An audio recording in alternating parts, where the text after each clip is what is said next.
Chapter 14. Claire listened to the click as Paul hung up the phone. She put the receiver back on the hook. She went outside and sat on the back porch. There was a notebook and a pen beside her leg, but she had given up listing questions when Paul had made it clear that he wasn't going to answer any of them. Every time he called, he waited to hear her voice, then he disconnected the line, and the timer reset for another 20 minutes until he called again. He had called 3 times so far, which meant she'd wasted an hour feeling paralyzed. Lydia was in grave danger. Her safety depended on Claire. Paul was always driving when he called Claire on the phone, so she had to think that Lydia was still in the trunk.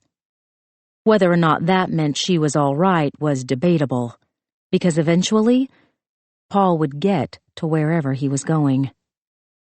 Claire had no idea what to do. She was good at quick, thoughtless reactions, but strategizing had never been her way. Paul was the one who saw all of the angles, and before Paul, she had relied on Lydia. And before Lydia, there was her father to swoop down and make everything all right. No one was going to solve this for her. There was no one else she could think of to reach out to, which made her angry, because she should be able to depend on her mother. But Helen had made it clear a long time ago that she couldn't be counted on. She had hidden the truth about Julia for almost 19 years. She could have ended Claire's misery, but she chose not to, probably because she didn't want to deal with the emotional fallout. Claire looked down at the dirt between her feet. She let her mind run wild in hopes that somehow she would stumble onto a solution. The foiled burglary during the funeral. Claire was certain that Paul had hired those men to break into the Dunwoody house. They must have been looking for the key tag. Maybe Congressman Johnny Jackson had sent Captain Mayhew for the same reason. Or Agent Nolan. Or both of them. Which would explain why they had behaved like 2 unneutered cats around each other. Was Johnny Jackson working for Paul or against him? The answer was most likely on the USB drive inside the key tag. The damn thing had been in Claire's purse during the funeral. She had switched out the bag she was carrying the day of the murder to a black clutch and thrown in Paul's keys because it was easier than going downstairs and putting them on his little labeled hook inside his mudroom cabinet. So, she knew what the burglars were looking for, but she had no idea how that could help Lydia. Think, Claire chided herself. You have to think. She had 1 more hour before Paul gave her his plan to retrieve the USB drive. Her first impulse had been to call Adam Quinn and tell him she needed the key tag back. But if Paul was really monitoring all of the phones, then she would be giving away that the drive was not sitting in evidence at the police station. And, if he knew Claire didn't have the drive, there was no reason for him to keep Lydia alive. Claire had to keep Paul believing that the cops had the drive. That could buy her some time, but she didn't know how much time. She could pretend to call Raymond, or even pretend to go to the police station. But there would come a point at which Paul would want to know why she wasn't making progress. And then, there was the very real possibility that her continued failure would cause greater harm to come to Lydia. Claire knew full well from the videos that there were things a man could do to a woman that didn't kill her, but made her wish she was dead. Was Paul telling the truth about his role in the movies?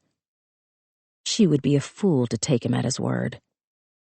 There was some consolation in knowing that her husband was not the man in the mask. The telltale moles under Paul's left shoulder blade were the giveaway.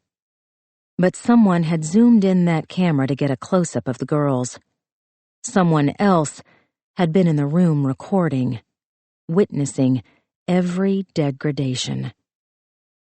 That someone had to be Paul. The Fuller house was his house. He had obviously been here.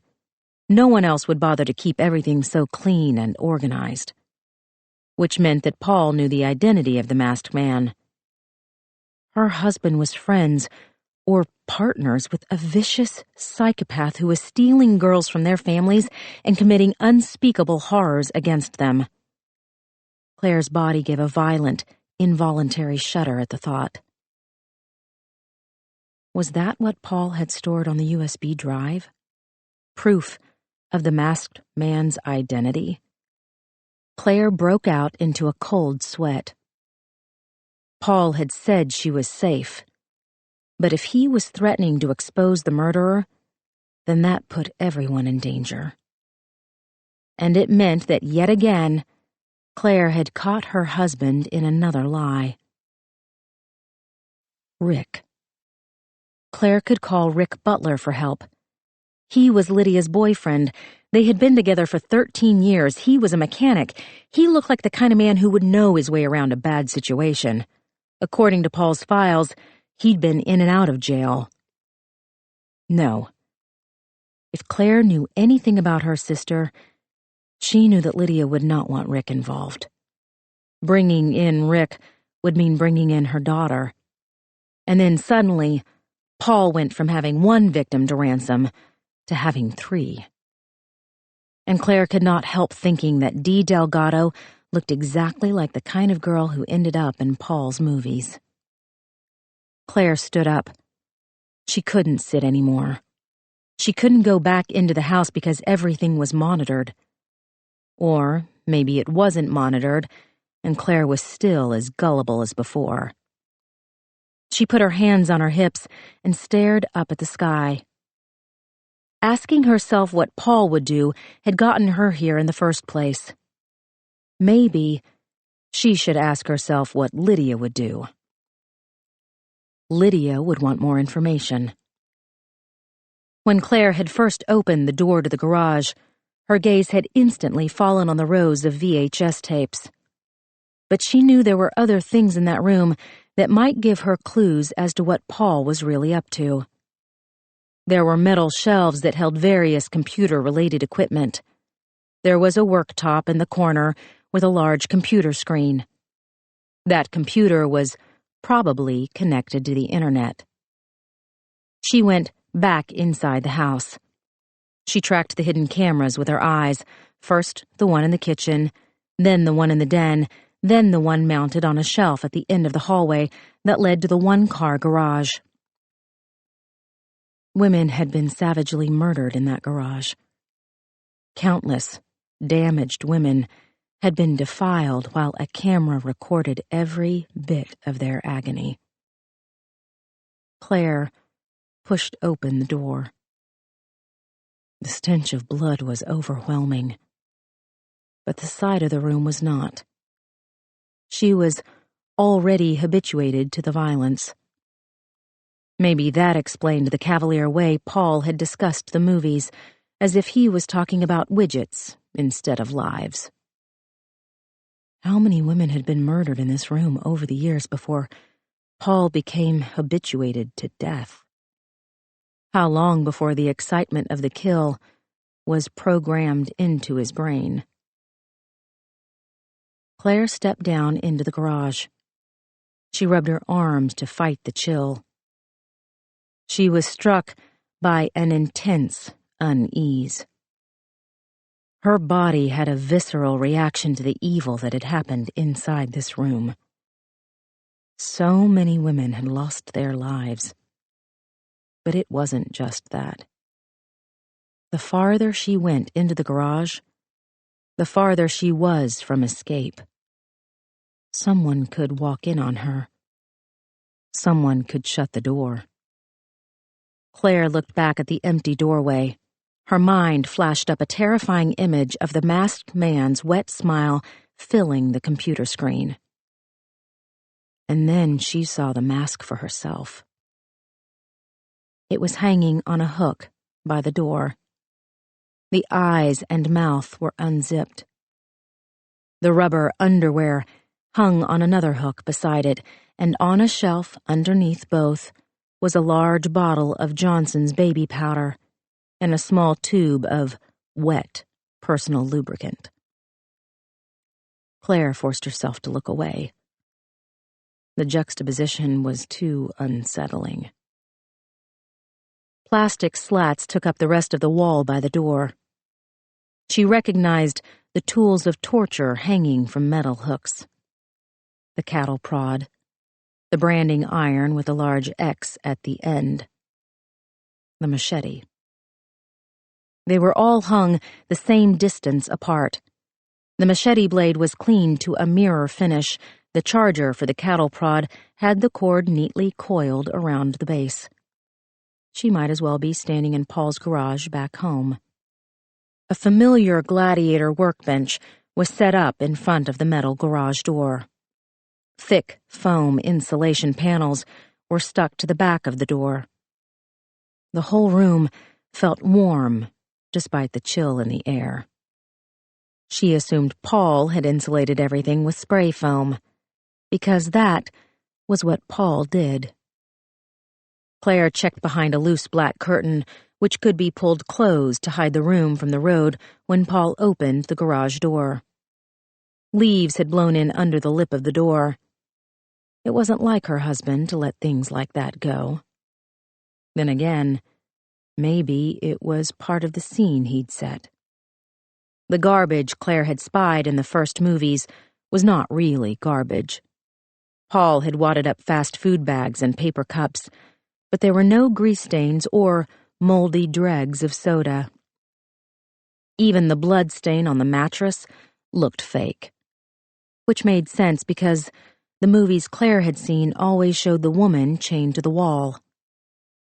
The wall. Here it was, less than 10 feet in front of her. Dark, burgundy blood had permeated the concrete block. The shackles had bolts on them to hold wrists and ankles. There were no locks because the chains were far apart enough to prevent one hand from freeing the other. Claire stopped herself before she pulled on the chains. Just because things looked fake did not mean they were. The blood on the floor was real. You couldn't duplicate that smell.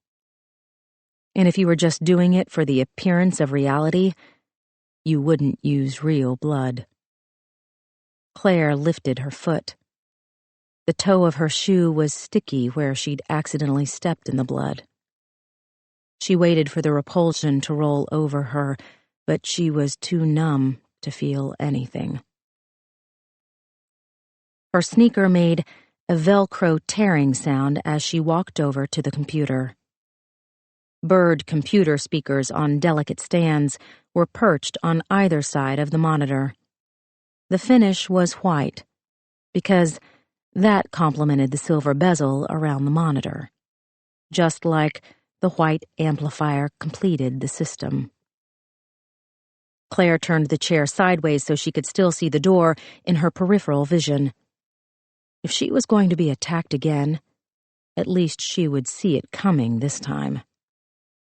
She tapped the keyboard, but nothing happened. The large screen was made by Apple, but it looked nothing like the iMac she was used to. She ran her hand along the back in search of the power button. She guessed the large white cylinder by the monitor was the computer. She pressed her fingers on the buttons until Apple's startup tone blasted through the speakers. Claire dialed down the sound on the amplifier. There were cables stuck in the back of the computer, more white thunderbolts that connected to several 20-terabyte storage drives daisy-chained together on a metal shelf. She counted 12 drives. How many movies could fit on 12 massive drives? Claire didn't want to think about it. Nor did she want to stand up and examine the other equipment on the metal shelves. An old Macintosh computer, stacks of 5-inch floppy disks, a duping machine for copying VHS tapes, multiple external disk drives for burning copies of movies.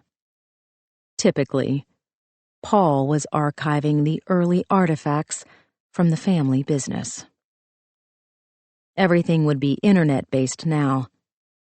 Claire had watched a frontline on PBS that showed the vast, illegal market on the dark web. Most people used the hidden internet to illegally trade stolen movies and books, but others used it to sell drugs and trade in child porn. Claire thought about Paul's American Express bills with the mysterious charges they never talked about. How many private charter flights had Paul paid for but never flown? How many hotel rooms had he rented that they'd never stayed in? She had assumed the expenses were bribes to Congressman Jackson. But maybe not. Her husband was meticulous in everything he did. He wouldn't want to raise suspicions by abducting too many girls in his own backyard. Maybe Paul was using the flights and rooms to secretly move women around the country. And maybe the congressman was as heavily invested in the business as Paul. Paul had been a teenager when his father died. He was living at a military boarding school one state over. There had to have been an adult who took over Gerald Scott's business while Paul was getting his education. Which could possibly mean that the congressman's mentorship had run a parallel track. One side helped Paul establish himself as a legitimate businessman, and the other made certain that the movies would still be made. And distributed. Because there had to be quite a bit of money involved in sending out these movies. Claire had seen Johnny Jackson and Paul together on countless occasions and never put it together that they were related. Were they hiding their relationship because of the movies? Or because of the government contracts? Or was there something far more troubling that Claire had yet to uncover? Because there was always something far more troubling with Paul. Every time she thought she'd hit bottom, he found a way to open a trapdoor and let her sink farther down. Claire asked herself the obvious question about the masked man's identity. Johnny Jackson was in his 70s. He was vigorous and athletic, but the masked man in the more recent movies was clearly younger, closer to Paul's age. He had the same soft belly, the same hint of muscles that were too infrequently exercised at the gym. Adam Quinn's body had been toned. Claire hadn't seen it, but she had felt the power in his broad shoulders and the hard muscles in his abs. Which meant something, but she wasn't clear what. The computer monitor finally flashed to life. The desktop came up. As with Paul's other computers, all of the folders were stored in the dock that ran along the bottom of the screen. She ran the mouse over the icons. Raw, edited, delivered. Claire left the folders alone. She opened up Firefox and connected to the internet. She typed in the words Daryl Lassiter plus murder plus California. This was the man Huckleberry had told her about, the one he believed had kidnapped and murdered Julia Carroll. At least, that's what FBI agent and future Congressman Johnny Jackson had told him. Yahoo gave her thousands of links for Daryl Lassiter. Claire clicked on the top suggestion.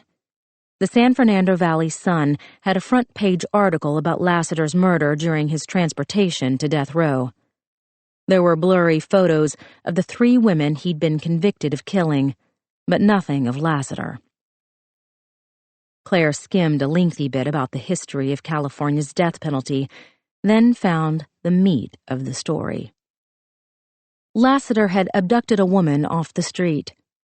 A witness had called 911. The woman was saved, but the police had found a mobile murder room in the back of Lassiter's van, including chains, a cattle prod, a machete, and various other instruments of torture. They had also found VHS tapes, and on the tapes, a masked Lassiter tortured and executed women. The 3 women pictured in the article were later identified from missing persons reports. Joanne Rebecca Greenfield, 17.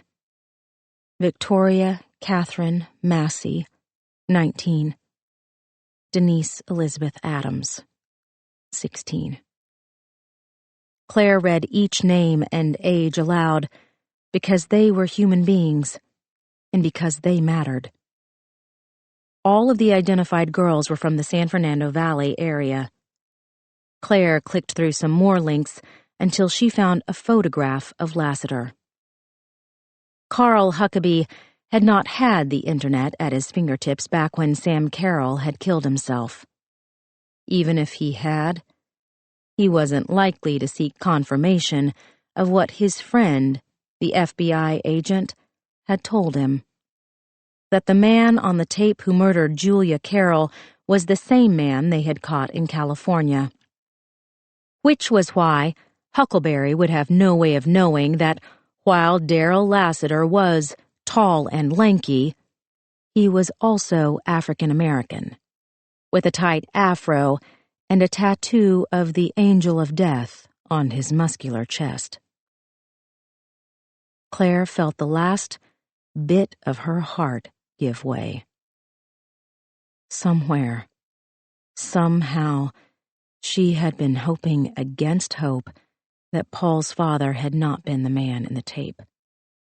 That Julia had been murdered by this stranger with the piercing brown eyes and a dark scar running down the side of his face. Why couldn't she give up on him? Why could she not reconcile the Paul she had known with the Paul she now knew him to be? What sign had she missed? He was so kind to people. He was so fair about everything. He loved his parents. He never talked about having a bad childhood or being abused or any of the awful things you hear about that make men turn into demons. Claire checked the time on the computer screen. She had another 8 minutes before Paul called. She wondered if he knew what she was doing. He couldn't monitor the cameras inside the Fuller house all of the time. He would be driving just under the speed limit, keeping both hands on the wheel, staying as unobtrusive as he could, lest the highway patrol stop him and ask what he was keeping in the trunk. Lydia would make noise. Claire had no doubt that her sister would raise hell the minute she was given the chance. Claire just had to find a way to give her sister that chance. She leaned her elbows on the worktop. She looked at the folders on the dock. She let the mouse hover over the one labeled Edited. Her finger clicked the mouse. No password prompt came up, likely because if someone was in this room, they had already seen enough to guess what was stored on the computer. The Edited folder opened. There were hundreds of files. The extensions all said .fcpx. Claire had no idea what that meant, but she didn't recognize .fcpx as anything to do with Paul's architectural software. She clicked on the top file, which had last been opened today, at 4 a.m. this morning. Paul had been sitting at this computer while Anna Kilpatrick's body was being discovered on the Beltline. The words Final Cut Pro filled the monitor. The software was registered to Buckminster Fuller. Paul's most recent project loaded onto the screen. There were 3 panels across the middle section. One showed a list of files. The other showed thumbnails of various frames in the movie. The main panel had only one image. Anna Kilpatrick, chained to the wall, frozen in time. There was a full assortment of editing options laid out underneath the main image. And below that were long strips of film that Claire assumed were pieces of the last Anna Kilpatrick movie. She recognized the buttons for correcting red eye and softening lines, but the others were a mystery. Claire clicked on some of the tabs: filtering, music, text color correction stabilization, reverb, pitch correction. There were even sound files to layer into the background. Rain falling, car noise, forest sounds, water dripping. As with everything else in Paul's life, he had complete control. Unlike when she'd viewed the movies at home, Claire was able to click on the magnifying glass and zoom into the image. She studied the girl's face. There was no doubt in her mind that she was really looking at Anna Kilpatrick. And there was no doubt that you didn't need someone standing behind the camera to zoom in the frame. The buttons to fast forward, rewind, and play all looked as familiar as the buttons on the VCR. Claire started the movie. The speakers were down low. She could hear Anna crying. As before, the masked man's face suddenly filled the screen. He smiled, his wet lips showing underneath the metal teeth of the zipper. Claire realized that this was the edited version, the one Paul had sent out to his customers. She closed the file. She went back to the folders on the dock and opened the one that was labeled Raw. The most recent file was dated yesterday. Paul had imported the movie sometime around midnight. At the time, Lydia and Claire were going through Paul's color-coded private detective files at the Dunwoody house. What heady hours to think that her husband was only a rapist. She clicked on the file. The same 3 panels came up on the screen with the editing options below. Claire pressed play. The footage started the same way. A wide shot of Anna Kilpatrick, chained to the wall. Her eyes were closed. Her head was bent. The masked man came into the camera frame. He had the same build, the same coloring as the man Claire had seen in all of the other movies. But there was something different about him. His skin tone was lighter. His lips were not as red. There was also something different about the sound. She realized the footage hadn't been mixed yet. All the ambient noise was still there. Claire heard the whir of a heater, the man's footsteps, his breathing. He cleared his throat. Anna startled, her eyes opened. She struggled against the chains. The man ignored her. He neatly laid out his tools on a rolling table. The cattle prod, the machete, the branding iron. A metal heating element was wrapped around the X to heat the iron. The short electrical cord was tied to a longer extension cord and plugged into an outlet. The man squirted a glob of lubricant onto his palm and started to stroke himself. He cleared his throat again. There was something eerily businesslike about the routine, as if he was getting ready for another day at the office. None of this would make it into the final clip. This was pre-production. These were the mundane details that Paul had edited out. The masked man turned to the camera. Claire fought the urge to jump out of the way. He put his face close to the lens. What she gathered was something of a trademark, like the lion roaring for MGM. The man smiled for the audience, his teeth flashing against the metal zipper. Then he walked over to Anna. Anna screamed. He waited for her to stop. The sound wound down from her throat like a siren. He used his finger to pry open a wound on her belly. She screamed again. The man waited again, but he wasn't unmoved. His cock had gotten harder. His skin was flushed with excitement. "Please," Anna begged. "Please stop." The man leaned in, his lips close to Anna's ear. He whispered something that made the girl flinch. Claire sat up in the chair. She used the mouse to rewind the movie. She turned up the sound. She pressed play. Anna Kilpatrick was begging, "Stop." The man leaned in, his lips close to Anna's ear. Claire dialed up the sound. She leaned forward, too, her ear as close to the computer speaker as the man's mouth was to Anna's ear. The masked man whispered in a soft drawl, "Tell me you want this."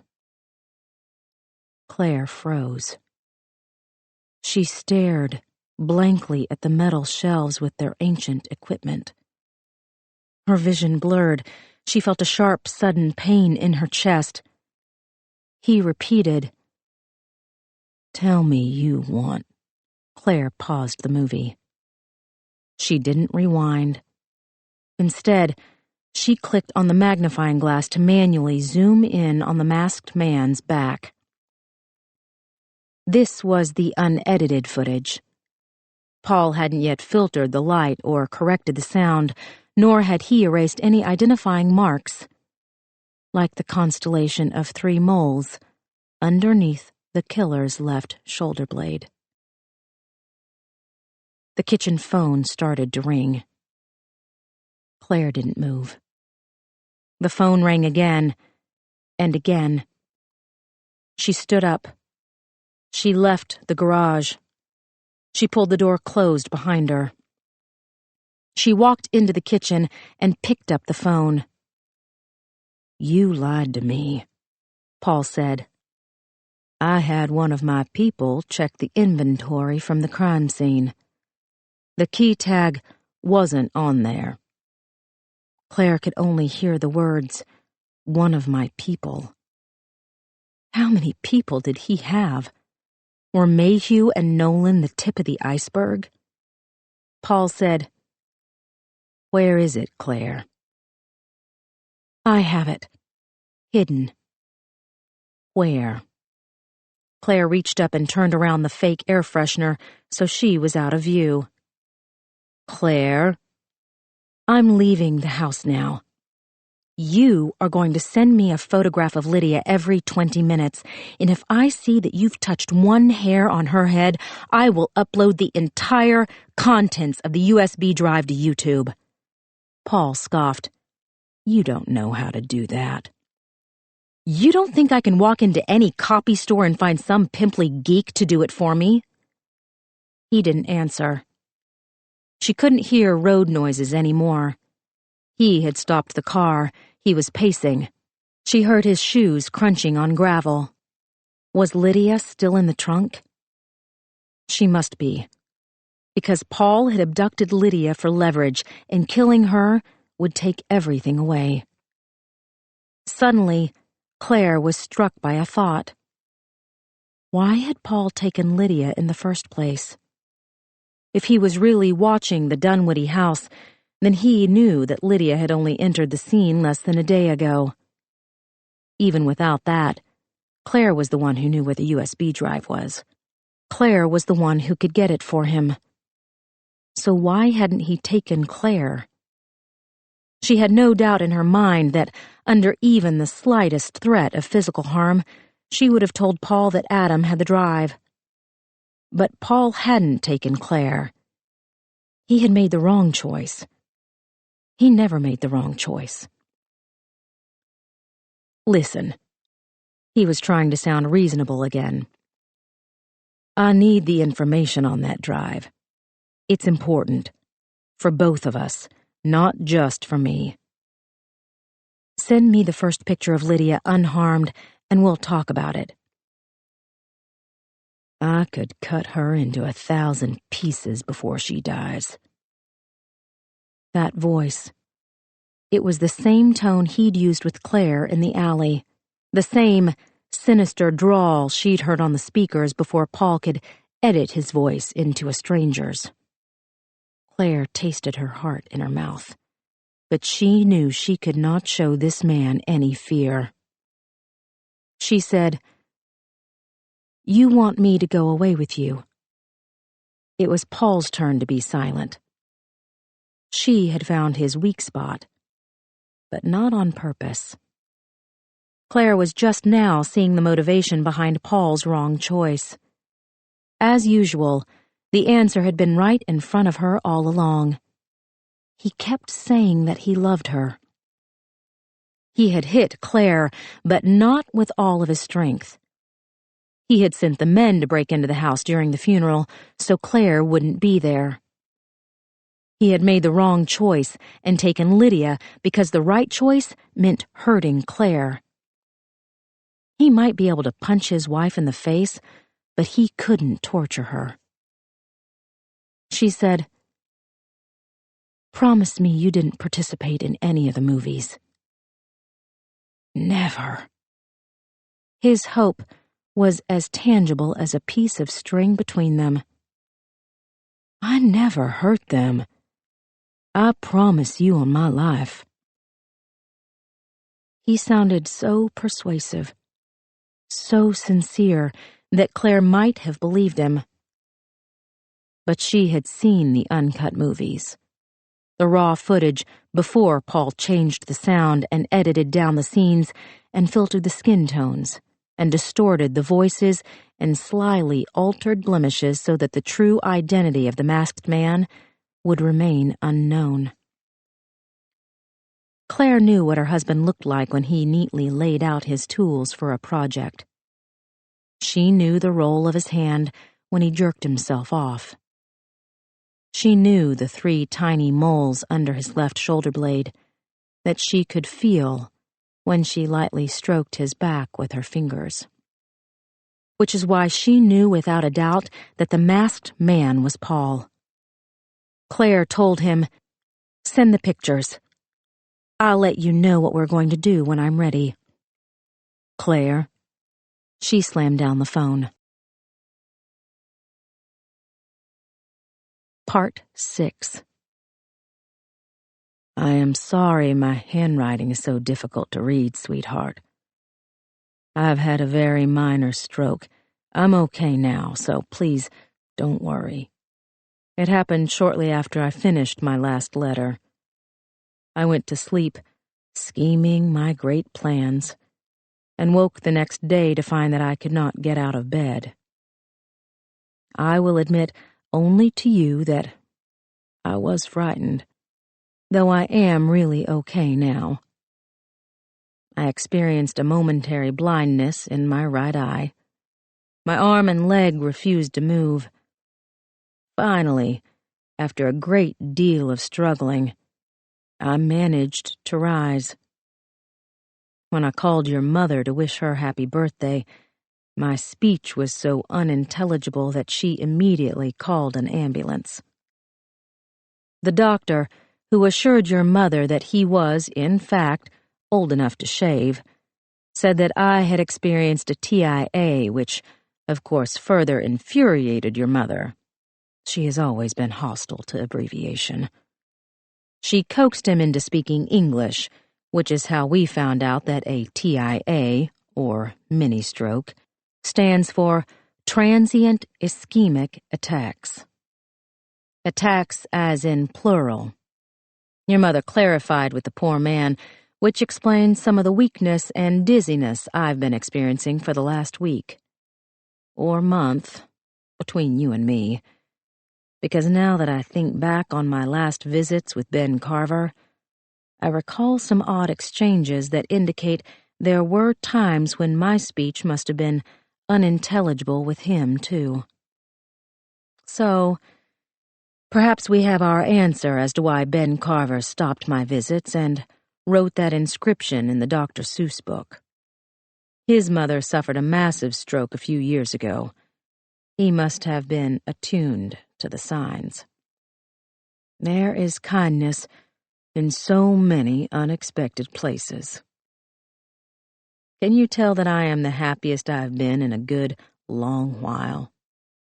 That your sisters rushed to my side, that my family surrounded me, enveloped me, and that I was finally reminded of the life we all shared before we lost you. It was the first time in almost 6 years that we all gathered in a room and did not hurt for the lack of you. Not that we have forgotten you, sweetheart. We will never, ever forget you. Of course, your mother has used the TIA as an excuse to berate me for my continued tilting at windmills. Her words. Though stress is a contributing factor to stroke, and though I have always had high blood pressure, I believe the fault rests firmly on my own shoulders for not getting enough sleep and exercise. I've been skipping my morning walks. I've been lying awake too late at night, unable to turn off my brain. As I've always told you girls, sleep and exercise are the two most important components to a healthy life. Shame on me for not taking my own good advice. I suppose you could call it a silver lining that your mother has been by the apartment every day since I got out of the hospital. She brings me food and helps me bathe. I don't really need help bathing, but who am I to stop a beautiful woman from washing me? Every day, she says all of the things that she has been saying to me for almost 6 years. You are a fool. You are going to kill yourself. You have to give this up. You are the love of my life, and I cannot watch you draw out your suicide any longer. As if I would ever choose to leave any of you by my own hand. I know instinctively that your mother does not want to hear what I found out about Paul's father. She would dismiss the theory as one of my harebrained and pointless pursuits, like chasing down the man who runs the taco stand or pushing Nancy Griggs so hard that her father threatened to file a restraining order. She graduated summa cum laude, sweetheart. She has a good job, a thoughtful husband, and a flatulent cocker spaniel. Did I tell you that already? So, I keep my thoughts to myself and let your mother cook for me and bathe me, and she lets me hold her, and we make love, and I think of our lives together after I finally have proof that even Huckleberry will have to believe. I will win back your mother. I will be the father that Pepper needs me to be. I will convince Claire that she is worth more, deserves more than the men she has long settled on. I will once again be an example to the women in my life. Make them know what a good husband and father can be, and make my girls look for that in the men they choose, rather than these worthless pieces of flotsam that continually wash up on their lonely shores. This is what I will have when all of this is over. I will have my life back. I will have my good memories of you. I will have a job. I will take care of my family. I will take care of animals. I will have justice. I will know where you are. I will finally find you and hold you in my arms and gently lay you down in your final resting place. Because I know what it feels like to finally have a genuine thread to pull. And I know in my heart that I can pull that thread and unwind the whole story of your life after you were stolen from us. These are the threads that I'm picking at. Gerald Scott was a peeping Tom who looked at girls just like you. He took images of them. He must have stored all of these images away somewhere. If those images are still around, and if I can gain access to them, and if I find one of you, then that could be a solid lead that helps us understand what really happened that night in March. That seems not so long ago. I'm not sure whether or not Paul knows about his father's peeping Tom proclivities, but at the very least, I can use the information to get him away from your baby sister. I feel very strongly about this, sweetheart. Paul is not good for Claire. There is something rotting inside of him, and one day, if not soon, then in 5 years, 10 years, maybe even 20, that rot will eat its way to the outside and spread into everything he touches. Though you know that I love you, my life from this point forward is devoted to making sure this terrible, rotting devil never gets the chance to spread his evil to your 2 sisters. Do you remember Brent Lockwood? He was your very first real boyfriend. You were 15. The boys you liked before Brent were the innocuous, asexual types who could pass for any member of whatever boy band you were listening to at the moment. I would drive you on dates in the station wagon and make the boys sit in the back. I would glare at him in the rearview mirror. I would make monosyllabic grunts when he called me Dr. Carroll or expressed an interest in the veterinary arts. Brent was different. He was 16 years old, half boy, half man. He had an Adam's apple. He wore acid-washed jeans and kept his hair high-mulleted, Daniel Boone-like in the back. He came to the house to ask permission to take you out on a date, because he had a car and he wanted to take you out in that car alone, and I would never let anyone do that, until I looked him in the eyes and made certain that I had scared the ever-loving shit out of him. I know you find this hard to believe, sweetheart, but I once was a 16-year-old boy. The only reason I wanted a car was so I could get girls alone inside of it, which was a completely understandable, even laudable goal to all the boys my age, but felt completely different when I was a man and a father and that girl was you. I told him to get a haircut and get a job, then come back and ask me again. A week later, he was back at my door. His mullet was lopped. He had just started working at McDonald's. Your mother cackled like a witch and told me next time I should be more specific.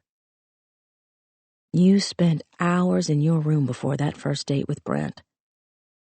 When you finally opened your door, I smelled perfume and hairspray and all of these strange, womanly smells that I never expected to come from my own daughter. And you were beautiful. So beautiful. I scanned my eyes across your face looking for disagreeable things. Too much mascara, too heavy eyeliner. But there was nothing but a light brushing of color that brought out the pale blue of your eyes. I can't remember what you were wearing or how you had styled your hair. This is your mother's domain. But I do remember this breathless feeling in my chest, as if the alveoli inside my lungs were slowly collapsing, slowly depriving me of any oxygen, slowly depriving me of my little tomboy who climbed trees and ran after me when I went for my morning walks.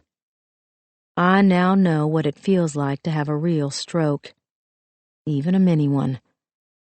But I was certain when I watched Brent Lockwood drive you away in his car that I was having a full-on heart attack. I was so worried about this one boy, this first boy, that I never realized that there would be others, that some of them would make me long for Brent with his third-hand Impala and the smell of French fries he left in his wake. Why am I thinking about this boy now? Because he was the first? Because I thought he would be the last? I am thinking about him because of Claire. Paul called me on the telephone tonight. He was concerned about my health. He made the right kind of small talk. He said all of the right things. He sounded right in every way, though I know that everything about him is wrong. He thinks of me as old-fashioned, and I let him think that because it serves my purpose. Your mother is the feisty one, the grumpy old hippie who keeps him on his toes. I am the fatherly type who smiles and winks and pretends that he is everything he makes himself out to be. I told him the story of Brent Lockwood, the boy who asked permission to date my oldest, now missing daughter. As I expected, Paul immediately apologized for not asking me whether or not he could date Claire. He is nothing if not a good mimic of appropriate behaviors. Had we been in person rather than on the telephone, I am certain he would have dropped to bended knee as he asked for my permission. But he wasn't, so it was his voice that conveyed the respect and feeling. Conveyed. As your mother has said, Paul could be a belt in a donut factory. He is so good at sticky, emotional conveyances. On the phone call, I laughed because Paul's request to date your sister was very late in coming. And he laughed too because that was what was expected of him. After an appropriate amount of time had passed, he alluded to a future request, one that would put his relationship with Claire on a more permanent footing. And I realized that though this stranger had been dating my daughter for only a few weeks, he was already thinking about marriage. Marriage. That's what he called it. Though men like Paul do not marry women. They own them. They control them. They are voracious gluttons who devour every part of a woman, then clean their teeth with the bones. I'm sorry, sweetheart. Since you were taken, I have gotten so much more leery than I used to be. I see conspiracies around corners. I know that darkness is everywhere. I trust no one but your mother. So, I cleared my throat a few times and inserted some pained emotion into my tone, and told Paul that I could not, in all good conscience, see myself giving any man permission to marry either of my daughters, or to even attend their weddings, until I know what happened to my oldest child. Like Pepper, and like you for that matter, Claire is as impulsive as she is stubborn. She is also my baby girl, and she would never, ever go against my wishes. There is one thing I know about both of your sisters. They would just as soon break my arms and legs as break my heart. I know this truth like I know the sound of Claire's laughter. The look she gets on her face when she is about to smile or cry, or throw her arms around my shoulders and tell me that she loves me. And Paul knows this too. After I told him about my dilemma, there was a long pause on his end of the telephone line. He is cunning, but he is young. One day, he will be a master manipulator. But 2 days from now, when I get him alone, I will be the one asking questions. And I will not let Paul Scott leave my sight until he gives me all of the answers. Chapter 15. Claire clenched her hands around the steering wheel. Panic had almost closed her throat. She was sweating, though a cold rush of wind came in through the cracked sunroof. She looked down at Lydia's phone on the seat beside her. The screen had faded to black.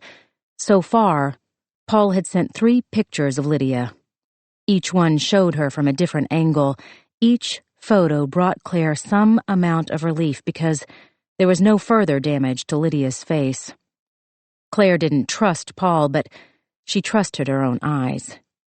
He wasn't hurting her sister. At least, not yet. She forced her thoughts not to go to that dark place that they were so desperately drawn toward. Claire could find no location or timestamp on the photos. She had a tenuous hold on the belief that Paul was stopping his car every 20 minutes and taking the photographs. Because the alternative was to believe that he had taken all the photos at the same time and that Lydia was already dead. She had to think of a way out of this. Paul would already be strategizing. He was always 5 steps ahead of everyone else. Maybe he already had a solution. Maybe he was already implementing that solution. He would have another house. Her husband always bought a backup. A 2-hour drive from Athens could put him in the Carolinas or on the coast or close to one of the Alabama border towns. He would have another house in another name with another murder room, with another set of shelves for his sick movie collection. Claire felt sweat roll down her back. She opened the sunroof a few inches more. It was just after 4 in the afternoon. The sun was dipping into the horizon. She couldn't think about Paul or what he might be doing to her sister.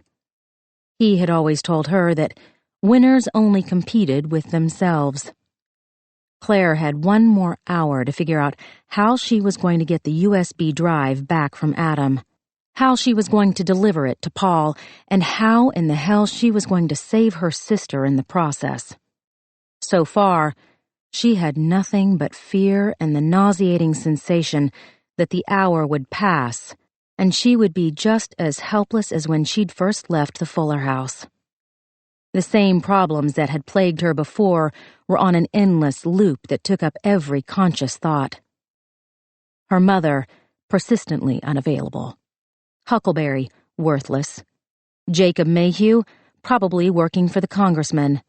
Fred Nolan, ditto, or maybe he had his own agenda. Congressman Johnny Jackson, Paul's secret uncle. Powerful and connected, and duplicitous enough to stand with the Kilpatrick family during press conferences as if he had no idea what had happened to their precious child. Adam Quinn, possible friend or foe. The masked man. Paul. Paul. She couldn't believe it. No, that wasn't right. Claire had seen her husband in front of that girl with her own eyes. The problem was that she couldn't feel it. She forced all the disturbing things she knew about Paul to the forefront of her mind. She knew there was more. There had to be more. Like Paul's color-coded collection of rape files. There had to be countless more movies documenting the girls he abducted, the girls he kept, the girls he tortured for his own pleasure and for the pleasure of countless other despicable, disgusting viewers. Was Adam Quinn one of his customers? Was he an active participant? As Lydia had said, it wasn't like Claire was the best judge of character. She had been with Adam because she was bored, not because she wanted to get to know him. Her husband's best friend had been a constant in their lives. In retrospect, she understood that Paul had kept him at a distance. Adam was there, but he wasn't inside the circle. The circle had only ever contained Paul and Claire. Which was why Claire had never given Adam much thought until that night at the Christmas party. He'd been very drunk. He'd made a pass, and she'd wanted to find out how far he would take it. He was good, or maybe just different from Paul, which was all that she had been looking for. He could be awkwardly charming. He liked golf and collected old train cars, and smelled of a woodsy, not unpleasant aftershave. That was the extent of her knowledge. Adam had told her that he had an important presentation on Monday, which meant that he'd be in the office first thing tomorrow morning. The presentation would take place at the Quinn and Scott downtown offices, where they had a custom-built screening room with theater seating and young girls in tight dresses who served drinks and light snacks. Adam would have the USB drive on him. The files were too big to email. If he needed the files for work, then he would have to take them to the offices to load them for the presentation. If he needed the key tag because it had incriminating evidence, he would be a fool to keep it anywhere but on his person. Claire let her thoughts drift back to the latter possibility. Paul could have another circle that encompassed Adam. They'd been best friends for over 2 decades, well before Claire entered the picture. If Paul had found his father's movies after his parents' accident, surely he would have gone to Adam to talk about it. Had they hatched a plan then to keep the business going? Had they both watched the films together and realized that they weren't repulsed by, but attracted to the violent images? In which case, Adam would have already told Paul that he had the USB drive. Claire didn't know what his silence meant. A falling out? An attempted coup? Think, Claire chided herself. You have to think. She couldn't think. She could barely function. Claire picked up Lydia's phone. Lydia didn't have a passcode, or maybe Paul had helpfully bypassed it for Claire. She clicked the button and the most recent photograph came up on the screen. Lydia in the trunk, terrified. Her lips were white. What did that mean? Was she getting enough air? Was Paul suffocating her? Don't abandon me, sweet pea. Please don't abandon me again. Claire put down the phone. She wasn't going to abandon Lydia. Not this time. Not ever again. Maybe Claire was tackling this from the wrong end. She couldn't think of her own strategy, so the better thing to do was to guess what Paul was planning. Claire was good at predicting Paul's behavior, at least where Christmas presents and surprise trips were concerned. His first goal was to get back the USB drive. It would cost him nothing to wait. He was keeping Lydia somewhere. She was his leverage over Claire. He wouldn't kill her until he was absolutely certain that he had the drive in his hands. The thought brought Claire some relief, but she knew full well that there were other things that Paul could do with Lydia. She wasn't going to think about that. Paul still had feelings for Claire, at least inasmuch as he was capable of feeling anything.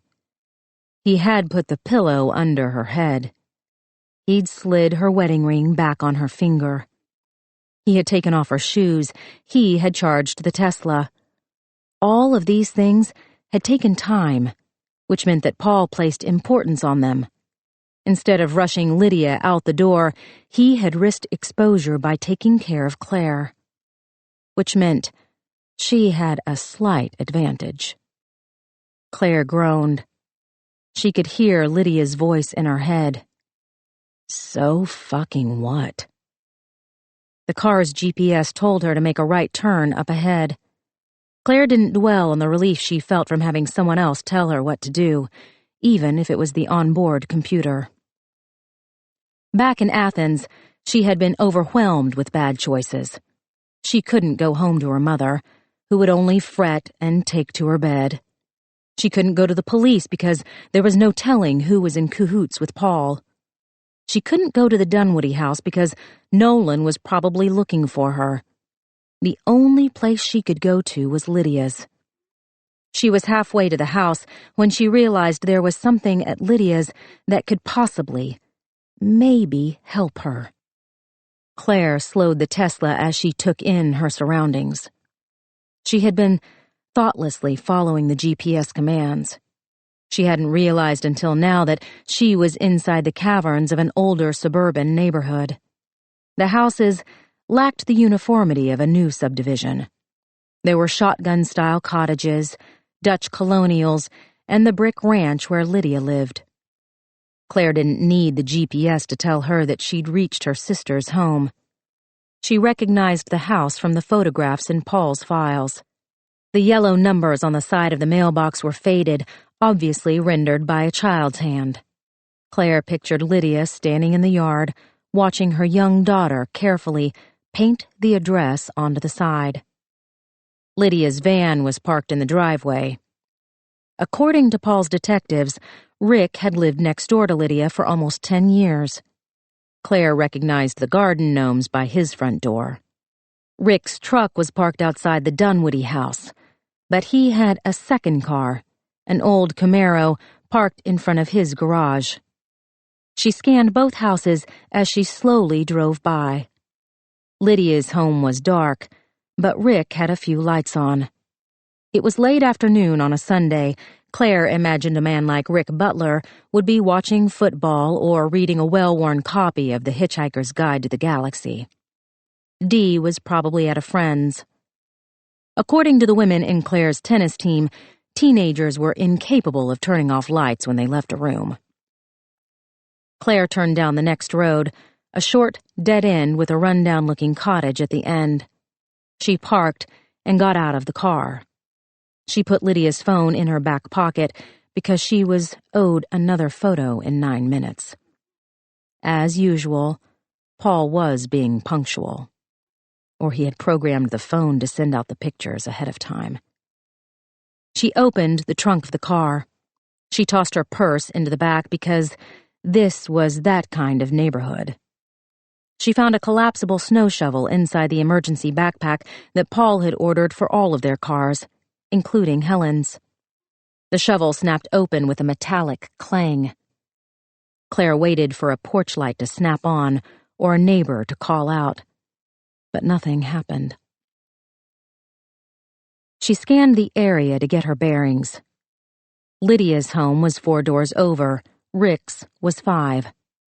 There were no fences in the backyards, save for Lydia's. A long stand of trees separated the yards from the houses behind them. It was 4:30 in the afternoon. The sun was already going down. Claire easily made her way through the tree line. No one was looking out their back doors, though she wasn't sure whether or not they could see her, even if they did. The sky was overcast. It was probably going to rain again. Claire could taste the moisture in the air. She grabbed the chain-link fence with the idea of bolting herself over, but the metal rod bent beneath her hands. The chain link bent along with it. Claire put her weight into it until the fence was low enough for her to step over. She took in her surroundings. Lydia's backyard was huge. She must have paid a fortune for the fence to keep the dogs enclosed. Claire would repair the fence when her sister was back home with her family. The back of Lydia's home was better kept than the others. The gutters were cleaned, the white trim was freshly painted. Claire imagined Rick took care of these things because the house next door, the house she knew to be his, showed the same obvious signs of care. Claire liked the idea of her sister living here. Despite the dire circumstances, she felt the happiness that flowed between the houses. She felt the mark of a family, grateful for each other and their place in the world. Lydia had created more than a home. She had created peace. Peace that Claire had all but destroyed. The lights were on in what had to be the kitchen. Claire walked toward the large back deck. There were tables and chairs and a stainless steel grill that was covered in a black canvas cloth. Claire froze when she saw the floodlights. The motion sensors hung down like testicles. She looked up at the sky. It was getting darker by the minute. She took a tentative step forward, then another. She braced herself with every movement, but the floodlights did not come on as she climbed the steps. She looked at the kitchen through a large window over the sink. Papers covered the table. A bag of old tennis shoes was in one of the chairs. Notes were pinned to the refrigerator with colorful magnets. Dishes were stacked in the sink. Paul would call it borderline hoarding, but Claire felt the warmth of a lived-in space. There was no window in the back door. There were 2 deadbolt locks. A large dog door was cut into the bottom. Claire quietly lifted a heavy Adirondack chair and blocked the dog door. Paul's detective report stated that Lydia had 2 labs, but that information had been recorded 2 months ago. Claire couldn't imagine Lydia keeping an overly territorial breed like a shepherd or pit bull. But any dog's barking might alert Rick, and he would want to know what the hell a strange woman was doing on his girlfriend's back deck with a collapsible shovel. Claire hefted the shovel in her hands. It was aluminum, but sturdy. She checked Rick's house for signs of life before walking back down the stairs. The ground was damp as she crawled under the deck. She had to keep her head and shoulders bent so she wouldn't scrape the joists overhead. Claire shuddered as she broke through a spider web. She hated spiders. She shuddered again, then she chided herself for being squeamish when her sister's life was at stake. The area beneath the deck was predictably dark. There was a flashlight in the Tesla, but Claire didn't want to go back. She had to keep moving forward. Momentum was the only thing that was keeping her from collapsing into fear and grief, and bubbled under every surface she touched. She scooted as far as she could go under the back steps. Narrow slats of light cut through the open risers. She ran her bare hand along the tight space below the bottom tread. The dirt had an indentation. This had to be the spot. Claire angled the shovel into the cramped space and picked out a spoonful of dirt. She worked slowly, quietly, as she moved more dirt out from underneath the step. Finally, she was able to get the tip of the shovel deeper into the ground. She felt the clink of metal on metal. Claire dropped the shovel and used her hands. She tried not to think about spiders and snakes or anything else that might be hiding in the soil. Her fingers found the edge of a plastic bag. Claire let herself experience the momentary elation of actually completing a task. She yanked out the bag.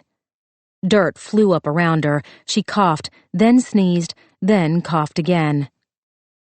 The gun was in her hands. Back in the car, Lydia had told her the weapon was buried under the stairs. But now Claire realized that she hadn't really believed that she would find it. The thought of her sister owning a gun was shocking. What was Lydia doing with such an awful thing? What was Claire going to do with it? Claire tested the weight of the revolver.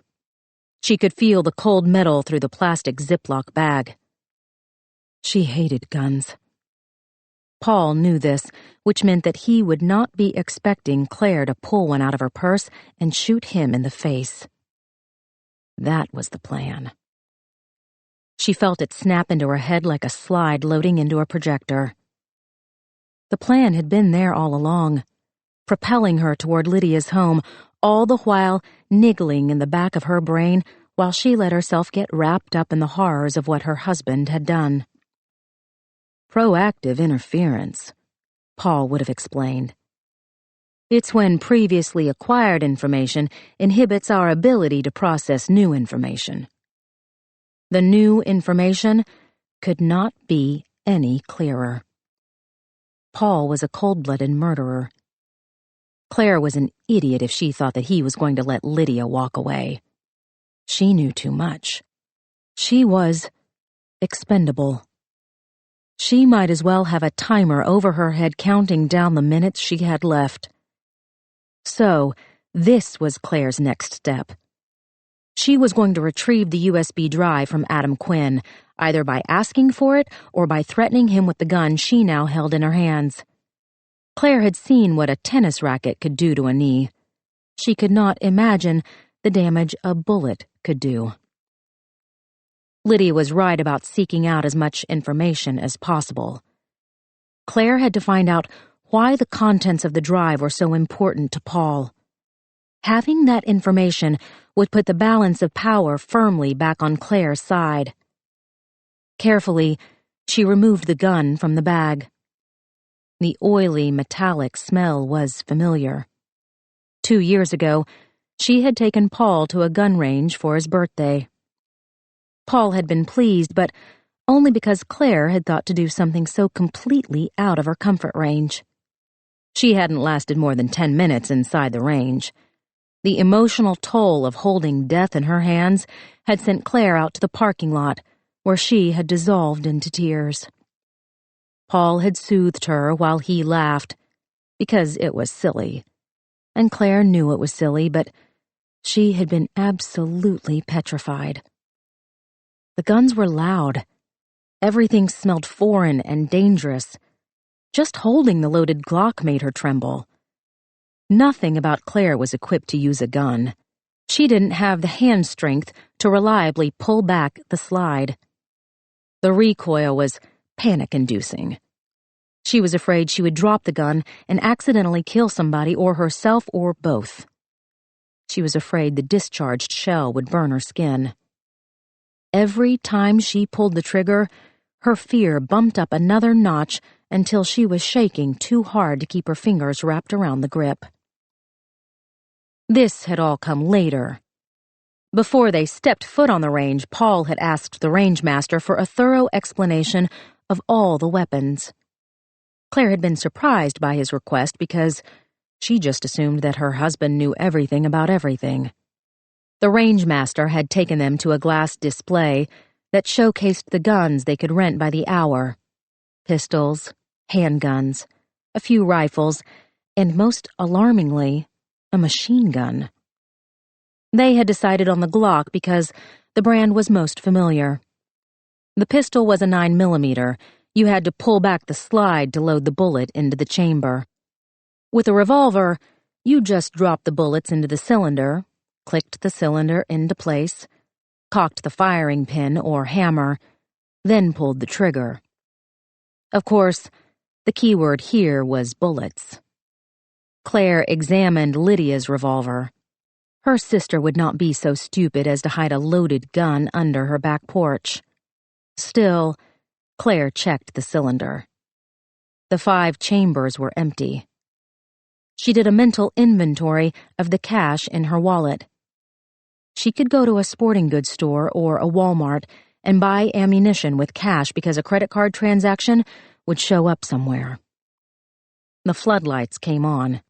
Claire bumped her head on the deck stairs. Her skull clanged like a bell. Rick Butler leaned down to look at her. "Can I help you?"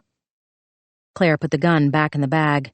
She tried to crawl out from underneath the deck, but she needed both hands. She tossed the bag out into the yard. Rick stepped back like she'd thrown acid at his feet. "I'm sorry," she apologized, because that was her answer for everything. "I'm Claire Scott, Lydia's sister." Rick looked down at the gun. "I thought she got rid of that thing." "Well," Claire clapped her hands together to clean off the dirt. She tried good manners because Helen had taught her to always be polite, at least initially. "It's nice to finally meet you." "Sure," he said. "An explanation would be nice." Claire nodded, because it would be nice, but she couldn't give him one. She settled on another, "I'm sorry." She picked up the gun. She wrapped the bag tightly around the barrel. "Wait a minute," Rick said, because he could obviously tell she was going to leave. "Where's Lydia?" As usual, Paul's timing was impeccable. Claire felt Lydia's phone vibrate in her back pocket. He had sent the latest photo. Should she show it to Rick? Should she let him know what was going on with the woman to whom he had devoted the last 13 years of his life? Claire said, "I need to go." Rick narrowed his eyes. Either he was extremely perceptive, or Claire was too easy to read. "You're not leaving here until you tell me what's going on." "I have a gun in my hands." "Then use it." They stared at each other. Somewhere, a dog started barking. Almost a full minute passed before Claire said, "I'm sorry."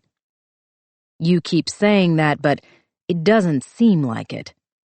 He had no idea how truly sorry Claire was. "I need to go."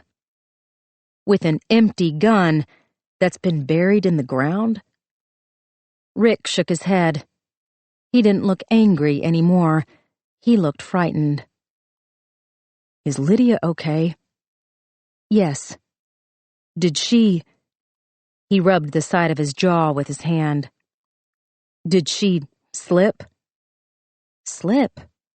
Claire's mind filled with an image of Lydia slipping and falling on the floor.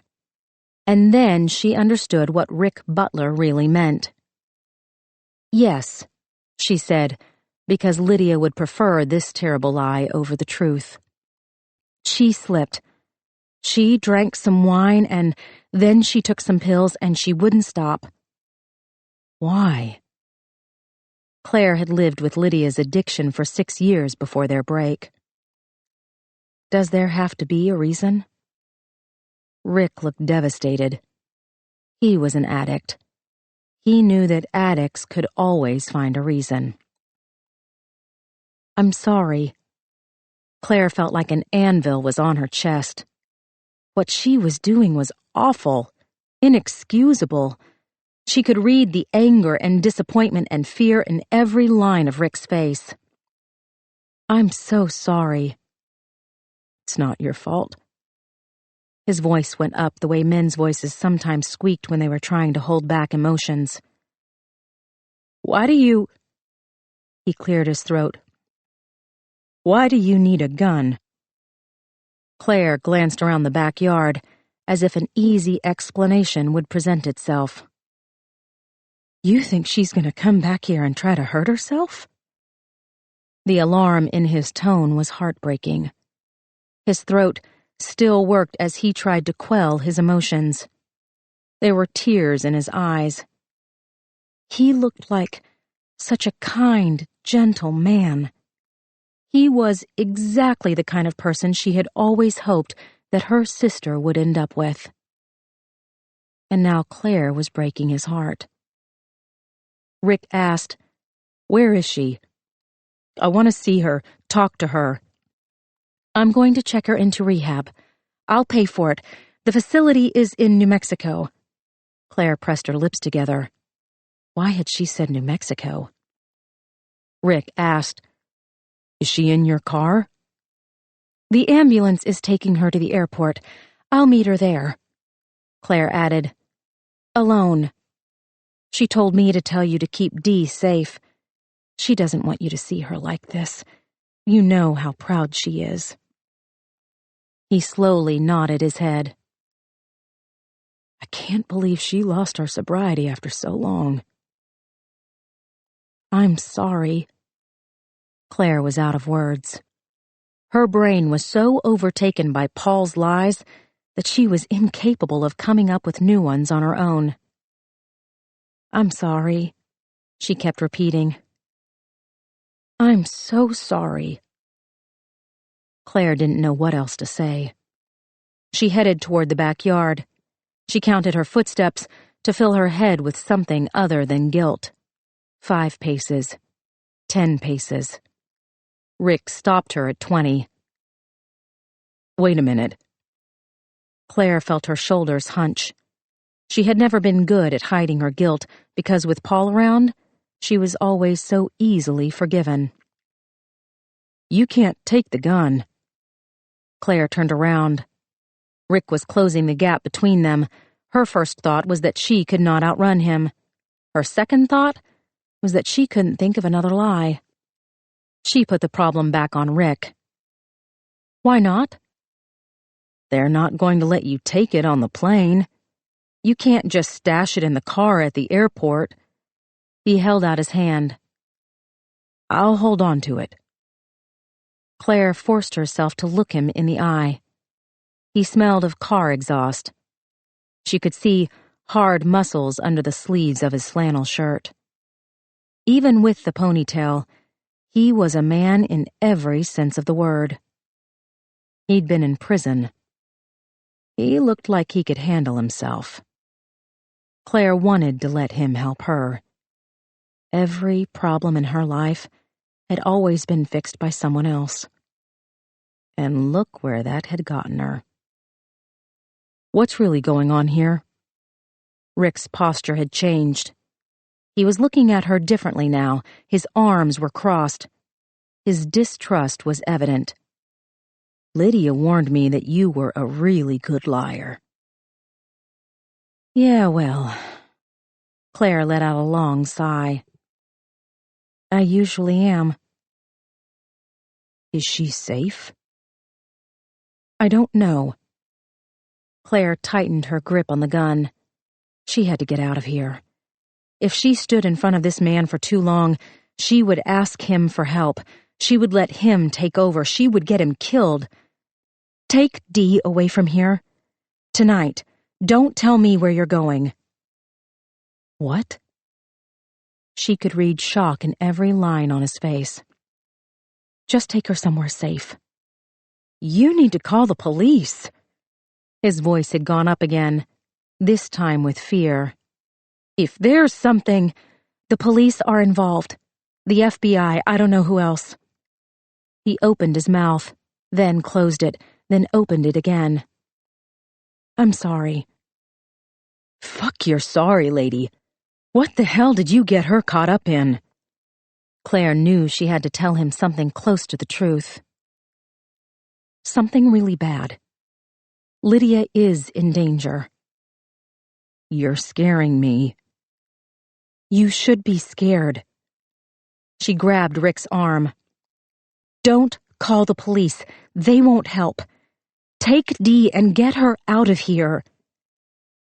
Dee! He was almost yelling. What the hell does Dee have to do with this? You need to take her away. You said that. Now tell me why. If you want to help Lydia, then you'll keep Dee safe. That's all she cares about. He put his hand over hers so she couldn't leave. I know what happened between you two. You haven't talked to each other in 20 years, and now you're suddenly worried about her daughter? Lydia is my sister. Even when I hated her, I still loved her. Claire looked down at his hand. I have to go. Rick didn't let go of her hand. Why don't I just hold on to you and call the police? Because if you call the police, then Lydia will be dead and the person who has her will come after Dee. His grip loosened, but more out of shock than acquiescence. What can I do? Just tell me what. You can keep Dee safe. I know you love Lydia, and I know you want to help, but she loves her daughter. You know that's all that matters to her. Claire pulled away from him. Rick didn't make it easy. Obviously, he was torn between letting her go and shaking the truth out of her. But he loved Lydia's daughter. Claire knew from Paul's reports that Rick had practically raised her. He was her father, and no father would let harm come to his child. She picked up the pace as she jogged through the backyard. She jumped over the low fence. Every step she took forward was hounded by the one she wanted to take back to Rick. She prayed that he would listen to her and take Dee somewhere safe. But what was safe? Paul had countless resources. Congressman Johnny Jackson had even more. Should she turn around and go back? Rick loved Lydia. He was her family, probably more so than Claire. He would help her. And Paul would probably kill him. Claire pulled Lydia's phone out of her back pocket as she ran toward the car. The latest photo showed Lydia lying on her side. The picture was darker, which she hoped meant that Paul had taken it recently, rather than an hour and a half ago. The streetlights came on as Claire got behind the wheel of the Tesla. She put the gun in her purse. She didn't need Rick Butler. The gun was the plan. She would use it to get information from Adam. She would use it to kill Paul. Claire had felt so certain when she first held the weapon under the deck steps. She couldn't falter now that there were other, easier options. She had to go through with this. She had to confront Paul on her own. If she knew one thing about her husband, it was that he would be furious if she involved someone else. There could be no one else inside the circle. She started the car. She did a U-turn back onto the main road. She passed Lydia's home. The lights had been turned on in the front rooms. She prayed to God that Rick was packing Dee's things, that he was doing as she asked, and taking Lydia's daughter somewhere safe. Again, she asked herself, what was safe? Fred Nolan could run Rick's credit cards. He could track the man's phone. He could probably find him with drones or CCTV or whatever else the federal government employed to spy on persons of interest. Claire shook her head. She couldn't keep running off on tangents. She had to take this in steps. She had Lydia's gun now. That was the first step. The second step was to get the USB drive from Adam. She would pull over to a payphone and call him. Sunday night. He would be at home with Sheila. Was there such a thing as a payphone anymore? Claire couldn't risk calling Adam on Lydia's phone. She had watched too many episodes of Homeland to know better than that. Agent Nolan, or Captain Mayhew, or both, could be monitoring Adam's phone for Claire's call. Blue lights flashed in her rearview mirror.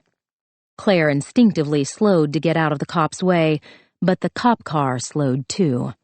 And when she signaled to get over, he signaled too. Shit, Claire hissed, because she'd been speeding.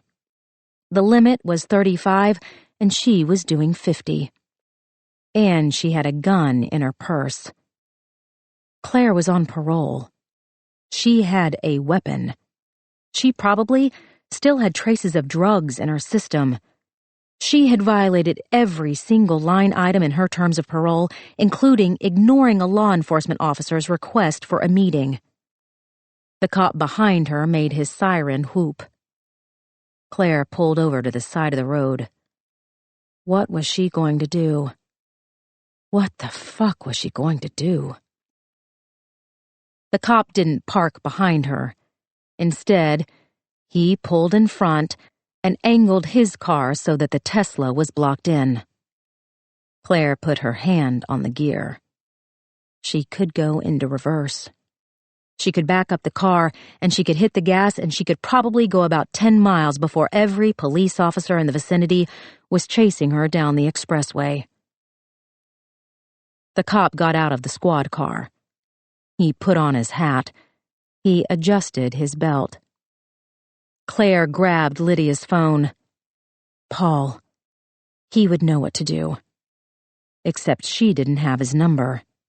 The caller ID always showed it as blocked. Shit, Claire repeated. Maybe Paul already knew what was happening. He'd made it clear that he had friends in law enforcement. He could easily make a phone call and have Claire pulled over and handcuffed and stuffed into the back of a police car that would take her to wherever Paul was hiding.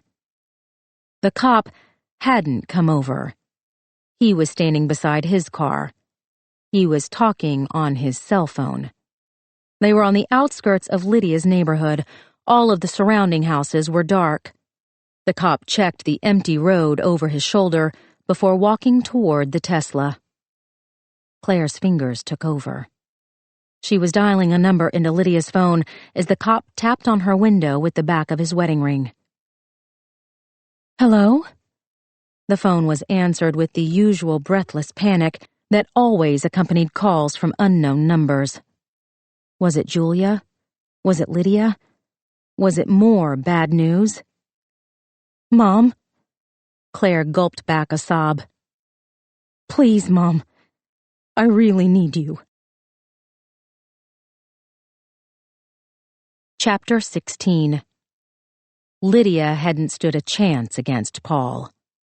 She had waited and waited for him to get her out of the trunk. But he just kept stopping to take her picture, and then driving some more. Then stopping again, then driving. He did this a total of 5 times before she lost control of her senses. The first sign was a faint dizziness. Nothing alarming, and weirdly pleasant. She had yawned several times. She had closed her eyes. She had felt the tension drain from her muscles. And then, a big, goofy smile had spread across her face. The trunk wasn't just padded for sound. She heard the faint hissing noise as Paul pumped what could only be nitrous oxide into the trunk. Laughing gas. Lydia had used it once at the dentist when she got her wisdom teeth out, and she had been haunted for months by the incredible high. The gas wasn't meant to knock you out completely, so Lydia could only retrieve fragments of memories from that point on. Paul grinning as he opened the trunk, slipping a black hood over her head, tying the bottom of the hood snugly around her neck, cutting the zip tie holding together her ankles, muscling her onto the ground, pushing her to walk. Lydia stumbling through a forest, hearing birds, smelling cold, fresh air, feeling her feet slide on dry leaves. They walked for what felt like hours until Paul finally pulled her to a stop. He turned her by her shoulders. He pushed her forward. She climbed an endless number of stairs. The sound of her feet echoed like gunshots in her head. They were still echoing when he pushed her down into a chair. She was incredibly high, but he still didn't take any chances. First, he zip-tied one ankle, then the other, to the legs of the chair. Then he tightened a chain around her waist. Then he cut open the zip tie around her wrists. Lydia wanted to move. She may have even tried, but despite the hours of planning, she could not get her arms to lift, her hand to arc into the perfect shape of his neck. Instead, she felt the plastic zip ties cutting into her skin as he bound each wrist to the arm of a chair. She felt vinyl under her fingers. She felt cold metal against the skin of her legs. She felt her senses slowly roll back into her consciousness. The chair was metal and sturdy, and when she tried to move it back and forth, it didn't budge because he had obviously bolted the legs to the floor. She leaned back her head and felt the cold, solid pressure of a wall. She felt the hood move in and out with each panicked breath.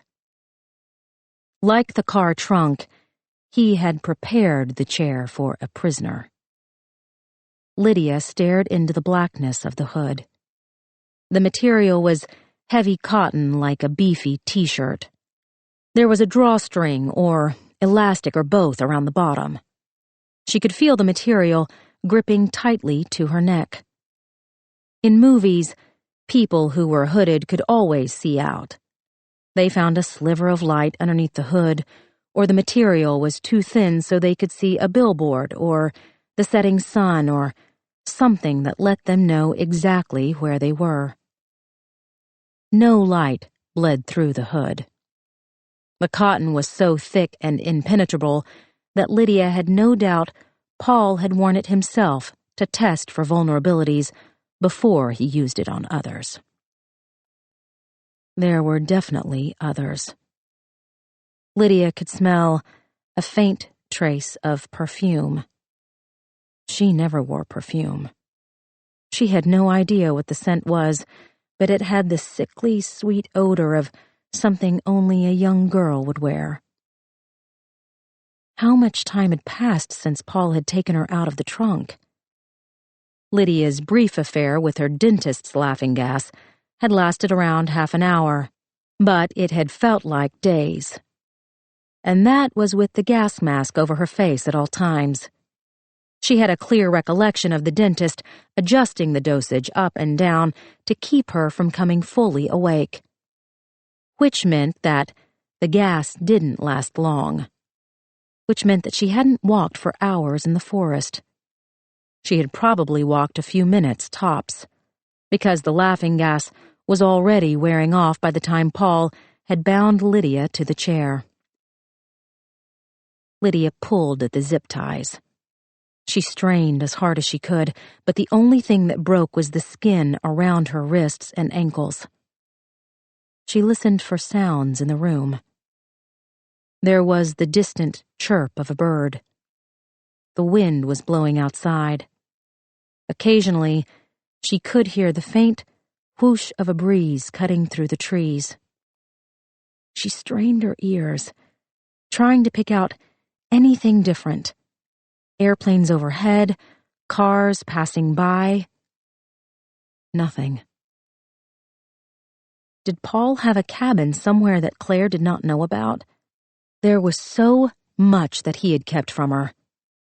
He had seemingly endless amounts of money at his disposal. He could buy houses all over the world for all Claire knew. Her sister was so fucking clueless. She was probably still at the Fuller house running around in circles like a lost baby bird. Lydia felt sick again. She was already covered in her own bile. Her bladder was full. She had reached a numbness beyond terror. She tried not to accept the inevitable, that Claire would fuck this up, that she would do something wrong, and that Paul would kill them both. She wanted so badly to believe that this time would be different. But Claire was reactive. She was impetuous. She wasn't capable of outthinking Paul. For that matter, neither was Lydia. He had faked his own death. That had taken a great deal of time and planning, which had most probably involved not only the police force, but the ambulance service, the hospital, the coroner's office, and the funeral home. Paul had at least one cop and an FBI agent in his pocket. He'd had so much more time to think this through than either of them. Whatever this was, because Lydia had no idea. She had been so hell-bent on damning Claire and planning her own stupid escape that she had not asked herself why Paul had taken her in the first place. What value did Lydia bring to the table? What did Lydia have that made him choose to take her over Claire? She heard a door creak open. Lydia tensed. Someone was in the room, standing at the door, looking at her, watching her, waiting. The door creaked closed. She squared her shoulders, pressed her head back into the wall. Soft footsteps padded across the floor. An office chair was rolled over. There was an almost imperceptible huff of air as Paul sat down in the chair opposite Lydia. He asked, "Are you panicking yet?" Lydia bit her bottom lip until she tasted blood. "You used Dee's birthday for your iCloud password." His voice was calm, conversational, like they were sitting across from each other at lunch. The chair squeaked as Paul sat back, his knees pressed against the inside of her knees so that her legs were opened even more. "Are you scared, Liddy?" He pushed her legs wider. Lydia had tensed every muscle in her body. The hood gripped the front of her face as she panted. They weren't out in the open this time where anyone could come along and save her. They were isolated in a room that Paul had prepared ahead of time. He had her pinned to the chair. Her legs were spread open. He could take his time with her.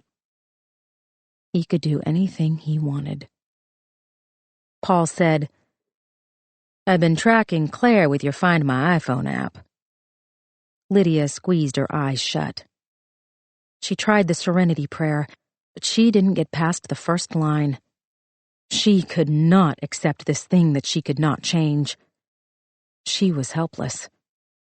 Claire was not going to save her from this. Paul was going to rape her. "Claire was at your house. Do you know why Claire would be at your house?" Even now, he sounded curious, not angry. Was she trying to warn Rick? Was she telling him that he needs to take Dee and hide? Lydia tried not to think about the question because the answer was obvious. Claire hadn't gone to Lydia's house. She had gone next door to get help from Rick. It wasn't enough for her to fuck up Lydia's life. She had endangered Lydia's family, too. Paul seemed to read her thoughts. "Every year I've watched Dee getting older and older." He didn't wait for a response. "2 more years and she'll be Julia's age." Please, Lydia thought. Please don't say what I know you're going to say. Paul leaned forward. She could feel his breath against the hood. "I can't wait to see what she tastes like." Lydia couldn't stop the cry that came out of her mouth. "You're too easy, Liddy. You've always been too easy." He kept pushing against her knees, then letting them go like they were playing a game. "I stayed at Auburn for you. I matched for grad school at MIT, but I stayed for you because I wanted to be with Julia Carroll's sister." The band around the bottom of the hood soaked up Lydia's tears. "I watched you.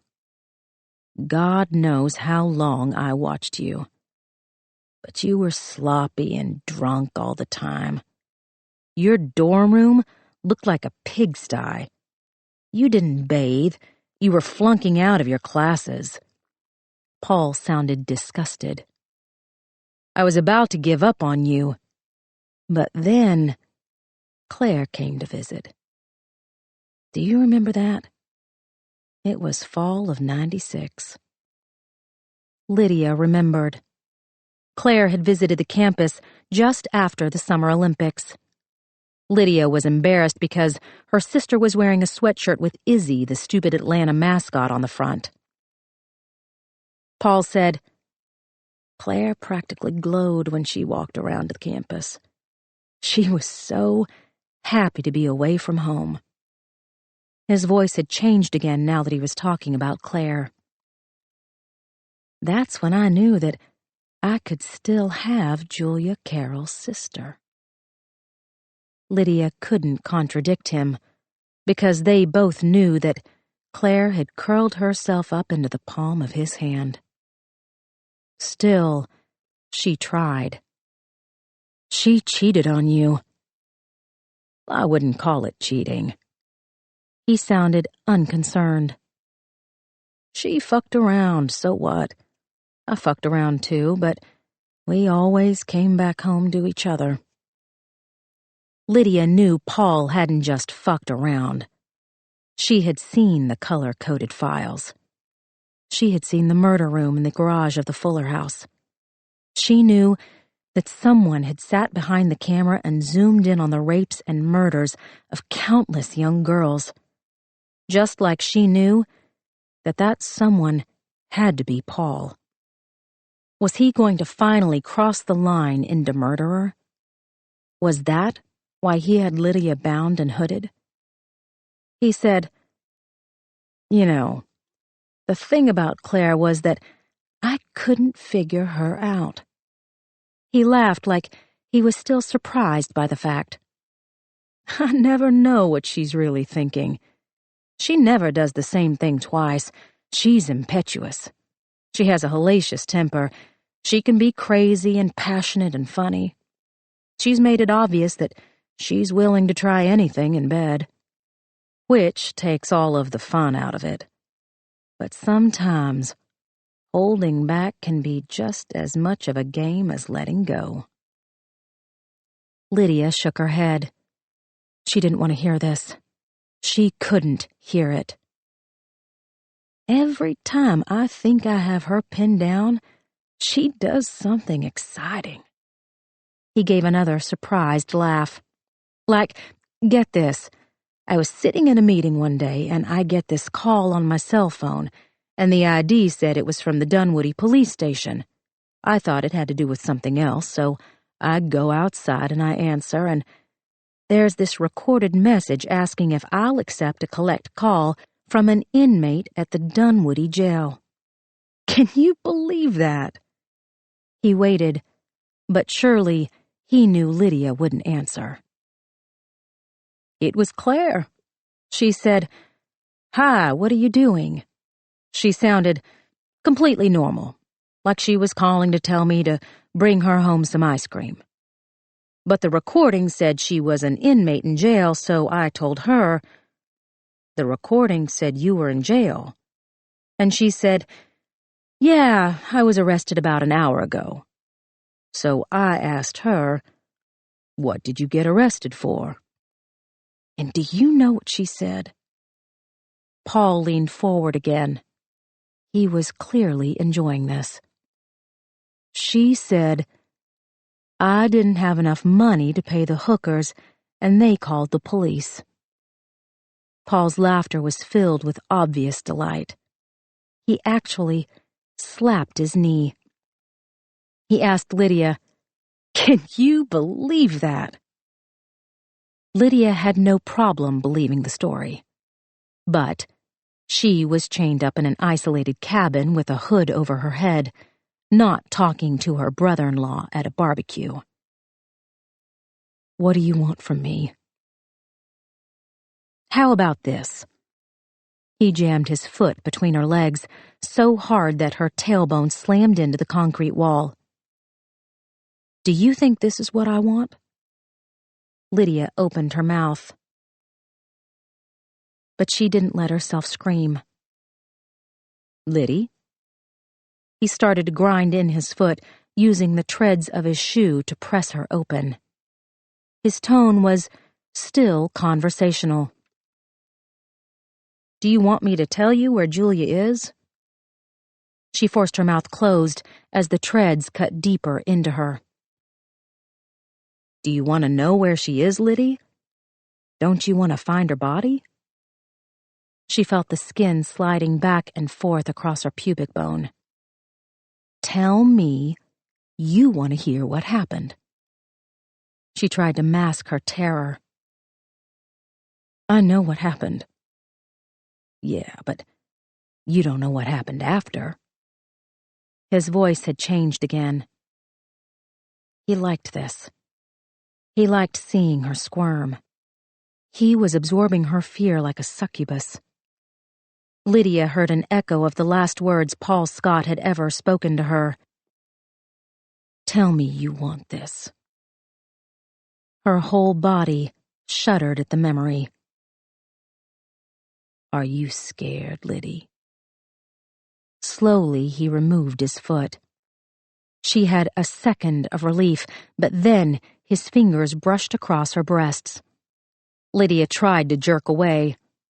His touch got harder as he moved his fingers to her collarbone, then down her arm. He pressed his thumb against her bicep until she felt like the bone was going to snap. "Please!" The word slipped out before she could stop it. She had seen the movies he liked to watch.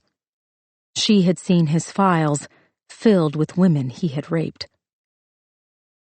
"Please don't do this."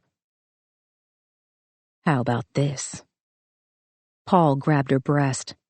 Lydia screamed, his hand clamped down like a vice, and then he squeezed harder and harder. His fingers gouged deep into the tissue. The pain was unbearable. She couldn't stop screaming. "Please," she begged. "Stop!" He let go slowly, releasing one finger at a time. Lydia gasped for air. Her breast throbbed from his fingers piercing the flesh. "Did you like that?" Lydia was going to black out. He had stopped, but she could still feel his hand twisting her breast. She was panting. She couldn't catch her breath. The hood was too tight. It felt like there was something around her neck. Was his hand around her neck? Was he touching her? She turned her head left and right. She tried to wrench her body from the chair. The chain dug into her stomach. She lifted her hips off the seat. Clicking. She heard clicking. A spring bending back and forth. Was he bouncing the chair? Was he jerking himself off? There was the sharp smell of urine. Had she wet herself? Lydia squirmed in the chair. The stench was overwhelming. She tightened herself against the chair. She pressed the back of her skull into the wall. "Breathe," Paul said. "Deep breaths." Click, squeak, click. A spray bottle. She knew the sound. The tiny spring in the handle. The sucking noise as the pump pulled up liquid. The click as the handle released.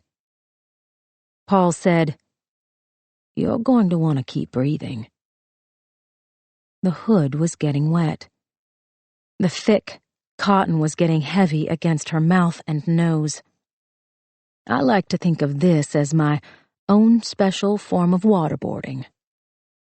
Lydia sucked in great gulps of air.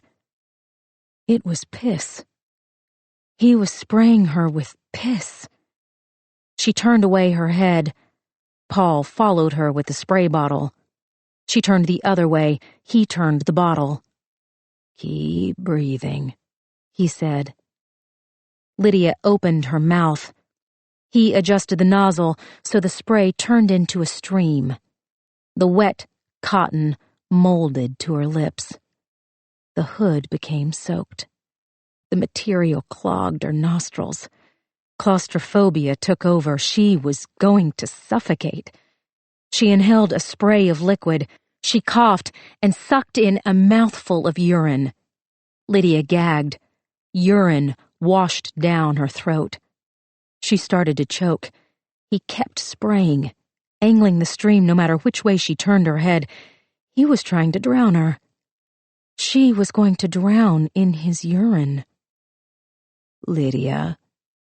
Her lungs were paralyzed, her heart strangled. "Lydia." Paul raised his voice. "I put the spray bottle down. Stop panicking." Lydia couldn't stop panicking. There was no more air. She had forgotten what to do. Her body couldn't remember how to draw breath. Paul said, "Lydia." Lydia tried in vain to draw in more air. She saw flashes of light. Her lungs were going to explode. "Breathe out," he coached. "You're only breathing in." She breathed in harder. He was lying. He was lying. He was lying. "Lydia." She was going to die. She couldn't work the muscles. Nothing was working. Everything had stopped, even the beats of her heart. "Lydia." Explosions of light filled her eyes. "Brace yourself." Paul punched her so hard in the stomach that she felt the metal chair bend into the wall. Her mouth opened. She huffed out a stream of warm, wet air. Air. She had air. Her lungs filled. Her head filled. She was dizzy. Her stomach burned. She collapsed forward in the chair. The chain cut into her ribs. Her cheek hit her knee. Blood rushed into her face. Her heart was pounding. Her lungs were screaming. The wet cotton hood hung down in front of her face. Piss-tainted air flowed into her open mouth and nose. Paul said, "It's weird how that happens, right?" Lydia concentrated on pulling air into her lungs and pushing it back out. She had crumbled so easily. He had sprayed piss in her face, and she had been ready to give up. "You're beating yourself up," Paul guessed. "You've always thought you were the strong one, but you're not, are you? That's why you liked Coke so much. It gives you this sense of euphoria, like you can do anything in the world, but without it, you're completely powerless." Lydia squeezed tears out of her eyes. She had to be stronger. She couldn't let him get into her head. He was too good at this. He knew exactly what he was doing to her. He hadn't just been behind the camera zooming in. He had participated. Paul said, "Now, Julia, she was a real fighter." Lydia shook her head. She silently begged him not to do this. "You watched the tape. You saw how she fought back, even at the end." Lydia tensed her body. She pulled at the plastic ties. "I watched you watching her die. Did you know that?" Paul sounded pleased with himself. "I gotta say, that was pretty meta." The zip ties were ripping into her skin. She could feel the plastic teeth sawing back and forth. "My mom helped look for her," Paul said. "Dad and I got a big kick out of her, slipping on her boots every morning and trudging out into fields and checking streams and putting up flyers. Everybody was out looking for Julia Carroll, and Mom had no idea that she was hanging out in the barn." Lydia remembered searching fields and rivers. She remembered the way the town rallied around her family, only to turn their backs 2 weeks later. "Well, Dad kept her alive for me. She lasted 12 days, if you can call that living." He leaned forward. She could feel his excitement like it was a creature standing between them. "They were all so close, Lydia." "Do you want me to tell you how close?" Lydia clenched her jaw shut. "Do you want me to tell you what it's like to fuck somebody when they're dying?" Lydia screamed. "What do you want from me?" "You know what I want." She knew what was coming. He had taken Lydia instead of Claire because he had business to finish. "Do it," Lydia said. He was right about the coke. He was right about everything. She wasn't strong enough to stand up to him. Her only hope was that it would be fast. Just get it over with. Paul laughed again.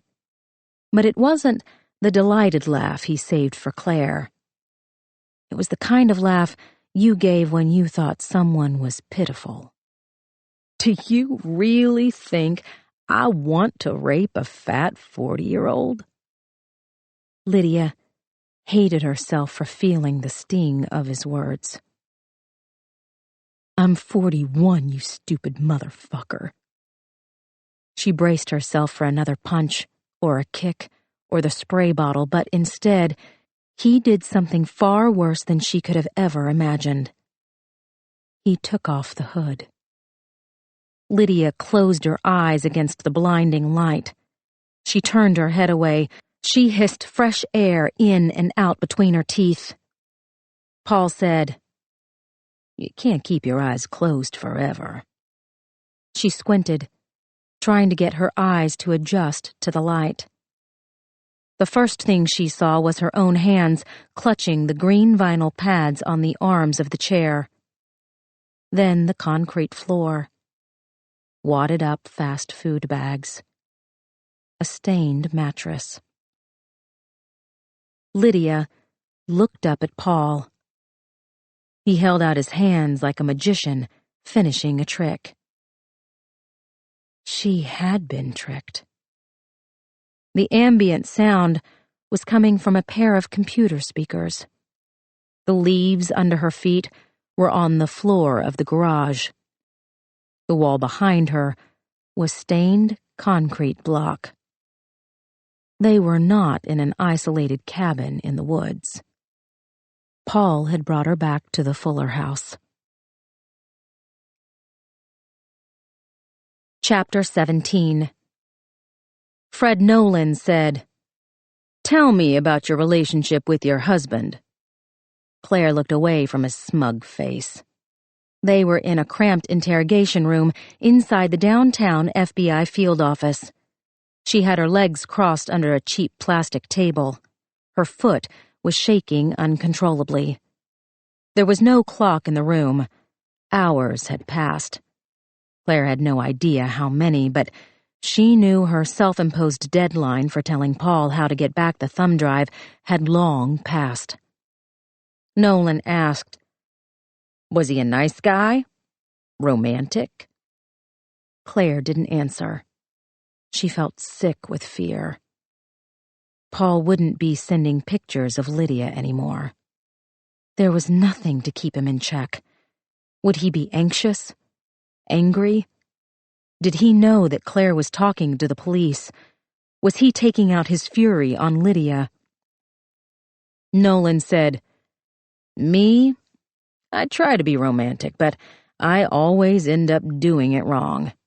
Tulips instead of roses. Tickets to the wrong show." Claire tasted bile in her mouth. She had seen the violence that Paul was capable of. With Claire on radio silence, what would he do to her sister? "Claire?" Tears filled her eyes. Lydia. She had to help Lydia. "Come on." Nolan waited a full minute before letting out a long, disappointed sigh. "You're just making this harder on yourself." Claire stared up at the ceiling so her tears would not fall. The clock on the Tesla had read 6:48 when she'd pulled into the parking deck under the FBI building. How long ago had that been? Claire didn't even know whether or not it was still Sunday. Nolan knocked on the table to get her attention. "You were married to the guy for almost 19 years. Tell me about him." Claire blinked away the useless tears. None of this was going to get Lydia back. What could Claire do? Lydia had said it herself. She wasn't a superhero. Neither of them were. She turned her gaze to the large mirror that took up one side of the wall. Her reflection showed an exhausted woman with a dark circle under her left eye. Paul had punched her in the face. He had knocked her out. What was he doing to Lydia? "All right." Nolan tried again. "How about this? Was he a Falcons guy or a Braves guy? Did he like sugar in his coffee?" Claire stared down at the table. She had to get herself under control. Panicking was not going to get her out of this room. Nolan was playing nice for now. He hadn't arrested her for failing to appear at the scheduled meeting. He'd let her voluntarily follow the police officer to the FBI building. Once he had her inside, Nolan had reminded Claire of the terms of her parole. But he hadn't handcuffed her or threatened her with anything more dangerous than calling her parole officer to drug test her.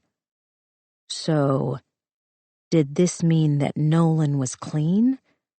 Or that he was working with Paul? Claire tried to push down her fear about what might be happening to Lydia and concentrate on what was happening in this airless room right now. Nolan wasn't asking any questions about the USB drive or the Fuller house.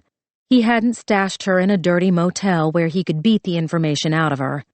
He wasn't pushing her about Captain Mayhew or Adam Quinn or talking about how much fun it was to watch movies on rainy nights. He was drilling her about her fucking relationship. Claire asked, "What time is it?" Nolan said, "Time is a flat circle." Claire gave an exaggerated groan. She was going to start screaming if she didn't get out of this room. She had Lydia's phone stashed down the front of her bra. Claire had turned it off after calling her mother. She couldn't text or call Paul. She didn't know her lawyer's phone number. She couldn't call Rick after telling him to take D and run as far as he could go. In the last 24 years, Claire had never once asked Helen for anything.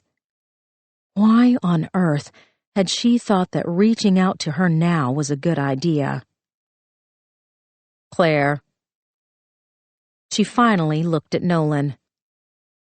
"This is the 5th time you've asked me a variation on that same question." "Humor me." "For how much longer?" "You're free to go." He indicated the door, and they both knew he meant free to go to her parole officer, because Nolan knew there were drugs in her system. Maybe he even knew that there was a gun in Claire's car. She had stashed the revolver in the driver's side door pocket, because that was slightly less obvious than hiding it in the trunk. She said, "I need to go to the bathroom. I'll get a female agent to escort you." Claire clenched her jaw. 3 times she had asked to use the bathroom. 3 times a female agent had taken her to the handicapped restroom and watched Claire use the toilet. She asked Nolan, "Are you scared I'm going to flush myself?" "Maybe you've got some drugs hidden in your clothes. You've been hanging around your sister a lot lately." He had played this card already. Claire did not rise to the bait. "Still, might be worth calling in a female agent to search you." He was silent long enough to make Claire sweat. She didn't care if they found the gun inside the Tesla, but Lydia's iPhone was her only lifeline to Paul. There was no passcode on the phone. She could practically hear Paul lecturing her on the importance of using passcodes. Nolan slapped his palms down on the table. "You know, Claire, you should really start answering my questions." "Why?" "Because I'm with the FBI. My side always wins." "You keep saying that, but I do not think those words mean what you think they mean." He nodded appreciatively. "Rockin' a little Inigo Montoya. I like it." She looked at the mirror, wondering which great and powerful Oz was watching them. Johnny Jackson was her first bet. Captain Jacob Mayhew. Maybe even Paul. She could very well see him having the balls to walk into an FBI field office just to watch her squirm. Maybe they had invited him. Nolan asked, "Would you say that your relationship with Paul was good?" Claire gave in a little, because stonewalling hadn't worked the last 5 times. "Yes, I would say that my relationship with my husband was good." "Because?" "Because he certainly knew how to fuck me." Nolan took the baser meaning. "I've always wondered what it'd feel like to climb behind the wheel of a Lamborghini." He winked. "More of a Pinto man myself." Claire had never found self-deprecating men attractive. She stared at the 2-way mirror. "Paul was good friends with Johnny Jackson." Do you know him? The congressman? Nolan shifted in his chair. Sure. Everybody's heard of him. He did a lot for Paul. Is that right? Yes. She kept her eyes on the mirror. He gave Quinn and Scott billions in government contracts. Did you know that? I did. Claire let her gaze travel back to Nolan. Do you want me to tell you about Congressman Jackson and his relationship with Paul? Sure. Nolan's tone was even. We could start there. Claire studied the man closely. She couldn't get a read off him. Was he afraid? Was he eager? Johnny was an FBI agent back in the early 90s. That's true. Claire waited for more. And? He was one of the shittiest agents this office has ever seen. I don't recall reading that in his official bio.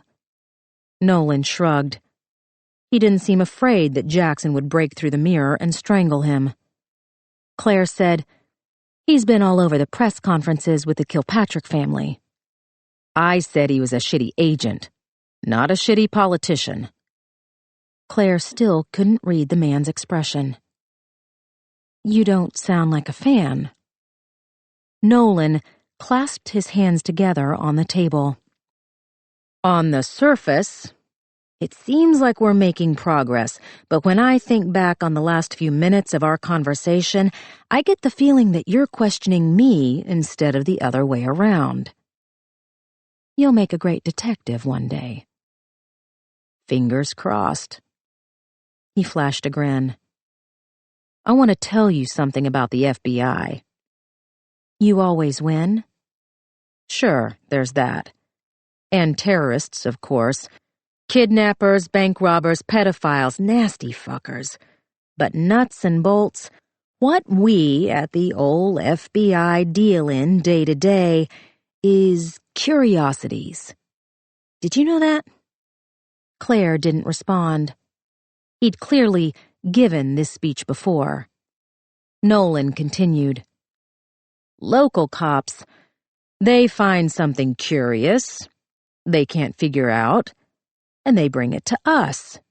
And we either agree that it's curious, or we don't. And generally, when we agree, it's not just the one curious thing, it's several curious things. He held up his index finger. Curious thing number 1. Your husband embezzled $3 million from his company. Only $3 million. That's curious. Because you're loaded, right? Claire nodded. Curious thing number 2. He added a second finger. Paul went to college with Quinn. He shared a dorm room with the guy. And then, when they were in grad school together, they shared an apartment. And then Quinn was best man at your wedding, and then they started the business together, right? Claire nodded again. They've been best friends for almost 21 years.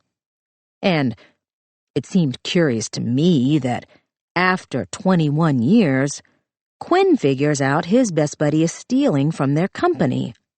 The one they built together from the ground up. But instead of going to his buddy and saying, Hey, what the fuck, buddy?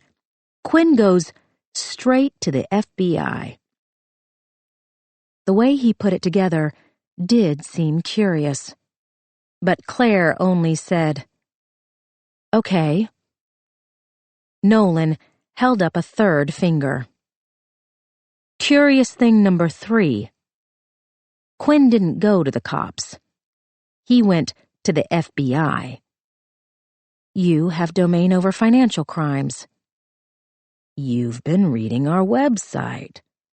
Nolan seemed pleased. But let me ask you again, is that what you'd do if your best friend of 21 years stole a small, almost negligible amount of money from your zillion-dollar company? Find the biggest, baddest stick to fuck him with? The question gave Claire a different answer. Adam had turned Paul into the FBI, which meant that Adam and Paul were not getting along. Either Adam Quinn didn't know about the movies, or he knew about the movies and he was trying to screw over Paul. Claire asked Nolan, "What did you do next?" "How's that?" "You investigated Adam's complaint about the money. You must have talked to the accountants. You traced the money back to Paul, and then what?" "I arrested him." "Where?" "Where?" Nolan repeated. "That's a funny question." "Humor me." Nolan chuckled again. He was enjoying this. "I arrested him in his fancy office down the street. I put the handcuffs on him myself. Frog marched him through the front lobby." "You surprised him." Claire knew the kinds of things Paul left behind when he was surprised. "Did you check his computer?" Another funny question. "You have your curious things. I have my funny questions." He drummed his fingers on the table. "Yes, I checked his computer." Claire nodded, but not for the reason Nolan would be thinking. If Adam had known about the movies, he would have made sure that they weren't on Paul's computer when the cops came. The first thing Paul would have done is point the finger back at his partner, which meant that Fred Nolan had just handed Claire compelling proof that Adam was not involved in Paul's side business after all. "So what do you say?" Nolan asked. "Quid pro quo, Clarice?" They stared at each other again, this time with hope instead of hostility. Could she trust Fred Nolan? He worked with the FBI. Then again, so had Johnny Jackson. Maybe Nolan's trash talk about the congressman was meant to draw her out. Give a little, get a little more. Or perhaps Nolan was being truthful. Paul was always telling Claire that she never trusted people, that she held back too much. She asked, "What do you want to know?" A smile broke across his face. "Did Paul slip you something before he died?" The key tag. She almost laughed with relief. This entire dance had been to move them toward the key tag. Claire chose to sound obtuse. "Are you making some kind of sexual innuendo because of what my husband and I were doing in the alley?" "No." The question clearly knocked him off his game. "Absolutely not. I just want to know if he slipped you, gave you, something. Anything. It could be small or big or—" Claire stood up. "You're disgusting." "Wait." He stood up too. "I'm not being an asshole." Claire employed one of Grandma Jenny's quips. If you have to say you're not doing something, then you probably are. "I need you to sit down." Nolan wasn't playing around anymore. There was nothing flirty or silly about his tone. "Please." Claire sat back down, her spine straight in the chair. She could almost feel the power shifting back to her side. Nolan was going to lay all of his cards on the table, and she knew what the first card would be before he even showed his hand. He said, "He's alive." Claire asked, "Frankenstein?" "No." Nolan smoothed down his tie. "Paul. He's not dead." Claire twisted her face into what she hoped was an expression of disbelief. "Your husband is alive." "I am sick of your bullshit, Agent Nolan." She forced some haughtiness into her voice. "I knew you were reprehensible, but I didn't know you were cruel." "I'm sorry." He held out his hands as if none of this was his fault. "I'm being straight with you. Your husband is alive." Claire tried to show surprise, but it felt too fake. She looked away. Coldness had always worked to her advantage. "I don't believe you." "No more bullshit," Nolan said. "We helped him fake his death." Claire kept her gaze turned away. She had to remind herself that she wasn't supposed to know the extent of Paul's crimes. "You're telling me that the FBI helped my husband fake his death over $3 million? "No. What I told you before is the truth. The embezzlement charges were dropped. That was settled between your husband and his partner. But we found some other things while we were investigating the initial complaint. Things that were a hell of a lot more curious than some missing cash." Nolan didn't elaborate. "We realized that Paul had information we needed. Volatile information. His life would have been in danger if it got out that he was talking. And we needed him alive to testify at the trial." Claire's cheeks were wet. She was crying. Why was she crying? Nolan said, "He was mixed up in some things, bad things, with some bad people." She touched her fingers to her face. The tears were real. How could that be? "He asked to go into witness protection." Nolan waited for her to say something. When she didn't, he continued. "My bosses felt like he might be planning to run, so we moved up the day it was supposed to happen. We picked Paul up on his way to see you, taped him up with the squibs, that's like a plastic balloon with fake blood, and told him it was going down in the alley." Claire stared at her wet fingertips in disbelief. She couldn't be crying for Paul. She wasn't that stupid. Was she crying for herself? For Lydia? For her mother who had never come? Claire looked up at Nolan. He'd stopped talking. She should say something now. Ask a question, make a comment. She said, "Did you know Paul was going to meet me? That I would see it?" "That was part of the agreement." This time, Nolan looked away. "He wanted it to happen in front of you." Claire's hands were shaking again. She longed for a time when nothing on her body shook with rage or fear or whatever mixture of hate and betrayal she was feeling right now. The paramedics were undercover agents. Detective Raymond was in on it too. The man at the funeral home? It's amazing what people will do for you when you threaten to sic the IRS on their financial records. They asked me if I wanted to see the body. Paul said that you wouldn't. Claire clenched her fists. She hated that he knew her so well. What if he was wrong, and I asked to see it? Well, it's not like on TV. We show you the image on a screen. The body's usually in another room with a camera pointed on it.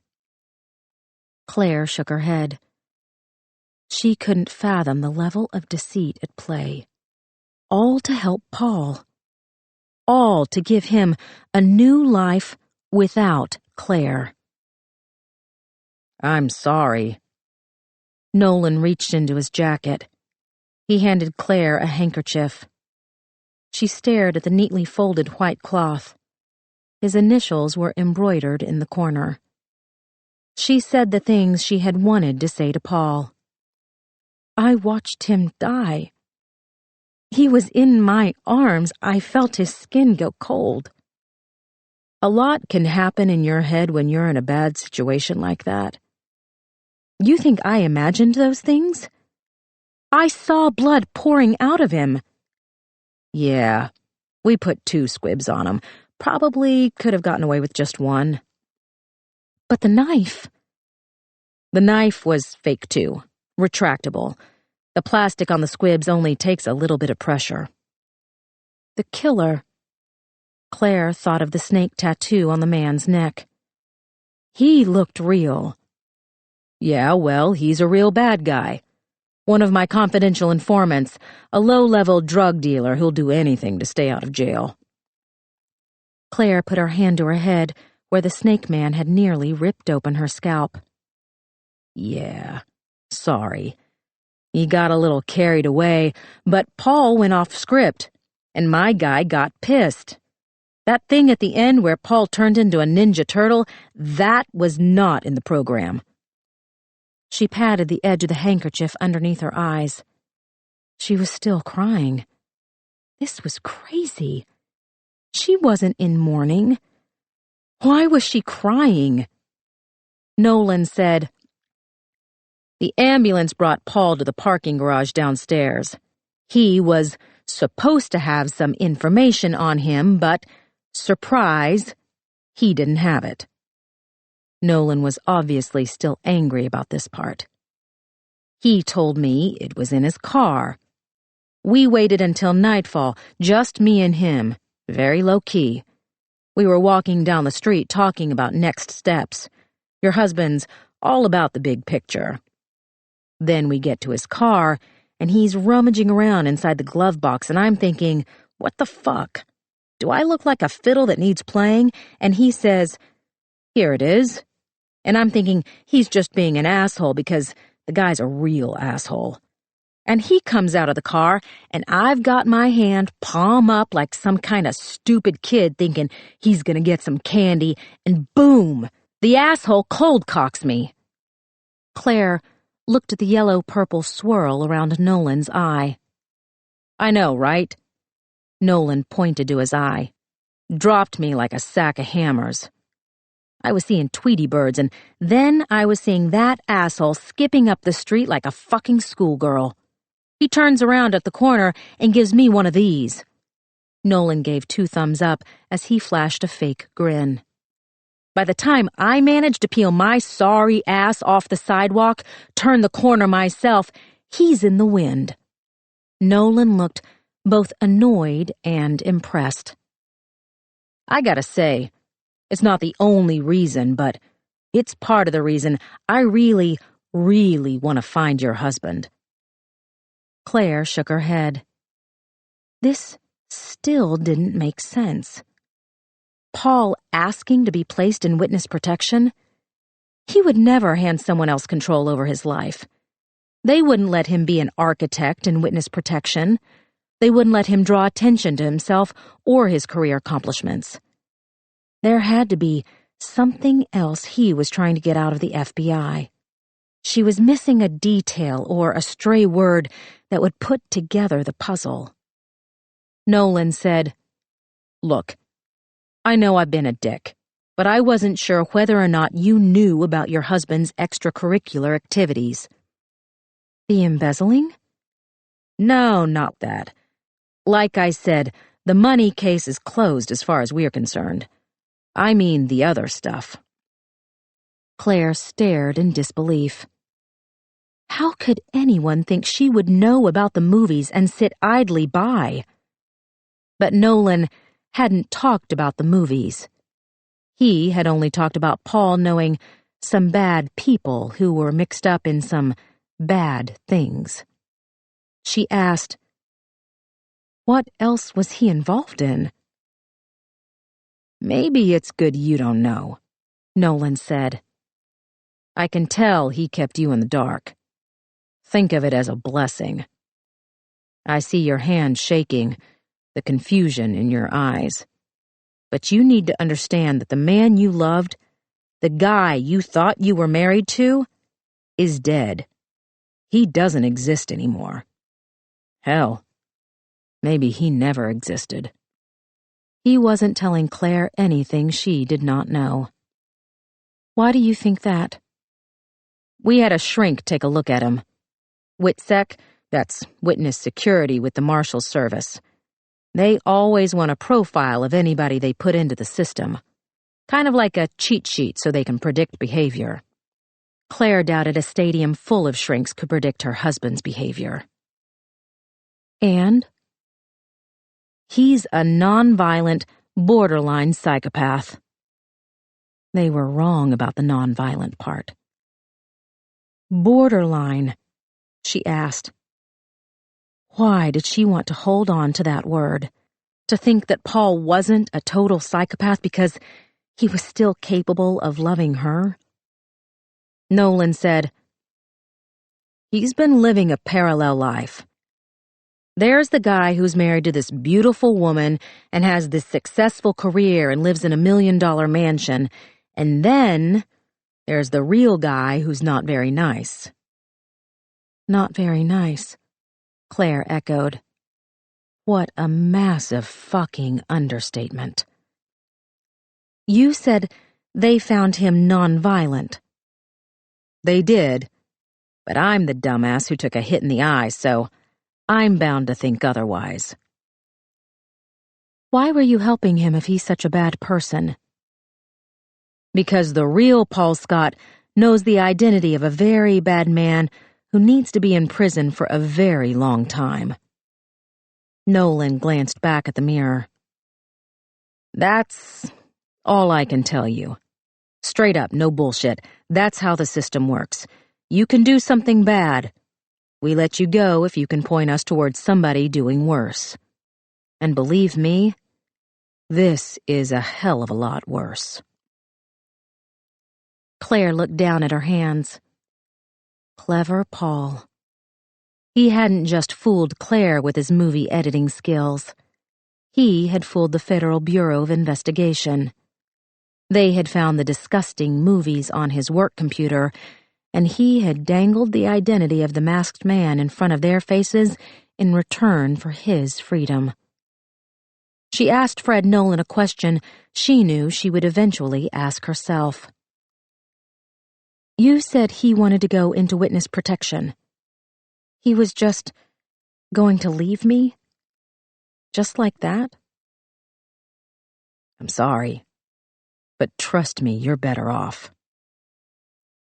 Did Adam Quinn know about the other stuff Paul was mixed up in? The name of the bad man? No. We grilled the shit out of him. He had no idea. Nolan picked up on her distress. I can see why you stepped out on your husband. He really didn't deserve you. Claire agreed, but she had caught Nolan in a lie. If Paul was planning to run, why would he slip me something before we went into the alley? Backup plan? Nolan guessed. There was no guarantee he'd be able to get the drop on me. I want to get this straight. Claire turned around all the cards he'd just laid out so he could see them from her perspective. You caught Paul doing something bad. Something worse than embezzling. He told you that he knows the identity of this boogeyman. You said he was taking you to his car to show you some kind of proof. So I'm going to guess that's a photograph or a document or something electronic, which means it has to be stored on a piece of paper or a disk or a flash drive or something like that. Something he could fit in his glove box. Something that could be slipped to me before we went into the alley. Nolan shrugged, but she could read him now, and she could tell that he was getting nervous. You also said that Paul's life would have been in danger if it got out that he was sharing this information about the boogeyman. Right. So that gives you all the power. Paul needs you more than you need him. I mean, yes, you want to make a case, but Paul wants to live. You said his life was in danger. You're the only one with the resources to protect him. So why is he hiding from you? Nolan didn't glance back at the two-way mirror, but he might as well have. Claire tried to look at the situation from a different angle. Paul's angle. He'd escaped from Nolan, but he hadn't run off to an island country with no extradition treaty. Claire had no doubt that Paul had a secret stash of money waiting for him somewhere. He'd probably already ordered the gladiator cabinets for the garage. He'd admitted to her over the phone that the timeline had been pushed up. But that didn't explain why he was sticking around. The FBI couldn't find him. But, as Lydia would say, so what? Paul was a free man. He didn't need to go into witness protection. He didn't need the FBI. He didn't need anything. Except for whatever was on the USB drive. The door shook as someone pounded a fist against the flimsy wood. "Claire!" Claire recognized the angry voice of her lawyer on the other side of the door. Wynne Wallace, the Colonel. "Claire!" Wynne tried the knob. The door was locked. "Keep your goddamn mouth shut!"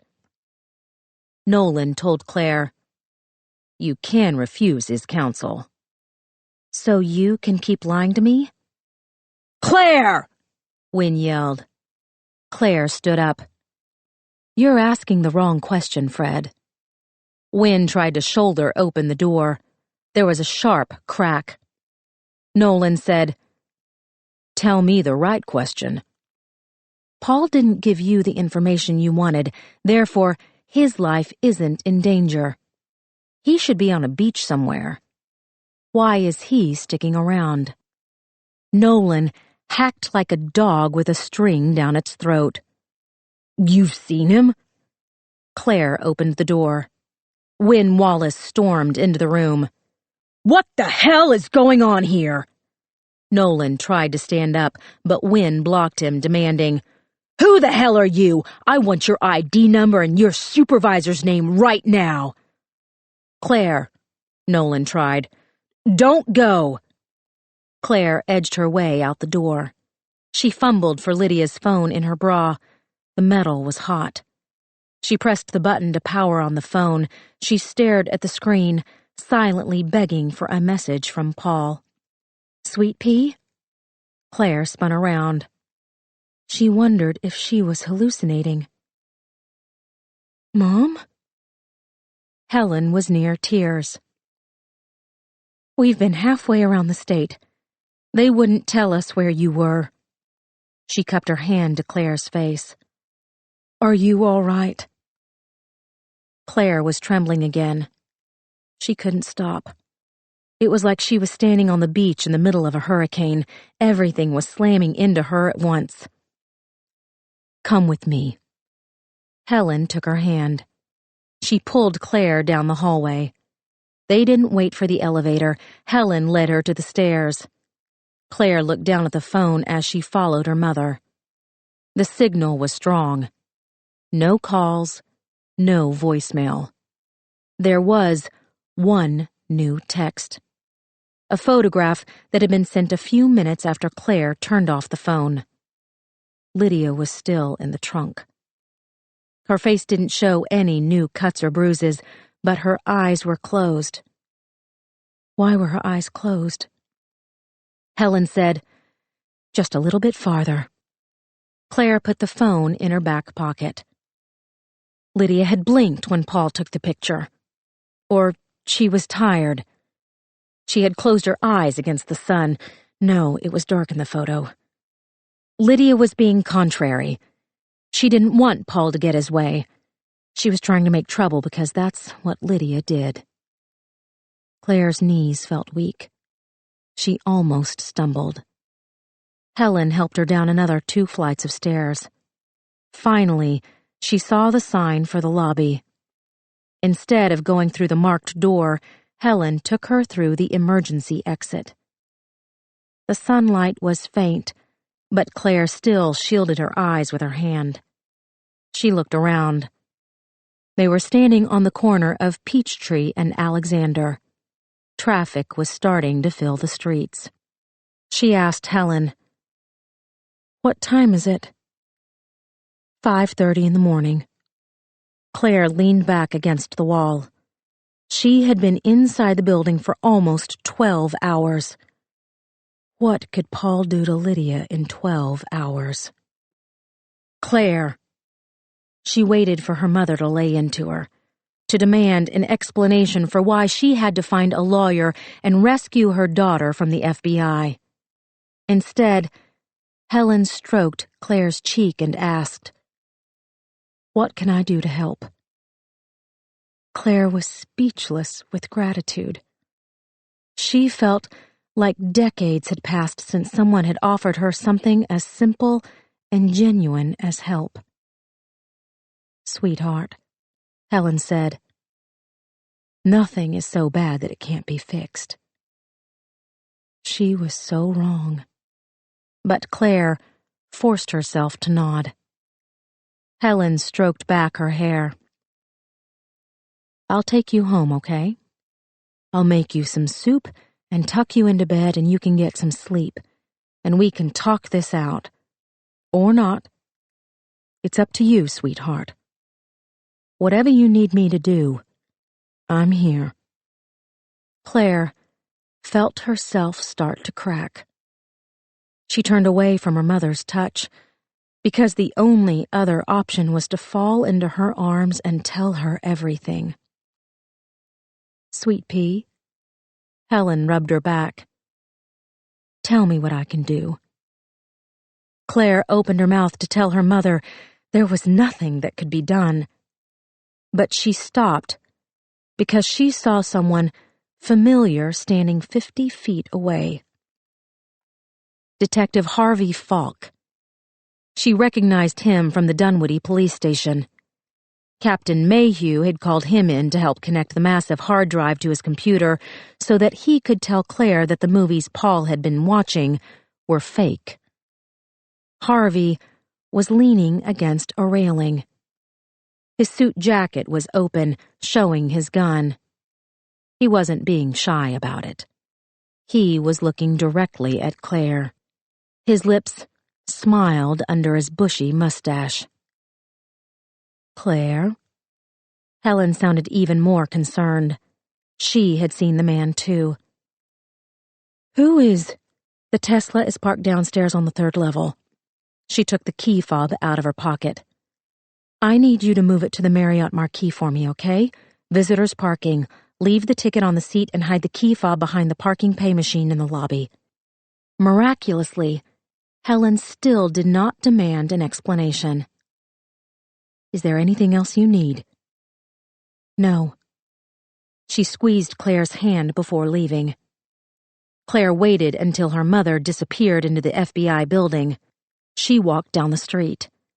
She forced herself not to look over her shoulder as she reached the corner. She crossed against the light, dodging around a yellow taxi. She took West Peachtree toward downtown. She finally looked behind her. Harvey was 30 yards away.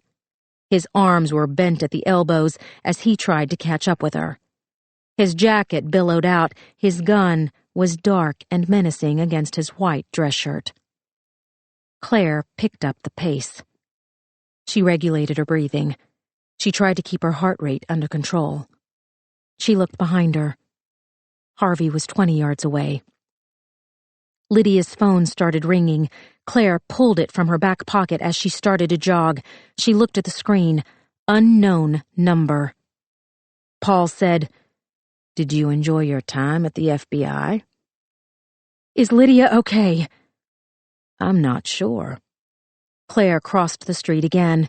A car screeched to a stop inches away from her hip. The driver yelled out his open window. She asked Paul, "Do you want that USB drive or not?" "Lydia's fine. What did you tell the FBI?" "Nothing. That's why they kept me so long." Claire looked over her shoulder. Harvey was closer, maybe 15 yards away. "A cop is following me, one of Mayhew's guys." "Get rid of him." Claire ended the call. She jogged across the street. She knew this area of town because she had worked in the Flatiron Building when they first moved to Atlanta. Claire had hated the job. She took long walks during lunch and came back late and flirted with her boss so he would let her leave early. She started jogging again. Harvey was quickly closing the gap between them. He was a big man with a long stride. He was going to catch up with her soon. Claire turned the corner onto Spring Street. She lunged into a full run. She was at the next corner by the time Harvey rounded the building. Claire went halfway down the side street. She checked over her shoulder. Harvey hadn't made the corner yet. She frantically looked for an escape route. The Southern Company's side entrance was the closest option. There were 6 glass doors and a large revolving door at the far end. She tried the first door, but it was locked. She tried the next one, then the next one. She looked back for Harvey, still not there, but he would be running now, catching up fast. She tried another door, then wanted to kick herself for not going to the revolving door first. Claire ran full bore into the open mouth of the door. She pushed so hard against the glass partition that she heard the motor grind. The lobby was cordoned off by glass turnstiles. The sleepy guard behind the counter was smiling. He had probably watched her try each door. "I'm sorry." Claire pitched up her voice a few octaves so she sounded helpless. "I know it's awful of me to ask, but can I use your restroom?" The guard smiled. "Anything for a pretty lady." He reached under the desk and opened one of the turnstiles. "Go straight through to the main lobby on West Peachtree. The bathrooms are on the right." "Thank you so much." Claire walked briskly through the partition. She looked behind her. Harvey raced past the side entrance doors. She had 2 seconds of relief before he came back. Claire darted into an elevator alcove. She kept her head turned so she could see him. Harvey started toward the building. He pulled on one of the locked doors. He was clearly winded. His breath fogged the glass. He wiped it away with his jacket sleeve. He cupped his hands to his eyes and peered into the lobby. The guard mumbled something under his breath. Claire pressed her back against the elevator doors. Harvey pushed away from the glass. Instead of leaving, he moved toward the revolving door. Claire tensed herself. She would tell the guard that Harvey was stalking her. Then Harvey would flash his badge. She could run toward the front entrance, dart back into the street. Or she could stay here. Harvey hadn't pushed through the revolving door. He was still standing outside. His head was turned to the right.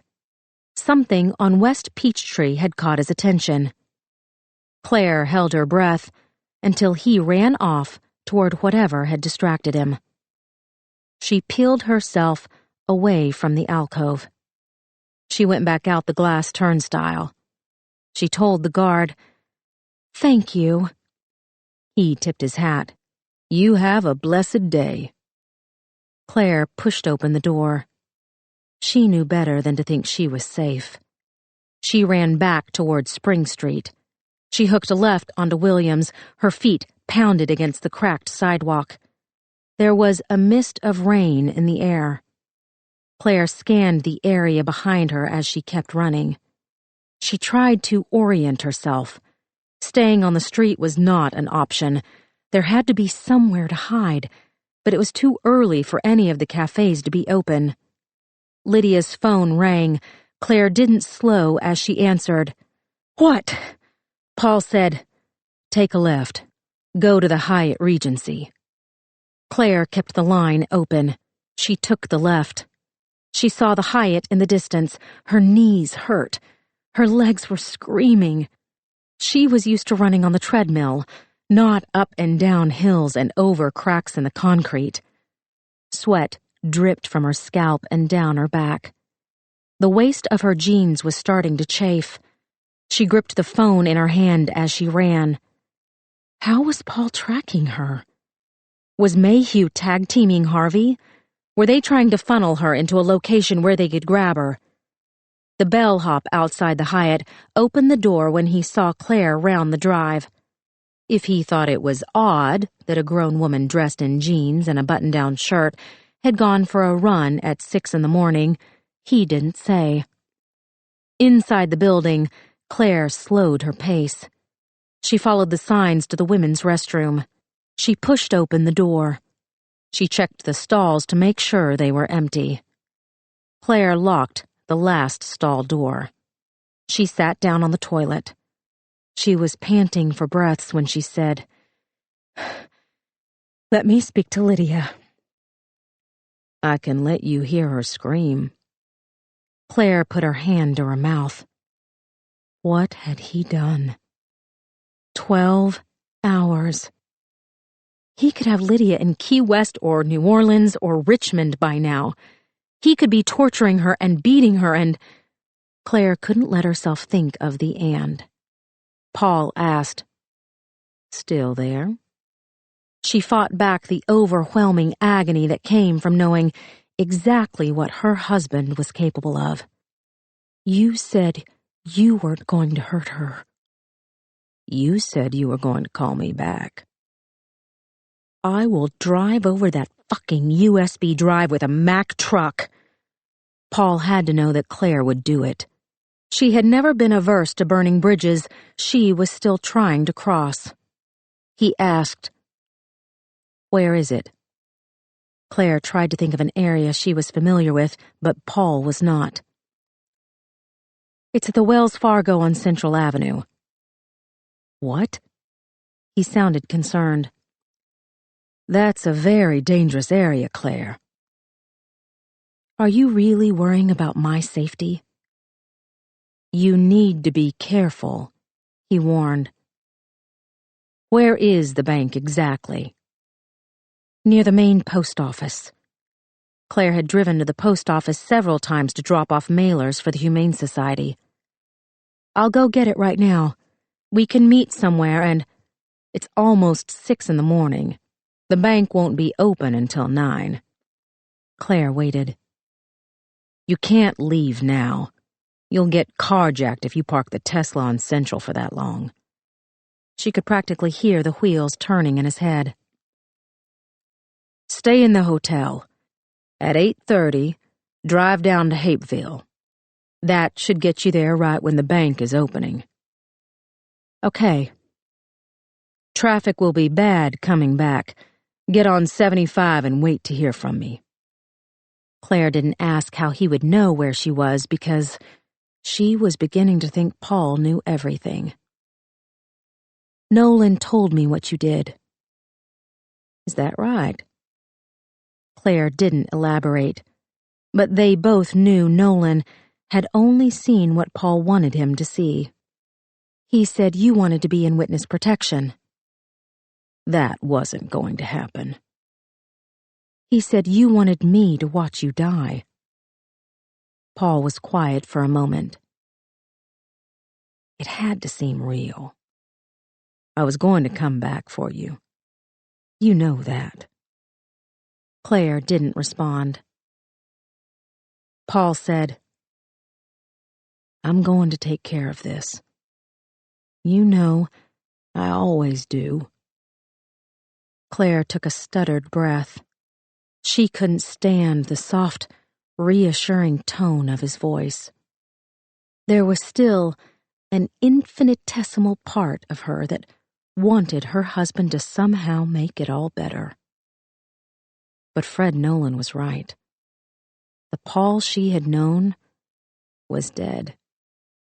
This stranger on the other end of the phone was an imposter. Or maybe he was the real Paul Scott, and her husband, her friend, her lover, had been the lie. It was only when he put on that black leather mask that the real Paul showed his face. She said, "I want to speak to my sister." "In a minute," he promised. "The battery on your phone is probably getting low. Did you bring the charger from the house?" Claire checked the screen. "It's at 30%. Paul said, "Go buy a charger. And you need to juice up the Tesla. There's a charging station at Peachtree Center. I downloaded the app for you, so just..." "Let me talk to Lydia." "Are you sure you want to do that?" Put my sister on the goddamn phone! There was a rustling sound, then the tinny echo of a speakerphone. Wake up, Paul said. Your sister wants to talk to you. Claire gritted her teeth. He sounded like he was speaking to a child. Lydia? She tried. Lydia. Lydia didn't answer. Please say something, Liddy, please. Claire. Her voice was so flat, so lifeless that Claire felt like a hand had reached inside her chest and ripped out her heart. Liddy, Claire said, please just hold on. I'm doing everything I can. Lydia mumbled. It's too late. It's not too late. I'm going to give Paul the USB drive and he's going to let you go. Claire was lying. They all knew that she was lying. She started crying so hard that she had to brace herself against the wall. Hold on a little while longer. I'm not going to abandon you. I promised you. Never again. I forgive you, Claire. Don't say that now. Claire bent at the waist. Tears fell onto the floor. Tell me when you see me, okay? Tell me when this is over. I forgive you for everything. Pepper, please.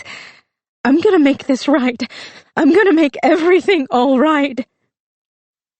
It doesn't matter, Lydia told her. I'm already dead. Chapter 18.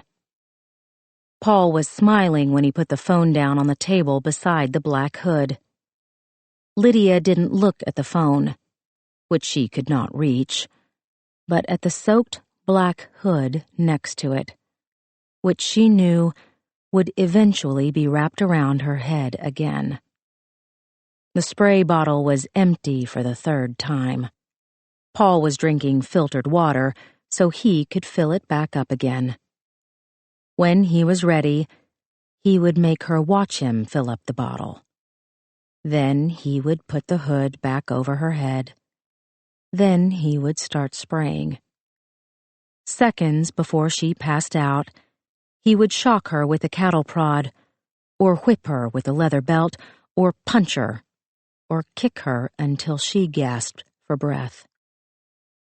And then he would start the process all over again.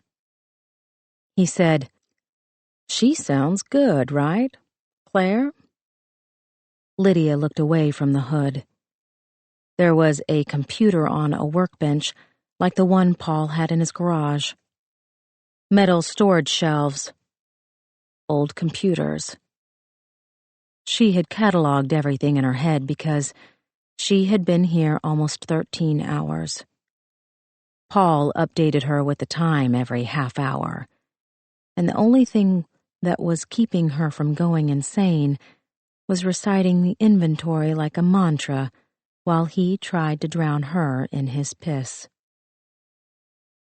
Apple Macintosh, dot matrix printer, 5-inch floppy disks, duping machine, disk burner. I bet you want to know what's on that USB drive, Lydia. I'd like to call it my get-out-of-jail-free card. Apple Macintosh, dot matrix printer, 5-inch floppy disks, duping machine, disk burner. Fred Nolan wants it. Mayhew, Johnny, lots of other people want it too. What a surprise. Paul Scott has something that everybody else wants. He paused. What do you want from me, Liddy? Apple Macintosh, dot matrix printer, 5-inch floppy disks, duping machine, disk burner. Do you want some Percocet? The question pulled her out of her stupor. She could almost taste the bitter pill in her mouth. He shook the prescription bottle in front of her face. I found it in your purse. I guess you stole it from Claire." He sat down in the chair across from her. He rested the bottle on his knee. "You were always stealing from her." Lydia stared down at the bottle. This would be it. She had told Claire that she was already dead, but there was still an ounce of life left inside of her. If she gave in to her desire, if she took the Percocet, that would truly be the end. "Well, this is interesting." Paul crossed his arms. "I've listened to you beg and plead and squeal like a stuck pig, and this is the line you're drawing? No Percocet?" Lydia tried to summon the euphoria the pills would bring. She'd read somewhere that if you thought about a food long enough, you wouldn't want it anymore. You would trick yourself into thinking you'd already eaten it. This had never worked with donuts or hamburgers or French fries or Apple Macintosh dot matrix printer, 5-inch floppy disks, duping machine, disk burner. I could force the pills down your throat, but what would be the fun in that? He stretched her legs wider apart with his knees. I could put them somewhere else. Somewhere you could more easily absorb them into your system. He took a deep breath and sighed it out. What would that be like, I wonder?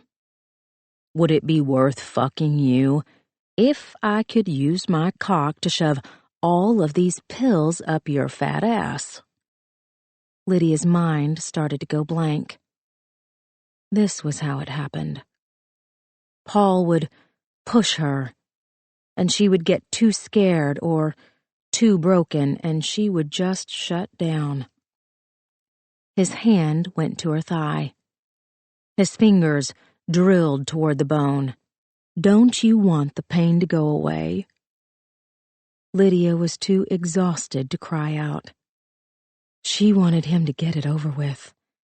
The punch, the jab, the slap, the electric cattle prod, the branding iron, the machete. She had seen what the masked man had done with the tools of his trade. She had seen what Paul's father had done to Julia. She had experienced firsthand the type of torture Paul was capable of, and she was certain that his role in the movies had been far from passive. He was enjoying this. No matter what derogatory things he'd said, Paul was aroused by Lydia's pain. She could feel the hard shaft of his prick when he leaned in close to gorge himself on her terror. Lydia just prayed that she would be dead by the time he finally got around to raping her. New strategy. Paul snatched the pill bottle off his leg. He placed it on the rolling table where he was keeping his tools. I think you're going to like this. Apple Macintosh dot matrix printer, 5-inch floppy disks, duping machine, disk burner. He stood in front of the metal shelves beside the computer. Her anxiety ramped back up, not because he was going to do something terrible and new, but because he was going to mess up the order of the items on the shelves. Apple Macintosh dot matrix printer, 5-inch floppy disks, duping machine, disk burner. They had to stay that way, in that exact order. No one could touch them. Paul dragged over a step stool. Lydia nearly cried with relief. They were safe. He was reaching up to the top shelf, past the equipment, past the floppy disks. He pulled down a stack of notebooks. He showed them to Lydia. Her relief dissipated. Her father's notebooks. Paul said, Your parents are quite the prolific letter writers. He sat down across from Lydia again. The notebooks were in his lap. A stack of letters she hadn't noticed before were on top. He held up an envelope for Lydia to see. Helen's handwriting, precise and neat, and so sorrowfully familiar. Poor lonely Lydia. Your mother wrote you tons of letters over the years. Did you know that? He shook his head. Of course you didn't know that. I told Helen I tried to get them to you, but you were homeless and living on the streets, or you were in rehab, but you checked yourself out before I could get to you. He tossed the letters on the floor.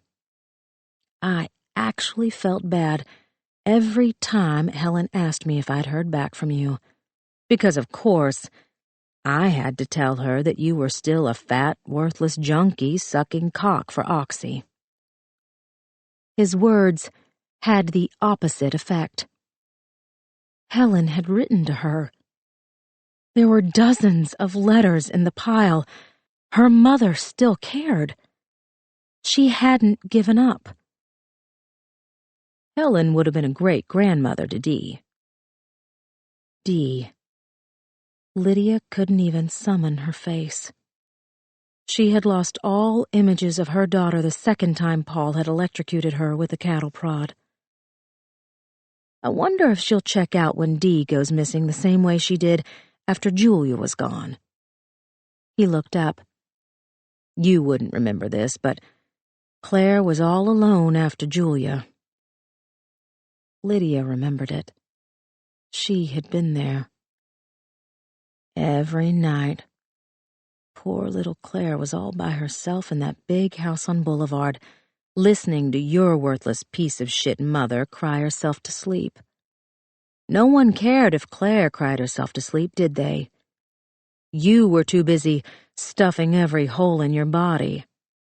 That's why she fell so hard for me, Liddy. Claire fell for me because none of you were there to keep her from falling.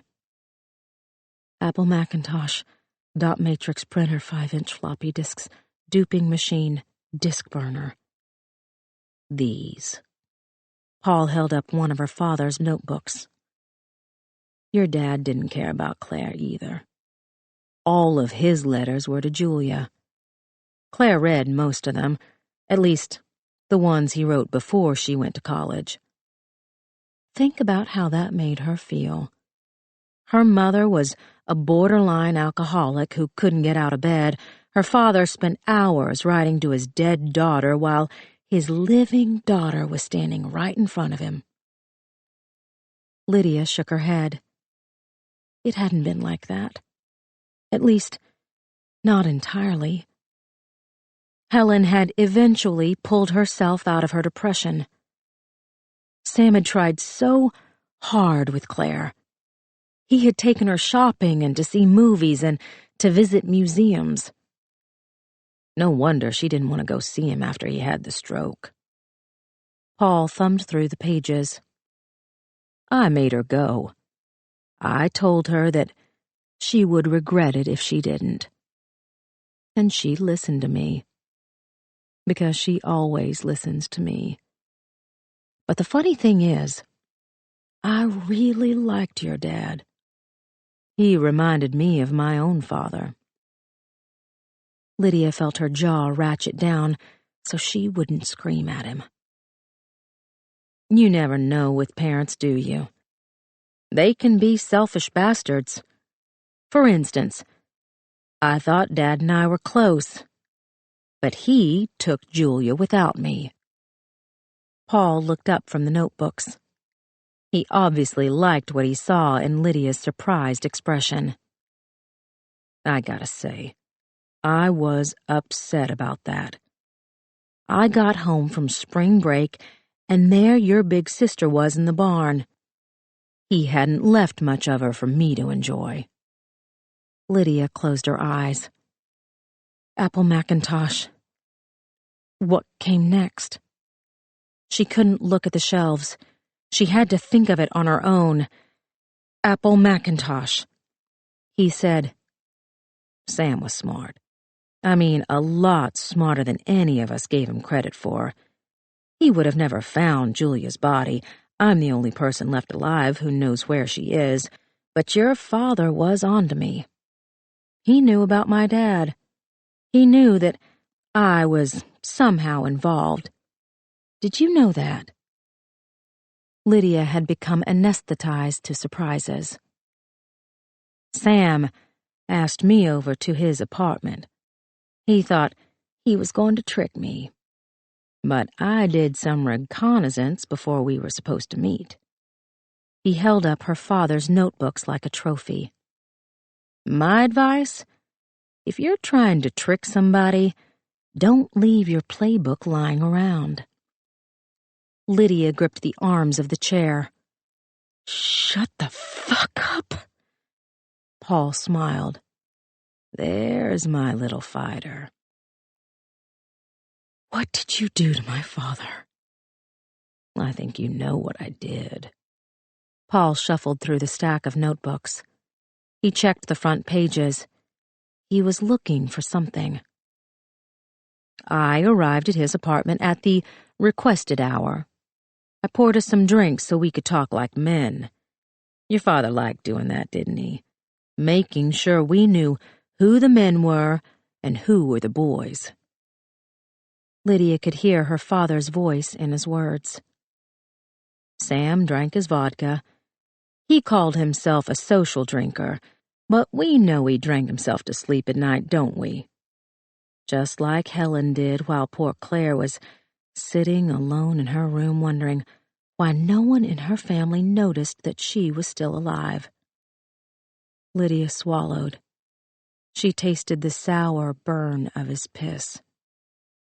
I guess the vodka masked the sleeping pills I ground up in his drink. Lydia wanted to close her eyes. She wanted to block him out, but she couldn't. I watched his head dip. Paul imitated her father falling into a stupor. I tied him up with some sheets that I brought with me. They were torn into long strips. His hands were so limp when I tied him up that I was worried he'd die before the fun could start. Lydia felt every sense lock onto him. Paul leaned back in the chair with his legs spread wide. Lydia forced herself not to look down because she knew exactly what he wanted her to see. If you use strips of bed sheets to tie somebody up, then the marks don't show when the coroner gets them. If you're careful, I mean, because, of course, you have to fold the sheets properly, which I did because I had time with your father. I want you to hear that, Liddy. I had lots and lots of time with your father. Lydia's mind had gone haywire. It was too much. She couldn't take in what he was saying. When Sam woke up, we watched the tape together. You know the tape I'm talking about. The tape with Julia? Paul rubbed the sides of his face. His beard was growing in. I wanted us to watch all of the tapes together, but I was worried the neighbors would hear his screams. Paul added. Not that Sam didn't scream a lot at night anyway, but still. Lydia listened to the steady in and out of her own breathing. She rearranged his words in her head until they fell into digestible sentences. Paul had drugged her father. He had made her father watch his oldest daughter being brutally murdered. At the end, I debated whether or not to tell Sam where Dad and I had dumped Julia's body. What's the harm, right? We both knew he was going to die. Paul shrugged. Maybe I should have told him. It's one of those questions you still ask yourself years later. I mean, Sam was so tortured, right? All he wanted to know was where she was. And I knew, but I just couldn't bring myself to tell him. Lydia knew that she should rage against him. She should try to kill him, but she couldn't move. Her lungs were wet with urine. Her stomach was filled. Her body was seized by pain. There were welts on her arms where he'd electrocuted her. The cut on her forehead had been opened, her split lip had been torn in two. Her ribs were so bruised that she felt like the bones had turned into knives. He said, "I used Nembutal. You know what that is, right? They use it to put animals out of their misery, and he was miserable, especially after he watched the tape." Paul had found the notebook he was looking for. "Here you go." He held up the page so Lydia could see. The bottom half was torn away. "Look familiar?" Her father's suicide note had been written on a torn-off sheet of notebook paper. Lydia could still see his shaky words in her head. "To all of my beautiful girls, I love you with every piece of my heart. Daddy." Paul said, "I think I chose a good line, don't you?" He put the notebook back in his lap. "I chose it for Claire, really, because I thought that the line was particularly true about her. All his beautiful girls. You were never really beautiful, Lydia. And Julia, I told you I still visit her sometimes. She's no longer beautiful. It's been sad watching her decay over the years. The last time I checked in on her, she was just rotten bones with long strands of dirty blonde hair and those stupid bracelets she used to wear on her wrist. You remember those? Bangles. Julia had worn bangles on her left wrist and a big black bow in her hair. And she'd stolen Lydia's saddle Oxfords to complete the outfit because she'd said they looked better on her anyway. Suddenly, Lydia had too much saliva in her mouth. She tried to swallow. Her throat spasmed. She coughed. "Don't you want to know where Julia is?" Paul asked. "It's really the one thing that broke you all apart. Not her disappearance, not her probable death, but the never knowing. Where is Julia? Where is my sister? Where is my daughter? The not knowing completely destroyed every single one of you. Even Grandma Jenny, though the old bitch likes to act like the past is past." Lydia felt herself start to slip back into that in-between space. There was no use listening to him anymore. She already knew everything she needed to know. Dee and Rick loved her. Helen had not given up. Lydia had forgiven Claire. 2 days ago, she would have panicked if someone had told her that she had a finite amount of time to settle all of her affairs. But when she got down to it, her family was really the only thing that mattered. "I visit Julia sometimes." Paul was studying her face to gauge his words. "If you had a dying wish, wouldn't it be to know where Julia is?" Apple Macintosh, dot matrix printer, 5-inch floppy disks, duping machine, disk burner. "I'm going to read you some selections from your father's journals. And then I'm going to waterboard you again in," he looked at his watch, 22 minutes. All right? Apple Macintosh, dot matrix printer, 5-inch floppy disks, duping machine, disk burner. Paul rested the notebook in his lap on top of the others. He started reading aloud. "I remember the first time your mother and I walked you through the snow. We wrapped you up like a precious gift. The scarf was wound so many times around your head that all we could see was your little pink nose." His voice. Paul had known her father. He had spent hours with him, even up to his last hours.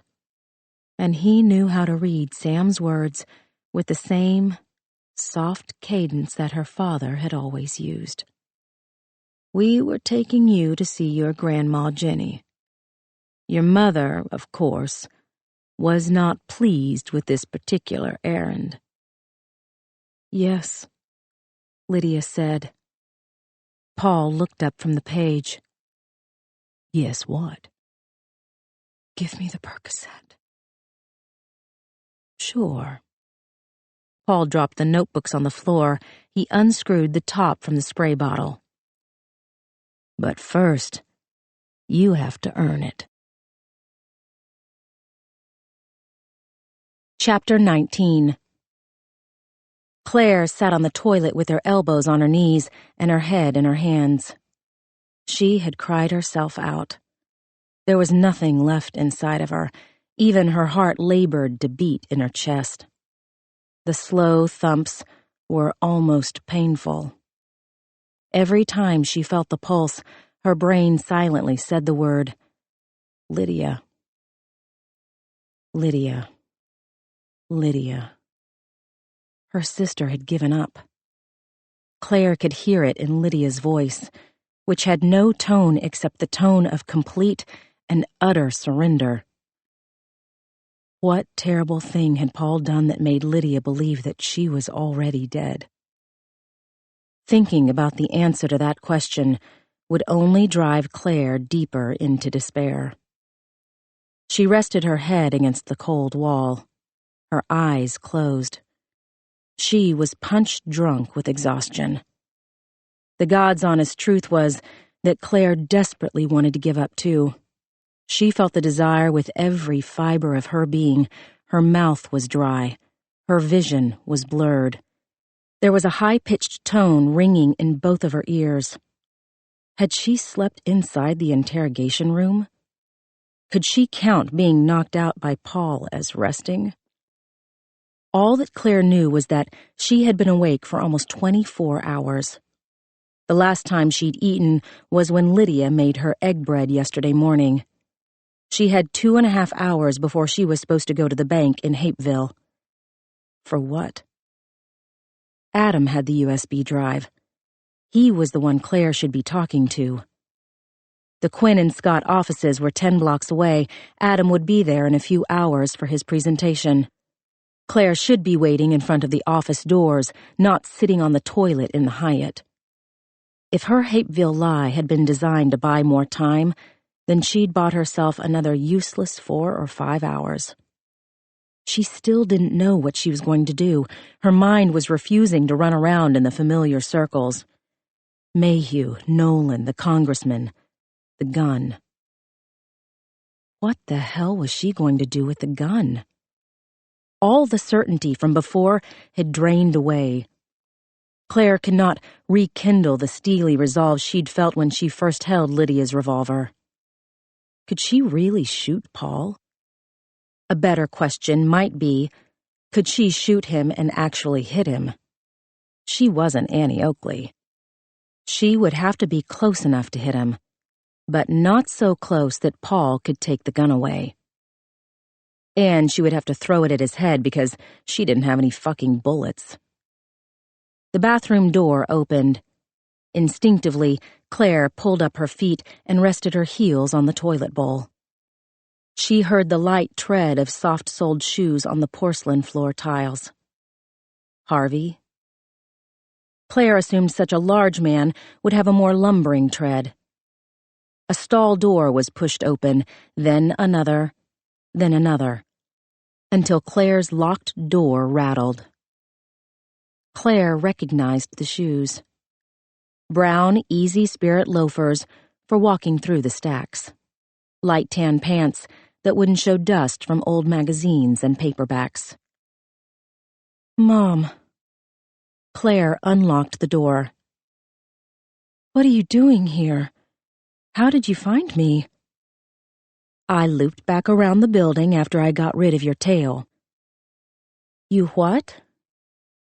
I saw that man running after you. I went around the other side of the building and clapped my hands to get his attention and... Helen was holding onto the door. Her face was flushed. She was breathless. They let me cut through the main lobby. The guard at the side entrance told me you'd just left. You were running so fast I almost lost you, but then the bellman outside said you were here." Claire stared in open disbelief. Helen was wearing a colorful blue Chico's blouse with a chunky necklace. She should be hosting a book signing, not running through the streets of downtown Atlanta drawing off a tale. Helen asked, "Do you still want me to move your car?" Claire shook her head, but only because she didn't know what she wanted Helen to do. "I know Paul was accused of stealing money." Helen paused, as if she expected Claire to protest. "That Agent Nolan was at the house yesterday afternoon, and that police captain, Jacob Mayhew, dropped by almost as soon as he left." "He did it," Claire said, and it felt good to tell her mother even the tiniest bit of truth. "Paul stole $3 million from the company." Helen seemed appalled. $3 million was a hell of a lot of money to her mother. "You'll pay it back.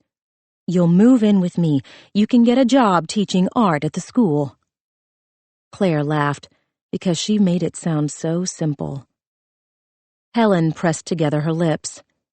She obviously wanted to know what was going on, but she only said, "Do you want me to leave you alone? Do you need my help? Tell me what to do." "I don't know," Claire admitted, another slice of truth. "I have to leave for Hapeville in 2 hours." Helen didn't ask why. She simply said, "All right. What else?"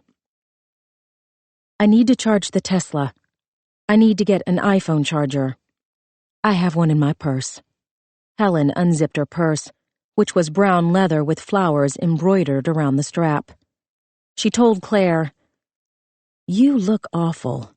When was the last time you had something to eat?" Lydia had asked her that same thing 2 nights ago.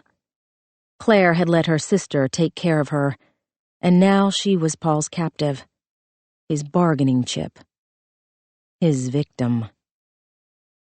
"Sweetheart," Helen had the charger in her hand, "let's go to the lobby and get something to eat." Claire let her mother lead her out of the bathroom, the same way she had led her out of the FBI interrogation room. Helen took her deep into the hotel lobby. There were several groupings of large couches and overstuffed chairs. Claire practically fell into the closest one. Helen said, "Stay here. I'll go to the cafe and get something." Claire leaned back her head. She had to get rid of Helen. The only reason Lydia was in trouble was because Claire had involved her in Paul's madness. She would not lead her mother down that same path. She had to think of something that would get them all out of this. Paul would want to meet somewhere isolated. Claire should have an alternative space to suggest. Somewhere open, with a lot of people around. A mall. Claire knew all of the high-end stores inside Phipps Plaza. She imagined herself walking through Saks with dresses folded over her arm. She would have to try them on because some of the brands were running smaller than usual. Or maybe Claire was running larger since she'd stopped playing tennis 4 hours a day. She wanted to look at the new Prada bags, but the display was too close to the perfume counter and her allergies were acting up. "Honey?" Claire looked up. The light had changed. So had the scenery. Helen was sitting on the couch beside her. She had a paperback in her hand. She was using her thumb to mark her place. She told Claire, "I let you sleep for an hour and a half." "What?" Claire sat up, panicked. She scanned the lobby. There were more people now. The front desk was fully staffed. Suitcases were being rolled across the carpet. She checked the faces. No Jacob Mayhew, no Harvey Falk. "You said you had 2 hours." Helen put the book in her purse. "I charged your iPhone. The Tesla is plugged in 1 street over on Peachtree Center Avenue. Your purse is right beside you. I put the key in the zippered pocket. There's some clean underwear in there, too. She indicated the coffee table. The food is still warm. You should eat. It'll make you feel better. Claire looked down at the table. Her mother had bought her a large cup of coffee and a chicken biscuit. Go ahead. You have time. Her mother was right. She needed to get something of caloric value in her system. The coffee she could handle. Claire wasn't sure about the food. She took the plastic lid off the cup. Helen had poured in enough milk to turn the liquid white, just the way Claire liked it. Helen opened a napkin and put it on Claire's lap. She said, "You know that revolver takes .38 special ammunition, right?" Claire sipped the coffee. Her mother had been inside the Tesla. She would have seen the weapon in the door pocket. It's in your purse. It didn't seem safe to leave a gun in your car while it's parked on the street. I couldn't find a place downtown, or I would have bought ammunition for you. Claire put down the cup. She unwrapped the biscuit to give her hands something to do. She expected the smell to turn her stomach, but she realized that she was hungry. She took a large bite. Helen said, "Huckleberry called me. I know you know about the tape." Claire swallowed. Her throat still hurt from screaming in the backyard of the Fuller house. "You lied to me about Julia." "I protected you. There's a difference." "I had a right to know. You are my child. I am your mother." Helen sounded resolute. "I won't apologize for doing my job." Claire bit back a sharp comment about how refreshing it was to hear that Helen was back on the job. Helen asked, "Did Lydia show you the tape?" "No." She wasn't going to let her sister take the blame yet again. "I found it on the internet. I showed it to her." Lydia's phone. Helen had seen the unfamiliar number on her caller ID. "I took her phone. Mine was stolen during the robbery, and I needed one, so I took hers." Helen didn't press for a better explanation, likely because she had investigated countless thefts when the girls were growing up. She only asked, "Are you all right?" "I feel better, thank you." She looked over her mother's shoulder because she couldn't bring herself to look her in the eye. Claire couldn't tell Helen about Lydia, but she could tell her about Dee. Her mother was a grandmother. She had a beautiful, accomplished grandchild who was hopefully being hidden somewhere that Paul would never find her. Which meant that, right now, Claire couldn't let Helen find her either. Helen said, "Earlier, when Wynne and I were looking for you, I remembered something your father told me." She gripped her purse in her lap. "He said that children always have different parents, even in the same family." Family. Helen had more than she knew about. Claire felt the weight of her own guilt pressing down on her chest. Helen continued, "When Julia was little and it was just the three of us, I think I was a pretty damn good mother." She laughed, because the memory obviously made her happy. "And then Pepper came along, and she was such a handful.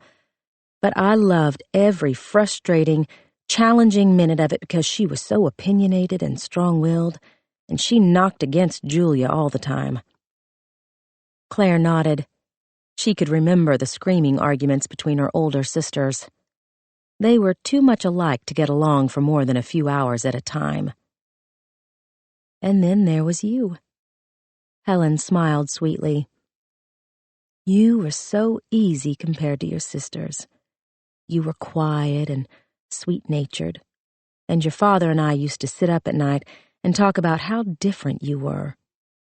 'Are you sure they didn't mix up the babies at the hospital?' he would say. 'Maybe we should go down to the county jail and see if our real child has been arrested for being a public nuisance.'" Claire smiled, because this sounded just like something her father would say. You watched everything. You noticed everything. Helen shook her head. I would see you sitting in your high chair, and your eyes would follow my every move. You were so curious about the world, and so keyed in to everybody else. The tempers and the passions and the overwhelming personalities, that I was afraid you'd get lost. That's why I took you on our little outings. Do you remember? Claire had forgotten, but she remembered now. Her mother had taken her to art museums in Atlanta and to puppet shows and even participated in an ill-fated pottery class. Just the two of them. No Pepper to ruin Claire's perfectly formed clay bowl. No Julia to spoil the puppet show by commenting on the patriarchal structure of Punch and Judy. Helen continued. I was a really good mother to you for 13 years. And then I was a really bad one for about 5.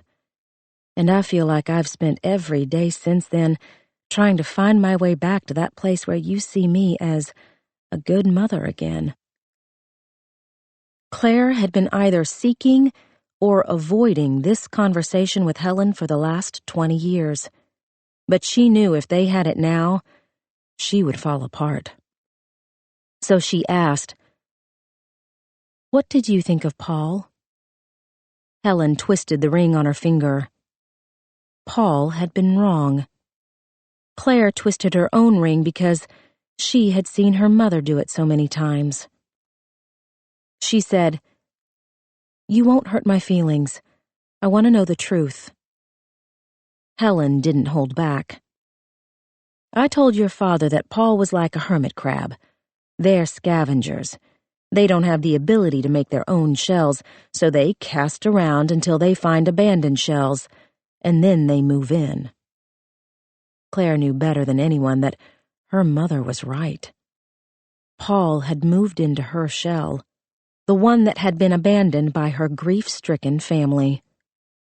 She told Helen, I'm supposed to drive to Hapeville in half an hour, to a bank up from the dwarf house. It needs to seem like I'm there, but I have to be somewhere else. What bank? Wells Fargo. Claire took another bite of biscuit. She could tell her mother was desperate for more information. They're tracking me. I can't go to Hapeville, and I can't let them know where I'm really going. Then give me your phone and I'll drive to Hapeville. I should probably take the Tesla. They might be tracking that, too. The phone. How could Claire have been so stupid? Paul had known she was in the FBI building. He had known her exact location on the street. He had told her to take a left toward the hotel. He was using the Find My iPhone app because he knew that Claire would not go anywhere without her only connection to Lydia. She told her mother, I need to be able to answer the phone if it rings. It has to be my voice. Can't you use call forwarding? Helen jabbed her thumb toward the hotel gift shop. They have a display for prepaid phones. We can buy you one of those, or I can give you my phone. Claire was dumbfounded. In less than a minute, Helen had solved one of her biggest problems. Here. Helen pulled her car keys out of her purse, along with a light blue parking ticket. You hold on to this. I'll go check on a phone. Claire took the keys. Ever the cataloger, her mother had written down the floor level and parking space number on the back of the ticket. She watched Helen talking to the clerk in the store. The man was showing her various models of phones. Claire started to ask herself who this confident and efficient person was. But she knew this person. This was the Helen Carroll she had known before Julia was taken. Or maybe it was the Helen Carroll who'd come back to Claire after mourning the loss of Julia. Because Helen had called Wynne Wallace the second she got off the phone with Claire. She had been searching for Claire all night. She had rescued her from Fred Nolan, She had distracted Harvey Fox so that Claire could get away, and now she was sitting in the lobby of a hotel doing everything possible to offer her aid. Claire longed to enlist her mother's help in solving her other problems, but she was incapable of coming up with a believable story that didn't reveal the truth. And she knew there was a limit to Helen's restrained curiosity. She couldn't believe how resourceful her mother had already been. She had even looked for ammunition for the gun. Paul would be shocked. Claire caught herself a moment too late. She wasn't going to tell Paul this story when he got home from work tonight. They would never share a moment like that, ever again. That was easy. Helen had already taken the phone out of the box. The battery has a half charge, but I got a car charger, and the nice man behind the counter had a coupon, so you got an extra 30 minutes for free. Inasmuch as paying for something to get something is free. Helen sat back down beside Claire. She was obviously nervous because she was babbling the same way Claire babbled when she was nervous. I used cash. I'm probably being paranoid, but if the FBI is tracking you, then they might be tracking me. Oh. She reached into her purse and pulled out a wad of cash. I got this at the ATM while you were asleep. $500. I'll pay you back. Claire took the money and stuffed it into her purse. I can't believe you're doing this. Well, I want to make it clear to you that I'm terrified about what you're involved in. She was smiling, but her eyes glistened with tears. The last time I was terrified about one of my children, I failed everyone in the family. I failed your father, and I failed you and Lydia. I'm not going to do that ever again. So, mea culpa all the way to federal prison if that's what it takes. Claire realized that Helen thought this was about the embezzled money. The FBI and the police had questioned her. Nolan had brought in Claire for a 12-hour interrogation. Claire was sending her to a bank in Hapeville. She clearly thought she'd put all the pieces together, but she had absolutely no idea what was really happening. Helen picked up Lydia's phone. The nice man at the store told me that you go into settings. Claire took the phone. It needs the password. She angled the screen so her mother couldn't see the last thing she'd looked at. Paul's photo of Lydia in the trunk. She got rid of the image and pretended to tap in the password before handing the phone back to Helen, then watched in amazement as her mother navigated the software. Helen entered in the burner phone's number, then exited out of the menu. Oh, look. She turned the screen toward Claire. See that funny thing at the top, the image of a phone and an arrow? That means the calls are being forwarded. She seemed impressed. What a wonderful little device. Claire didn't trust the funny thing at the top. Call the number and make sure it's working. Helen took out her iPhone. She found Lydia's number under recent calls. They both waited. Several seconds passed, then the burner phone started to ring. Helen disconnected the line. My mother used to scold me for calling her on the phone. She said, "It's so impersonal. Why don't you write me a letter?" And I scold you for emailing instead of calling, and all of my friends scold their grandchildren for their illiterate texting. Such a strange gallimaufry of needs. I love you, Mom. I love you too, Sweet Pea. She cleaned up the mess Claire had left on the coffee table. Helen was trying to appear casual, but her hands were shaking. She still had tears in her eyes. She was obviously conflicted, but she was just as equally determined to do whatever she could to help. I should get going. How long do I need to stay at the bank?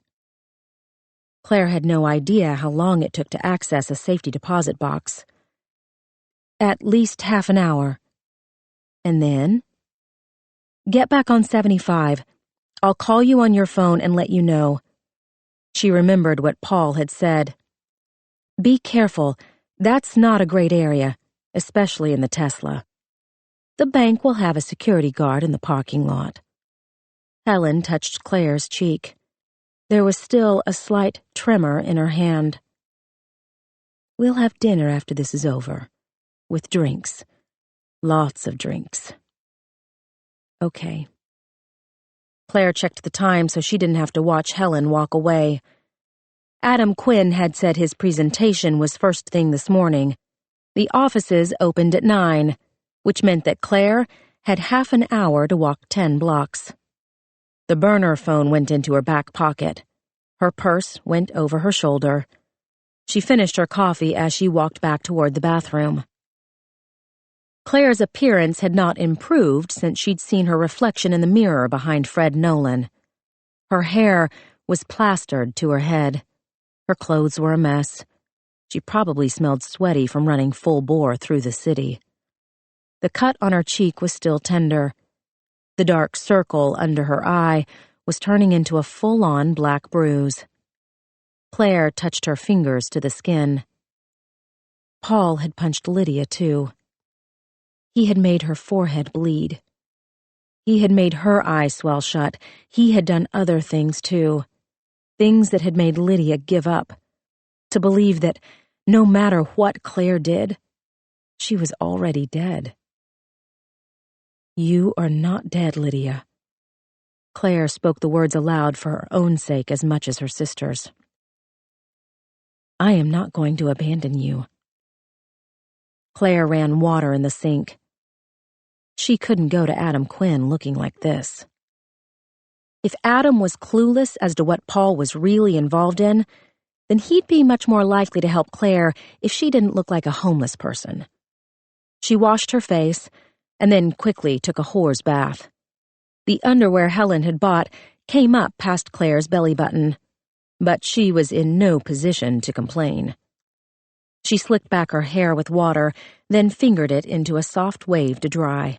There was makeup in her purse: foundation, concealer, eyeshadow, blush, powder, mascara, eyeliner. She winced as she patted her finger around the bruise. The pain was worth it, because she felt like she was slowly coming back to herself. The hour and a half of sleep had probably helped more than the $90 concealer. She felt her thoughts whirring back awake. She remembered the question she had told Nolan he needed to ask. Why was Paul sticking around? He wanted the USB drive. Claire was not so narcissistic to think that her husband was waiting around for her. Paul was a survivor. He was risking his safety in order to get the USB drive, and he was telling Claire the things he thought she wanted to hear because keeping her on side was the best way to get it. Saying he loved her was the carrot. Lydia was the stick. Nolan thought that Paul was offering evidence of the masked man's identity, but Claire knew that Paul wasn't going to give the FBI evidence against himself. So what did that leave? What information could be on the drive that was so valuable that Paul was risking his freedom? His customer list, Claire told her reflection. It was the only thing that made sense. On the phone yesterday, Paul had claimed he got into the family business because he needed tuition. Setting aside that he had graduated years ago, what kind of money were people willing to pay to watch his movies? And just how many names were on his customer list? Gerald Scott's VHS collection went back at least 24 years. There were at least 100 videotapes in the garage. The archived equipment on the metal shelves pointed to various other means of duplication. Floppy drives for photographs, DVDs for movies, the Super Mac to upload edited footage to the internet. There had to be an international component. Paul had taken Claire to Germany and Holland more times than she could count. He'd said he was going to conferences during the day, but she had no way of knowing exactly what he did with his time. Paul couldn't be the only man in this business. But if she knew her husband, he was the best. He would franchise the concept to other men in other parts of the world. He would demand top dollar. He would control every aspect of the market. So long as he had his client list, Paul could operate the business from anywhere in the world. The bathroom door opened. 2 young girls came in. They were giggling and happy and carrying large Starbucks cups filled with sugary iced concoctions. Claire drained the water from the sink. She checked her makeup. The bruise still showed in a certain light, but she could easily explain the damage. Adam had seen her at the funeral. He knew that her cheek was scraped. The lobby was filled with travelers in search of breakfast. Claire looked for Jacob Mayhew and Harvey Falk, but they were nowhere in sight. She knew from movies that FBI agents tended to wear earbuds, so she scanned the ears of all the single men in the vicinity. And then she looked at the women, because women were in the FBI too. Claire was fairly certain that she was looking at tourists and business people because they were all vastly out of shape, and she assumed you had to be fit to work for the FBI. Her refreshed brain easily jumped to the next conclusion. No one had found her in the Hyatt, which meant that Paul had not given them her location, which meant that Paul was not working with Jacob Mayhew or the FBI, which meant that, by extension, he was not working with Johnny Jackson. Probably. A quick look outside the hotel revealed that the light mist had turned into a steady rain. Claire went up 1 floor and took the Sky Bridge, which was part of an 18-building, 10-block project to help tourists navigate the convention corridor without passing out in the sweltering summer heat. Quinn and Scott had worked on 2 of the Sky Bridges. Paul had given Claire a tour of all 18, taking her up and down elevators and escalators to access the glass-enclosed bridges spanning countless downtown streets. He'd pointed out various architectural details and told her stories about the buildings that had been torn down to clear way for new ones. The last part of the tour had ended at the Hyatt Skybridge, which was closed off for construction. The sun had been setting over the skyline. The Hyatt's pool had sparkled below.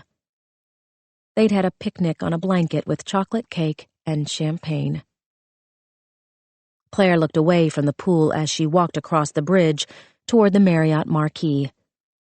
Traffic was clogging the streets as commuters filled the Peachtree Center complex, which was comprised of 14 different buildings that housed everything from corporate offices to several shopping areas. She felt like her head was mounted on a swivel as she looked for earbuds or Mayhew or Harvey or Nolan or any other face that seemed threatening or familiar. If none of them were aligned with Paul, then all of them would have a reason to use Claire as leverage. She couldn't afford another 12-hour detour while Lydia was waiting. Not waiting, because Lydia had already given up.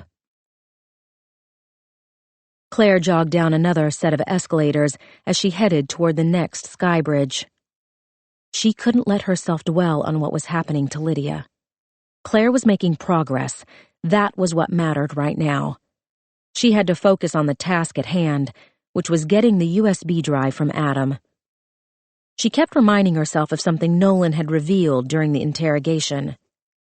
They had checked Paul's computer. Adam had been the one who called in the FBI in the first place. He would know that they would search Paul's office and computer. Actually, if Adam was part of an operation that produced and distributed snuff porn, no matter how much money Paul stole from him, there was no way in hell he would be stupid enough to involve any law enforcement agencies, let alone the FBI. She felt some of the weight lift off her shoulders as she made her way up to the skybridge that connected the last America's Mart building to the museum tower. From there, it was just a brisk walk outside to the Olympic Tower on Centennial Park Drive. Claire darted under awnings to avoid the pelting rain. She usually drove downtown every few weeks to have lunch with Paul. She had a Quinn & Scott ID in her purse, which she used in the main lobby to get through the turnstiles. The office was on the top floor of the tower, overlooking Centennial Park, a 21-acre remnant from the Olympics.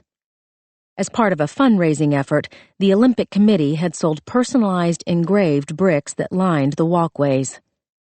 One of the last presents her father had given her was a brick in the park with Claire's name on it. He'd purchased one for Lydia and Julia, too. Claire had shown Paul the bricks. She wondered if he sometimes looked down from his penthouse office and smiled. The elevator opened onto the Quinn & Scott floor. It was 9:05 in the morning. The secretaries and underlings had probably been 10 minutes early. They were all bustling around their desks and rushing around with cups of coffee in their hands and donuts stuck in their mouths. They all came to a stop when they saw Claire. There were awkward looks and nervous glances, which confused Claire, until she remembered that the last time they had seen her, she'd been standing in front of her husband's coffin. "Mrs. Scott?" One of the receptionists came around the high desk that separated the lobby from the offices. Everything was open plan and highly designed with satin chromes and bleached woods, and no obstructions to the usually spectacular view of the park. Claire had stood right on this spot while Paul and Adam celebrated their new, larger space with picklebacks and pizza, a disgusting holdover from their college years. "Mrs. Scott?" the receptionist repeated. She was young and pretty and blonde, and exactly Paul's type. Both Pauls, because the girl could be a young Claire. Claire said, "I need to see Adam." "I'll buzz him." She reached over the counter for the phone. Her skirt was tight around her ass. Her left foot came up as she bent her knee. "There's a presentation in the—" "I'll find him." Claire couldn't wait any longer. She walked through the open offices. Every eye followed her across the room. She went down the long hallway that housed the associates who'd earned the luxury of an office door. The presentation room was opposite the conference room, which looked over the park. Paul had explained the reasoning to Claire when they'd toured the empty shell of the top floor. Wow the customers with the $1 million view, then take them into the presentation room and wow them with the work. Presentation studio. That's what Paul had called it. Claire had forgotten until she saw the sign on the closed door. She didn't bother knocking. Adam swiveled around in his chair. He was watching a dry run of the presentation. Claire saw a slew of numbers alongside a quote from the mayor boasting that Atlanta was set to surpass Las Vegas for number of convention visitors. "Claire?" Adam turned on the lights. He closed the door. He took her hands. "Is something wrong?" She looked down at their hands. She would never feel another man's touch without wondering whether or not she could really trust him. She told Adam, "I'm sorry to bother you." "I'm glad you're here." He indicated the chairs, but Claire didn't sit down. "I was shitty to you with that note. I'm sorry I threatened you. I want you to know that I would have never gotten the lawyers involved. I needed the files, but I didn't have to act like a thug." Claire wasn't sure what to say. Her wariness had returned. Paul was such a good actor. Was Adam a good actor, too? Nolan claimed that he'd grilled the shit out of Adam, but Nolan was a spectacular liar. They were all so much better at this than Claire. She told Adam, "I know about the money." He winced. "I should have handled that between me and Paul."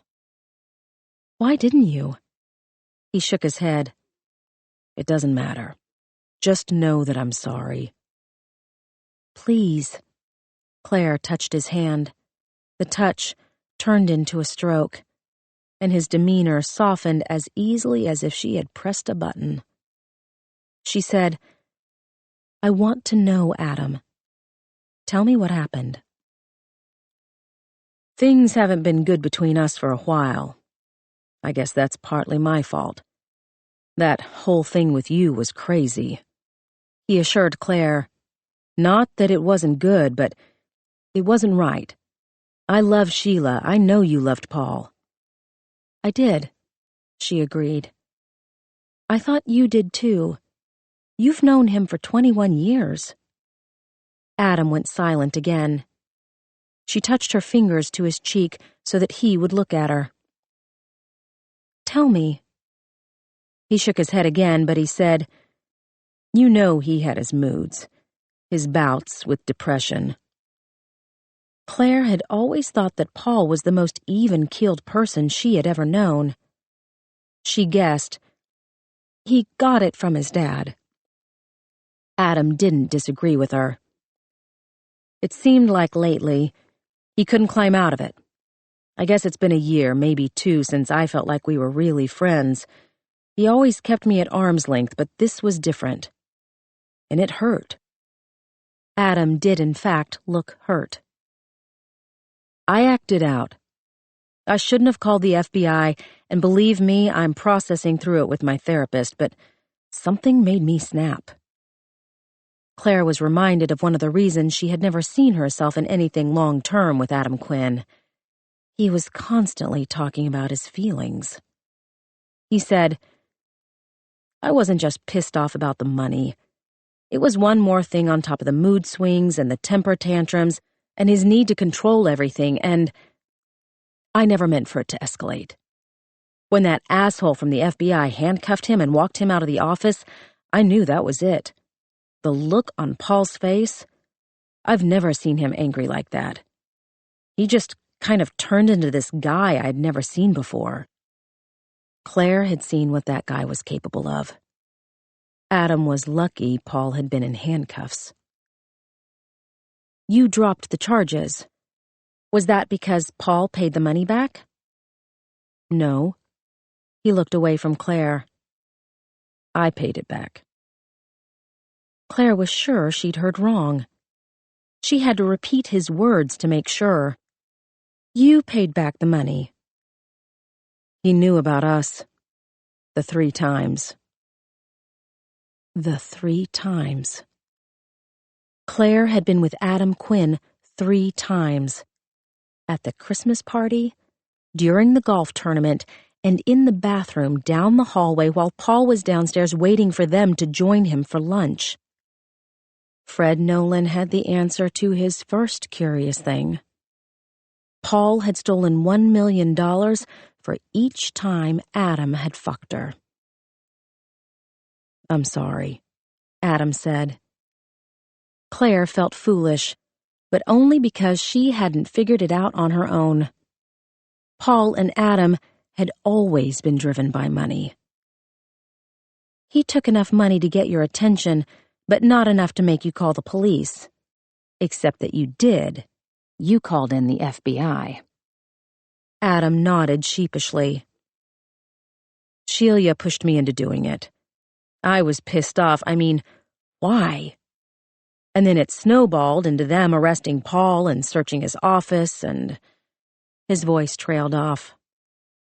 "I actually ended up begging him for his forgiveness.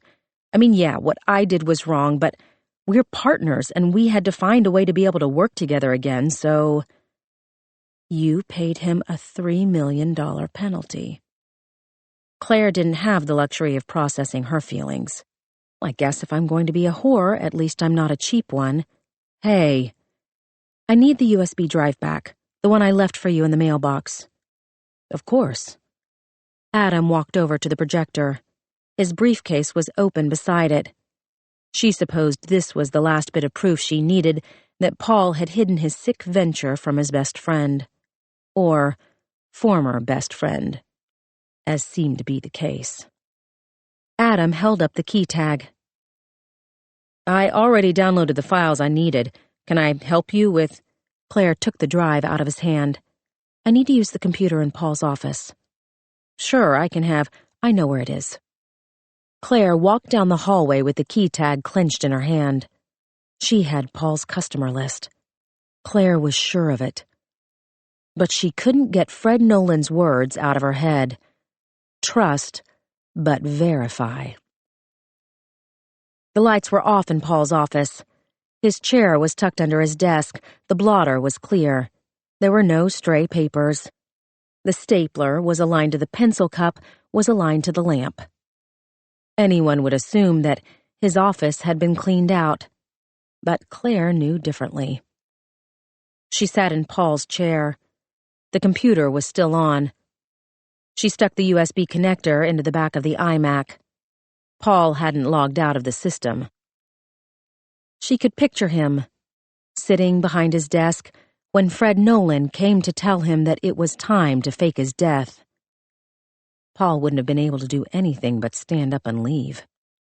So of course he had taken the time to slide his chair back under his desk at a precise angle to the legs. Claire double-clicked on the USB drive. There were 2 folders, one for Adam's work-in-progress files, and the other for the software that ran the USB drive. She clicked open the software folder. She scanned the files, which all had technical-looking names and .exe extensions. She checked the dates. Paul had saved the files onto the drive 2 days before his staged murder.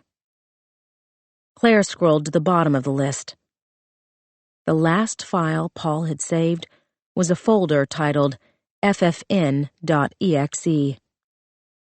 In the garage 2 nights ago, Claire had checked the USB drive for movies.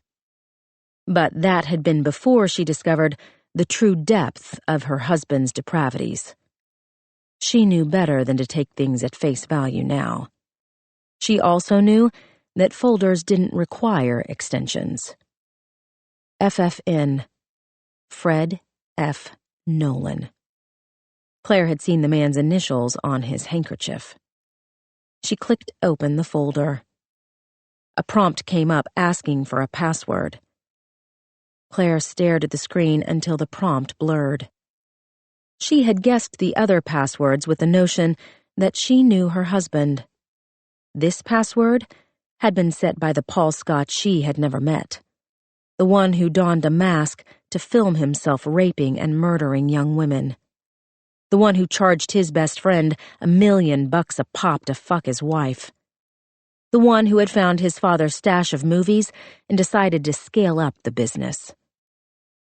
Paul must have watched the tapes on the same VCR that Lydia and Claire had seen in the Fuller house. Claire imagined her young, awkward husband sitting in front of the television, watching his dead father's movies for the first time. Was Paul surprised by what he saw? Was he disgusted? She wanted to think that he'd been outraged and repulsed, and that habituation and necessity had compelled him not only to sell the tapes, but to try out his father's deviations for himself.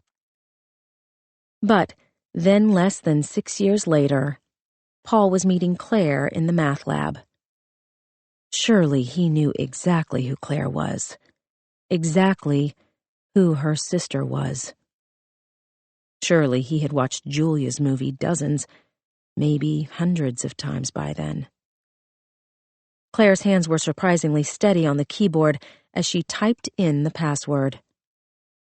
03041991. No mnemonics, no acronyms. March 4th, 1991. The day that her sister had gone missing. The day that had started it all. She pressed enter. The rainbow wheel started to spin. The folder opened. She saw a list of files. .xls, Excel spreadsheet. There were 16 spreadsheets in all. She opened the first spreadsheet. There were 5 columns: name, email, address, bank routing info, member since. Member since. Claire scrolled down the list. 50 names in total. Some of the memberships went back 30 years. They were anywhere from Germany to Switzerland to New Zealand. Several addresses were in Dubai. She had been right. Paul needed his customer list. Was Mayhew looking for it too? Did he want to take over Paul's business, or was Johnny Jackson sending the police to clean up his nephew's mess? Claire closed the file. She clicked open all of the other spreadsheets and scrolled through each name because she had paid the price that came with not looking at everything once before. 50 names on each spreadsheet. 16 spreadsheets in all. There were 800 men scattered all over the world who were paying for the privilege of watching Paul commit brutal, cold-blooded murder. If only Claire had clicked open all of the files on the USB drive back in the garage. Then again, there was no way she would have guessed the same password, because back in the garage, she'd thought her husband was a passive viewer rather than an active participant. Claire held the mouse over the last file, which wasn't really a file. It was another folder, this one titled JJ. The F&F folder contained things that Fred Nolan wanted to get his hands on. She knew that the JJ folder would contain information valuable to Congressman Johnny Jackson. Claire opened the folder. She found a list of files with no extensions. She scrolled over to the column on the far right. Kind. JPEG image. Claire clicked open the first file. What she saw made her gag. The photo was in black and white. Johnny Jackson was standing inside what could only be the Amityville barn. He was posing with a body that was suspended upside down from the rafters. The girl was trussed up like a deer. Her ankles were tied together with barbed wire that sliced into the bone. She was hanging from a large metal hook that looked like something from a butcher's shop. Her arms dragged the floor. She had been cut open, stem to stern. Johnny Jackson held a sharp-looking hunting knife in one hand, a cigarette in the other. He was naked. Black blood covered the front of his body and engulfed his rigid penis. Claire clicked open the next file. Another man in black and white. Another dead girl. Another bloody scene of carnage. She didn't recognize the face. She kept clicking and clicking, and then she found what she would have guessed would be there all along. Sheriff Carl Huckabee. The photograph was in Kodachrome color. Huckleberry had what could only be called a shit-eating grin under his neatly combed mustache. He was naked, but for his cowboy hat and boots. There was a splash of blood on his bare chest. His thick thatch of pubic hair was caked with dried blood. The girl hanging beside him was trussed up like all the others. Except this girl wasn't just any girl. Claire immediately recognized the silver and black bangles that hung from her limp wrist. It was Julia. Her sister's beautiful blonde hair dragged the dirt floor. Long cuts exposed the white of her high cheekbones. Her breasts had been cut off. Her stomach was sliced open. Her intestines hung down to her face and wrapped around her neck like a scarf. The machete was still inside of her. Paul, aged 15, was standing on the other side of Huckabee. He was dressed in acid-washed jeans and a bulky red polo shirt. His hair was feathered. He wore thick glasses. He was giving the man behind the camera 2 thumbs up. Claire closed the photograph. She looked out the window. The sky had opened up, sending a deluge of water into the park. The clouds had darkened to an almost black. She listened to the insistent tapping of rain against glass. She had lulled herself into hoping that Paul would not irreparably harm Lydia because he still wanted to please Claire. The justifications followed a simple pattern. He had obviously terrified Lydia. He had clearly hurt her, but there was no way he would truly damage her. He'd had his chance 18 years ago. He had paid men to follow her for years. He could have taken her at any point, and he had chosen not to because he loved Claire. Because she was pretty? Because she was smart? Because she was clever? Because she was a fool. Lydia was right. She was already dead. Chapter 20. Paul was pacing the room as he talked on the phone. Words were coming out of his mouth, but none of them made sense. Actually, nothing made sense to Lydia. She knew she was in pain, but she didn't care. She was afraid, but it didn't matter. She pictured her terror as a festering wound below a fresh scab. She knew it was still there. She knew that even the slightest touch could make it open. And yet, she could not bring herself to worry. Nothing could occupy her thoughts for very long, except for one exquisite truth. She had forgotten how fucking fantastic it was to be high. The stench of piss had gone away. She could breathe again. The colors in the room were so goddamn gorgeous. The Apple Macintosh, dot matrix printer, 5-inch floppy disks, duping machine, disk burner. They glowed every time she looked at them. Paul said, "No, you listen to me, Johnny. I'm the one in control."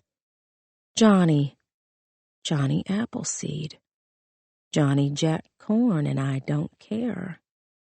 No, that was Jimmy. Jimmy Jack Corn, and I don't care. No, it was Jimmy Crack Corn. But did she care? Lydia vaguely recalled Dee singing the song along with the puppets on Sesame Street. But that couldn't be right. Dee was terrified of Big Bird. Probably Claire had sung the song. She'd had a Geraldine doll that said, "The devil made me do it," every time you pulled the string. Claire had broken the string. Julia was furious, because the doll had belonged to her. She had gone to Sambo's with her friend Tammy. Was that right? Sambo's? Lydia had been there, too. The restaurant's menu had a black-faced child running around a tree, and the tigers chasing him were turning into butter. Pancakes. She could almost smell her father making pancakes. Christmas morning, it was the only time Helen let him in the kitchen. Her father delighted in taunting them. He made them eat all of their breakfast before they were allowed to open any gifts. Lydia let her head roll to the side. Her eyelids had stars on the inside. Her tongue tasted like candy. Oh, Lydia. Paul's voice was sing-songy. He was off the phone. He was standing in front of Lydia with the pry bar in his hands. Claire had dropped it on the kitchen table yesterday. The day before? Last week? He tested the weight of the bar in his hands. He looked at the hammerhead, the giant claw on the other end. This is something that I could find very useful, don't you think? Lydia said, "Motherfucker," but only in her head. Watch this." He held the pry bar like a bat on his shoulder. He swung the claw at her head. He missed. On purpose? She had felt the breeze as the metal chopped through the air. She could smell a metallic kind of sweat. Claire's sweat? Paul's sweat. He wasn't sweating now. She only saw him sweat when he was standing over her with that sick grin on his face. Lydia blinked. Paul was gone. No, he was sitting at the computer. The monitor was massive. Lydia knew he was looking at a map. She wasn't close enough to make out any landmarks. He was glued to the screen, tracking Claire's progress as she went to the bank. Because Paul had told her Claire was hiding the USB drive in the bank, in a safety deposit box. Lydia had been tempted to tell him otherwise, but her lips felt too full. Like giant balloons were glued to the skin. Every time she tried to pry her mouth open, the balloons got heavier. But she couldn't tell him. She knew that. Claire was doing something. She was tricking him. She was trying to help Lydia. She said on the phone that she was going to take care of this, right? That Lydia needed to hold on, that she wouldn't abandon her again. But the USB drive was with Adam Quinn, so what the hell was she doing at the bank?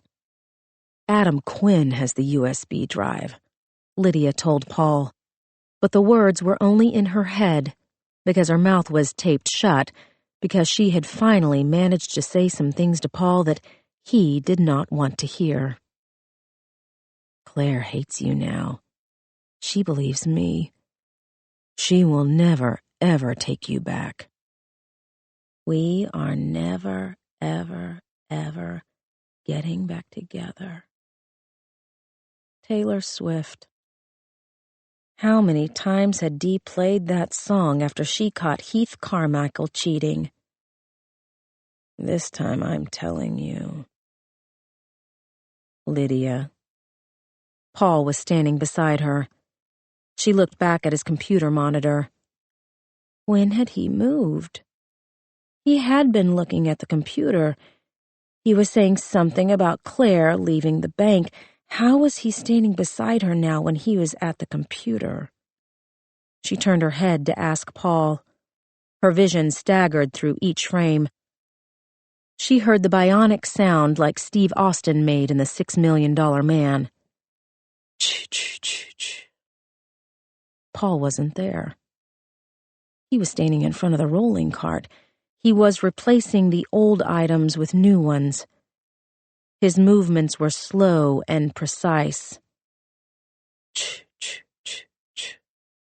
Came the bionic sound as he moved in stop motion, like in Rudolph the Red-Nosed Reindeer. Claire. She hated the Christmas special with the freakishly happy creatures whose movements stuttered 1 millisecond at a time. Julia made them watch it every year, and Claire would curl into Lydia like a tiny, frightened doll. And Lydia would laugh along with Julia because Claire was such a baby. But secretly, the creature scared her too. Paul said, "You're going to want to prepare yourself for this." This sounded important. Lydia felt the scab start to itch. She shook her head. She wouldn't pick at it. She needed that scab to stay on. Instead, she tried to concentrate on his hands, the stilted moves of his fingers as he straightened everything once, then twice, then a third time, then a fourth. Lydia heard a new mantra come into her head. Barbed wire, pry bar, a length of chain, a large hook, a sharp hunting knife. A moment of clarity broke through the clouds in her mind. They were close to the end. Chapter 21. Claire sat with her back to the wall inside the office shop across from Phipps Plaza. She had angled herself between the front and back doors so that she would know if anyone came in. She was the only customer in the small storefront. The clerk was working silently at one of the rental computers. Claire held the burner phone in her hand. Helen had been on I-75 for 10 minutes. Paul still hadn't called. Her head was filling with wild reasons for why the phone had not yet rung. Paul was on his way here. He had already murdered Lydia. He was going to murder Claire. He was going to track down Helen and go to Grandma Jenny's home, and then he was going to search for Dee. Maybe that had been his plan all along, to wipe out her entire family. Claire was nothing more than a calculated first step. Dating her, wooing her, marrying her, pretending to make her happy, pretending to be happy. Lies on top of lies on top of more endless lies. They were like grenades. Paul lobbed them over the wall, and Claire waited an interminable amount of time before the truth finally exploded in her face. The photographs were 1,000 grenades. They were the nuclear explosion that sent her reeling into the darkest place she had ever known. Paul, 15 years old, flashing a maniacal grin as he posed for the camera beside the trussed-up body of her sister. He had his thumbs up, the same way he had given Fred Nolan a thumbs up when he'd given the FBI agent the slip. Claire stared at the burner phone. The blank screen stared back. She forced herself to come up with less alarming reasons for why the phone was not ringing. The call forwarding wasn't working properly. Mayhew had talked to someone at the phone company who put Paul onto the burner phone. Adam was secretly in on it, and he'd alerted Paul so that his men could follow Claire. None of those things was any less terrifying, because they all led back to Paul. Claire patted her hand to her purse until she felt the hard outline of Lydia's revolver. At least she'd done one thing right. Buying bullets for the gun had been easy. There was a gun store down the street that had sold her a box of hollow point ammunition, no questions asked. The office shop offered printing services as well as hourly computer rental. She had been too wrapped up in her own fear to flirt with the geeky boy behind the counter, so she'd bribed him with $250 of Helen's cash instead. She had explained her problem in loose terms. She wanted to put something on YouTube, but it was photographs, not movies, and there were a lot of them, along with some spreadsheets, and she needed all of it to work properly because someone was going to try to take them down. The boy had stopped her there. She didn't want YouTube. She wanted something like Dropbox. And then Claire had shifted her purse on her shoulder, and he had seen the box of ammo and the gun, and told her that it was going to be an extra $100, and she wanted something called Tor. Tor. Claire had a vague recollection of reading about the illegal file-sharing site in Time magazine. It had something to do with the dark web, which meant it was uncatalogued and untraceable. Maybe Paul was using Tor to distribute his movies. Instead of emailing large files, he could send out a complicated website link that no one else could find unless they put in the exact combination of letters and numbers. She had their email addresses. Should she send Paul's customers his spreadsheets and photographs? "It's ready." The geeky boy stood in front of Claire with his hands clasped in front of his pleated slacks. "Just jack in the thumb drive and drag everything you want onto the page and it'll be uploaded." Claire read his name tag. "Thank you, Keith." He smiled at her before trouncing back to the counter. Claire pushed herself up. She sat in the chair in front of the computer, occasionally glancing at the entrance and the exit as she followed the boy's instructions. The store was cold inside, but she was sweating. Her hands weren't shaking, but she felt a vibration in her body, like a tuning fork had touched her bones. She checked the doors again as Paul's files started to upload. She had put the JPEGs at the top so that the first click would open the image of Johnny Jackson. The trick would be making someone want to click. Claire went to the mail program that Keith had set up for her.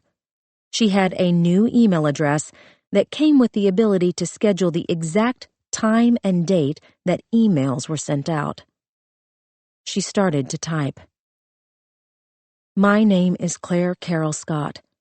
Julia Carroll and Lydia Delgado were my sisters. Claire felt sick from the betrayal. Lydia was alive. She had to be alive.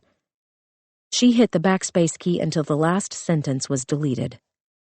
I have posted proof that Congressman Johnny Jackson has participated in pornographic films.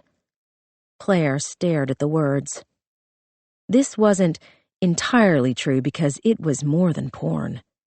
It was abduction, rape, and murder, but she was worried that listing all of that would dissuade people from clicking on the link.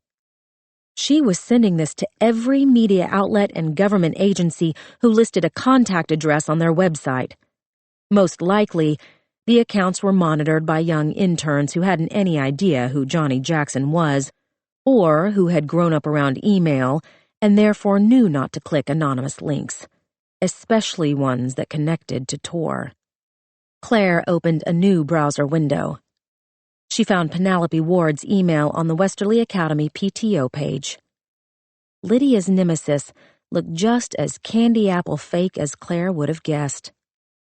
The Branch Ward for Congress Exploratory Committee listed the address intern@wewantward.com. The site indicated the group was a PAC, which meant they would be looking for any dirt on their opponent that they could find. The burner phone rang. Claire headed into the stockroom and opened the back door. Rain was still pouring down. The wind had picked up, sending a cold jet of air into the small space. She hoped the background noise was enough to convince Paul that she was driving the Tesla up I-75. She flipped open the phone. Paul? Do you have the key tag? Yes, let me talk to Lydia. He was silent. She could feel his relief. Did you look at what's on it? Sure. I used the computer at the bank. Claire funneled all of her anger into the sarcastic response. Let me speak to Lydia now. He went through the usual steps. She heard the speakerphone turn on. Claire said, Lydia? She waited. Lydia? She heard a loud, desperate moan. Paul said, I don't think she feels like talking. Claire leaned her head back against the wall. She looked up at the ceiling as she tried to keep her tears from falling. He had really hurt Lydia. Claire had held on to a shred of hope that he hadn't. The same way she'd held on to a shred of hope about Julia for so many years, her face burned with shame. Claire? I want to meet at the mall. Phipps Plaza. How long do you need? I don't think so, Paul said. Why don't we meet at Lydia's house? Claire stopped fighting her tears. Did you take Dee?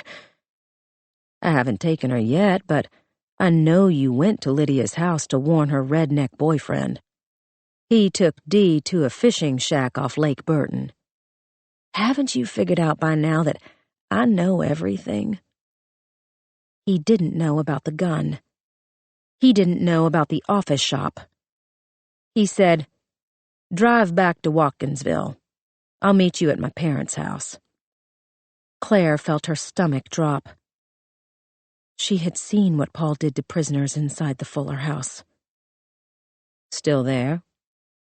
Claire forced herself to speak. There's a lot of traffic. It'll probably take me a couple of hours. It shouldn't take more than 90 minutes. I know you've been tracking me with my phone. Watch the blue dot. It'll take however long it takes. I'm just about the same distance away from the house as you are, Claire. Think about Lydia. Do you really want me to get bored waiting around for you? Claire closed the phone. She looked down at her arm. The rain had come in through the door. Her shirt sleeve was wet. There were 2 more customers in the storefront, 1 woman, 1 man, both young. Both dressed in jeans and hoodies. Neither of them had earbuds. Claire searched their faces. The woman looked away. The man smiled at her.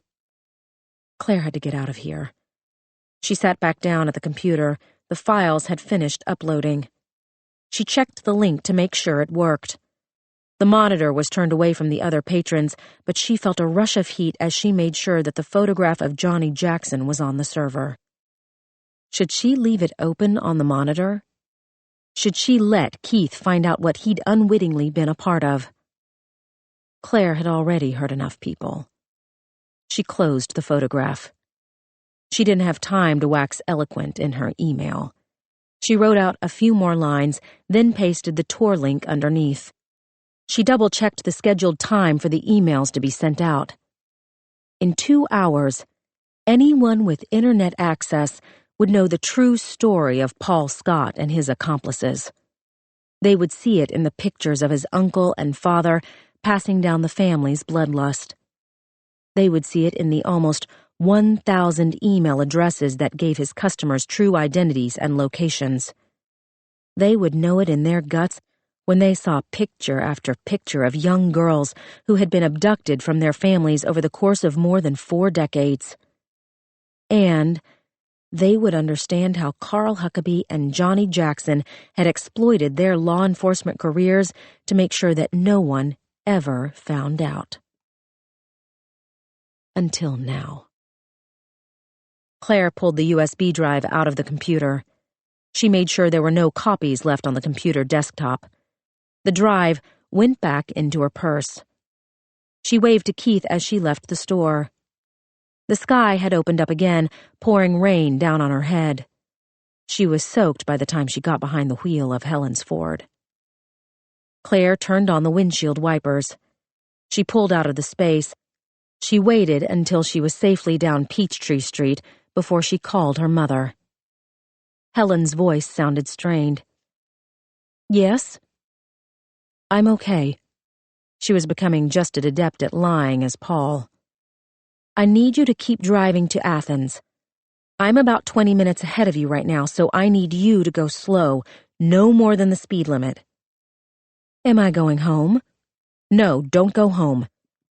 Park at the taco stand downtown. Then walk to Mrs. Flynn's house. Leave the phone in the car. Don't tell anyone where you're going. Claire thought about the emails that were scheduled to go out. Her mother was on the list of recipients, which was the emotional equivalent of stabbing the woman in the heart. I sent you an email. It should be there by the time you get to Mrs. Flynn's. You can read it, but don't click on the link.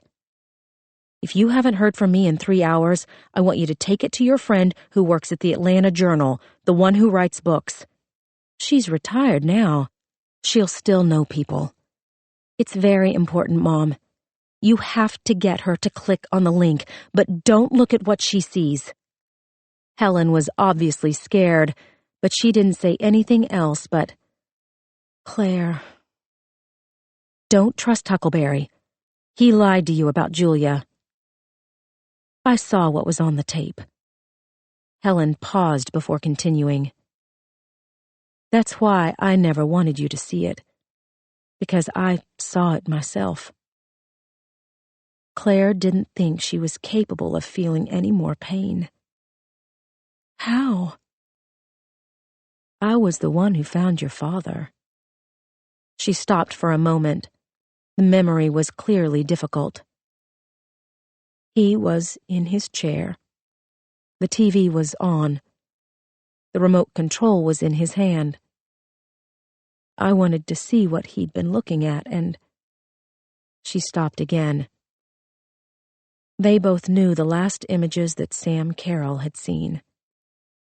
Only Claire guessed that her husband had been the one to show it to him. Had that been the last straw that led her father to take his own life? Or had Paul helped him with that, too? Helen said, "It was a long time ago, and the man who did it is dead." Claire opened her mouth to say otherwise, but her mother would know everything when she opened the email. Does it help, knowing he's dead? Helen didn't answer.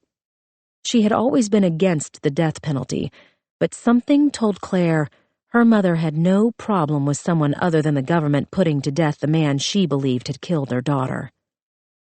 Claire said, "Just don't go to Huckleberry, okay?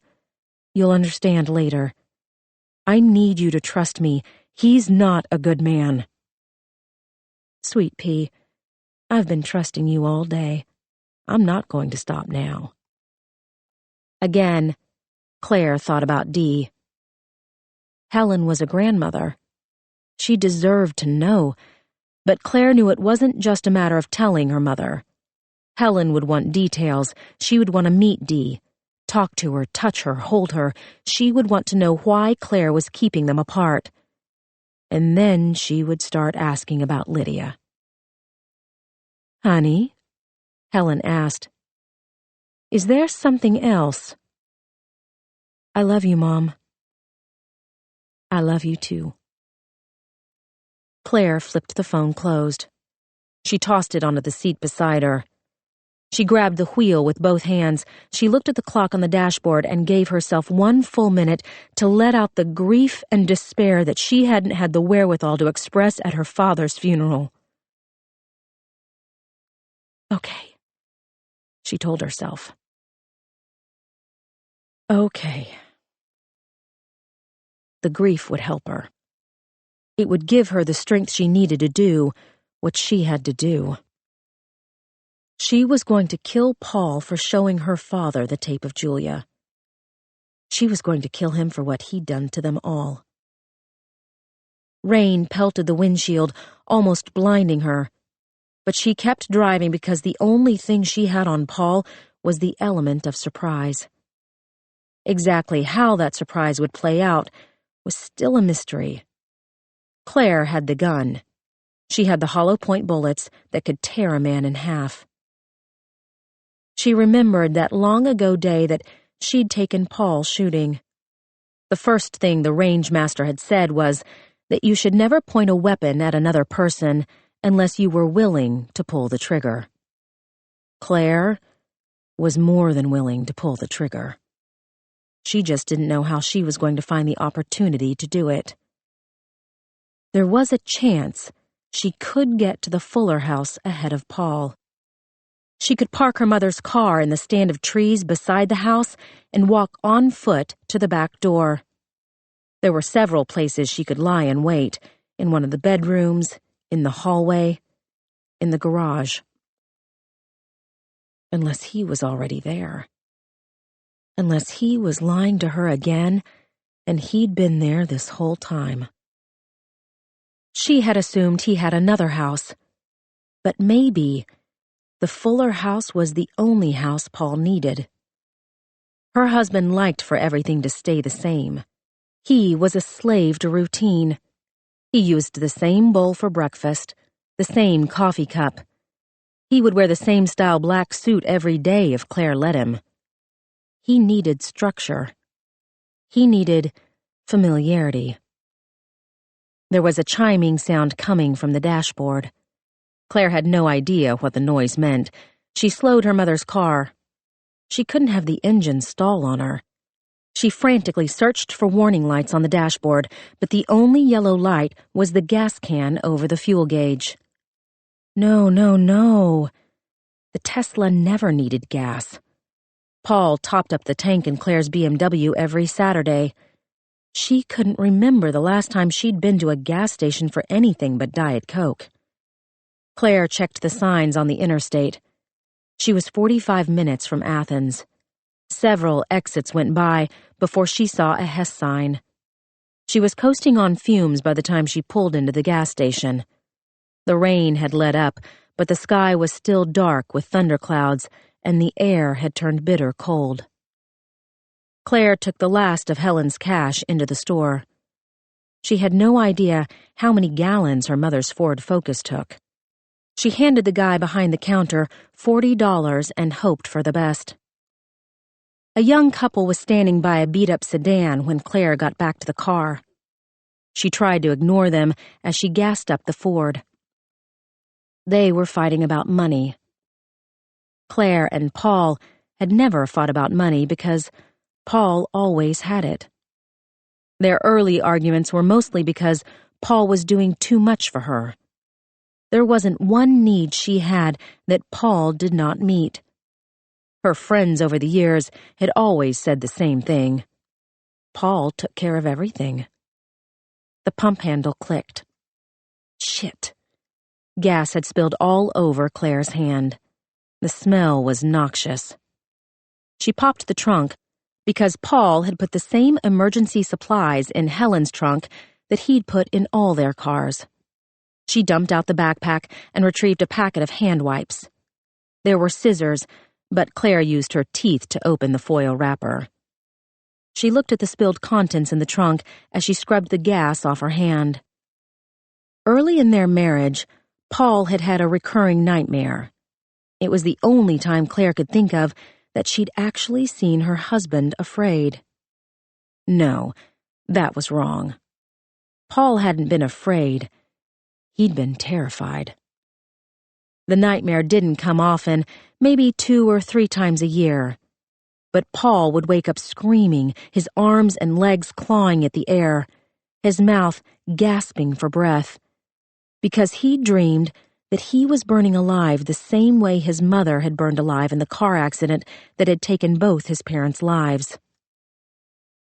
Claire inventoried the contents of the trunk.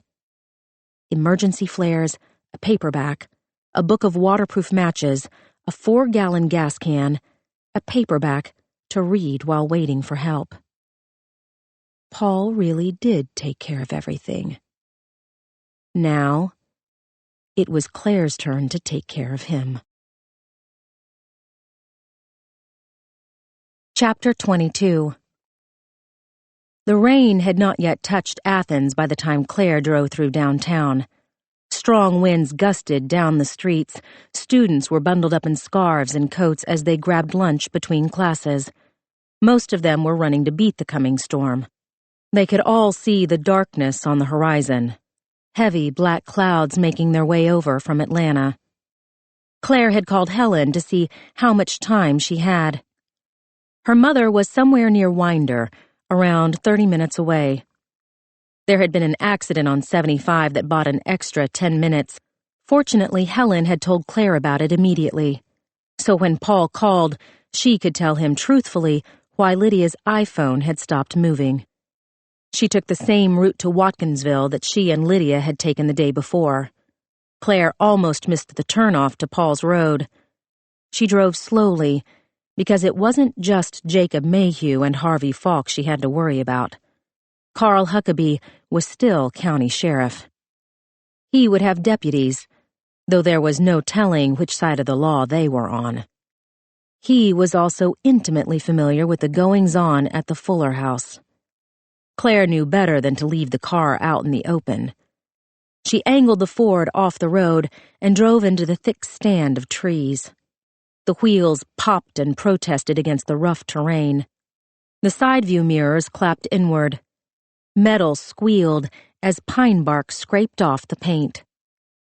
She drove as far into the woods as she could go, then climbed out the window because she had trapped herself inside the car. She reached back in for the revolver.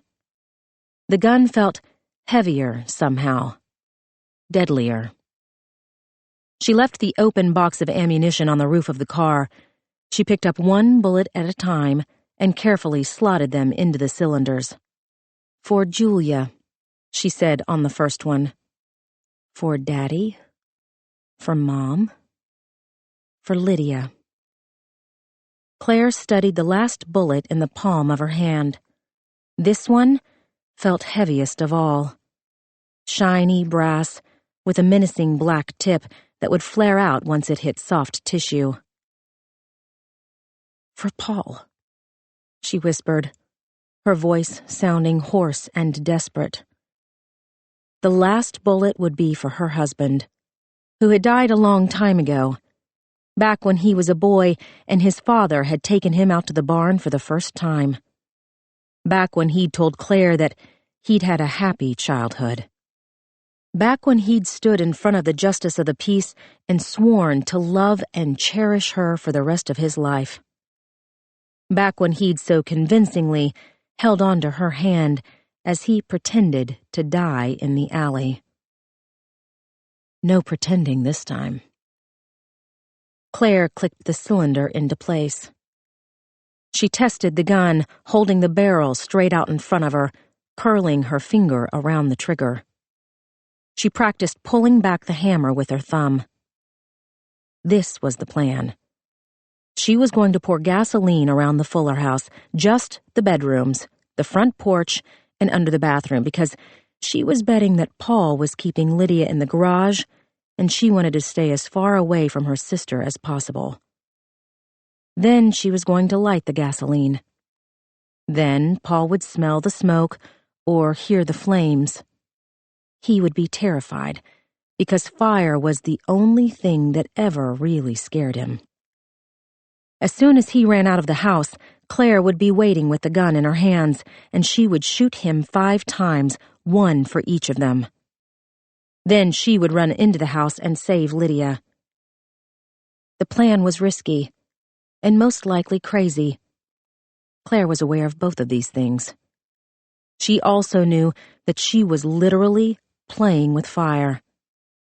But there was nothing else she could think of that would get Paul out of the house, taken unaware, long enough for her to act.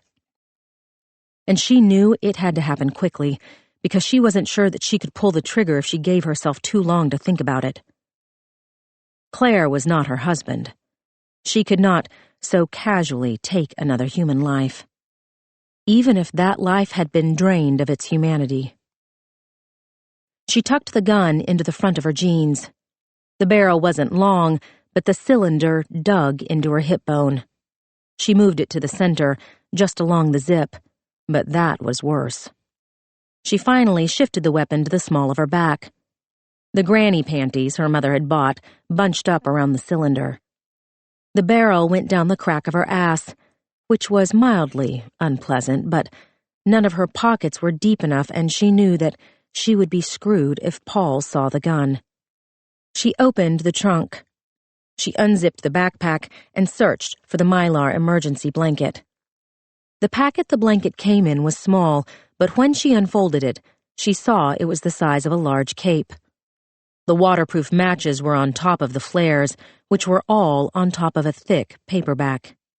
The complete poems of Percy Bysshe Shelley. As Helen might say, poets weren't the only unacknowledged legislators of the world. Claire wrapped her stash in the foil blanket. She opened the 4 boxes of water. Her shirt was still damp from running through the rain. Still, she doused herself with water.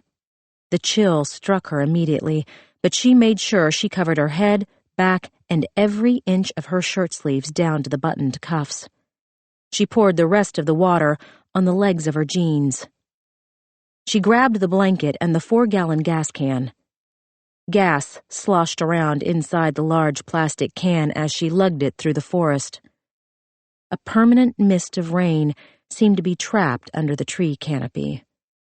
She heard a distant rumble of thunder, which seemed appropriate given the task she'd laid out.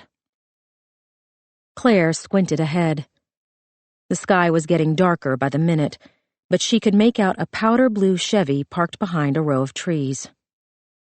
Claire put down the gas can and blanket. She drew the revolver. She cocked the hammer. She approached the car carefully in case Paul or one of his cronies was inside. Empty. She uncocked the gun. She tucked it into the back of her jeans. Habituation. The gun didn't feel so strange anymore. She pressed her hand to the hood of the car. The engine was cold. Paul had probably been staying at the Fuller house from the moment Claire left. Why would he go anywhere else? He had the sheriff to protect him. She retrieved the blanket and gas can and continued her walk toward the house. The brush was thick. Claire felt a moment of panic where she wondered if she'd gotten off course. But then she saw the green roof of the house. She walked in a crouch. The windows were still boarded up with the weathered plywood.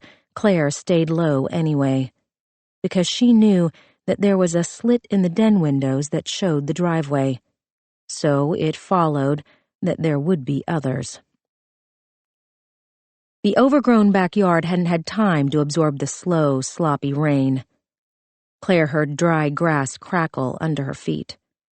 The swing set groaned as a strong wind swept through the open field where the Amityville barn had been. Claire kept clear of the area. She used her feet to press down a patch of tall grass to create a staging area for the blanket and its contents. She studied the back of the house. The plywood board she and Lydia had pried off the kitchen door was leaning up against the side of the house. They had left it on the ground where they'd dropped it. She assumed Paul had neatly leaned up the board beside the door. He had probably straightened up inside the house as well.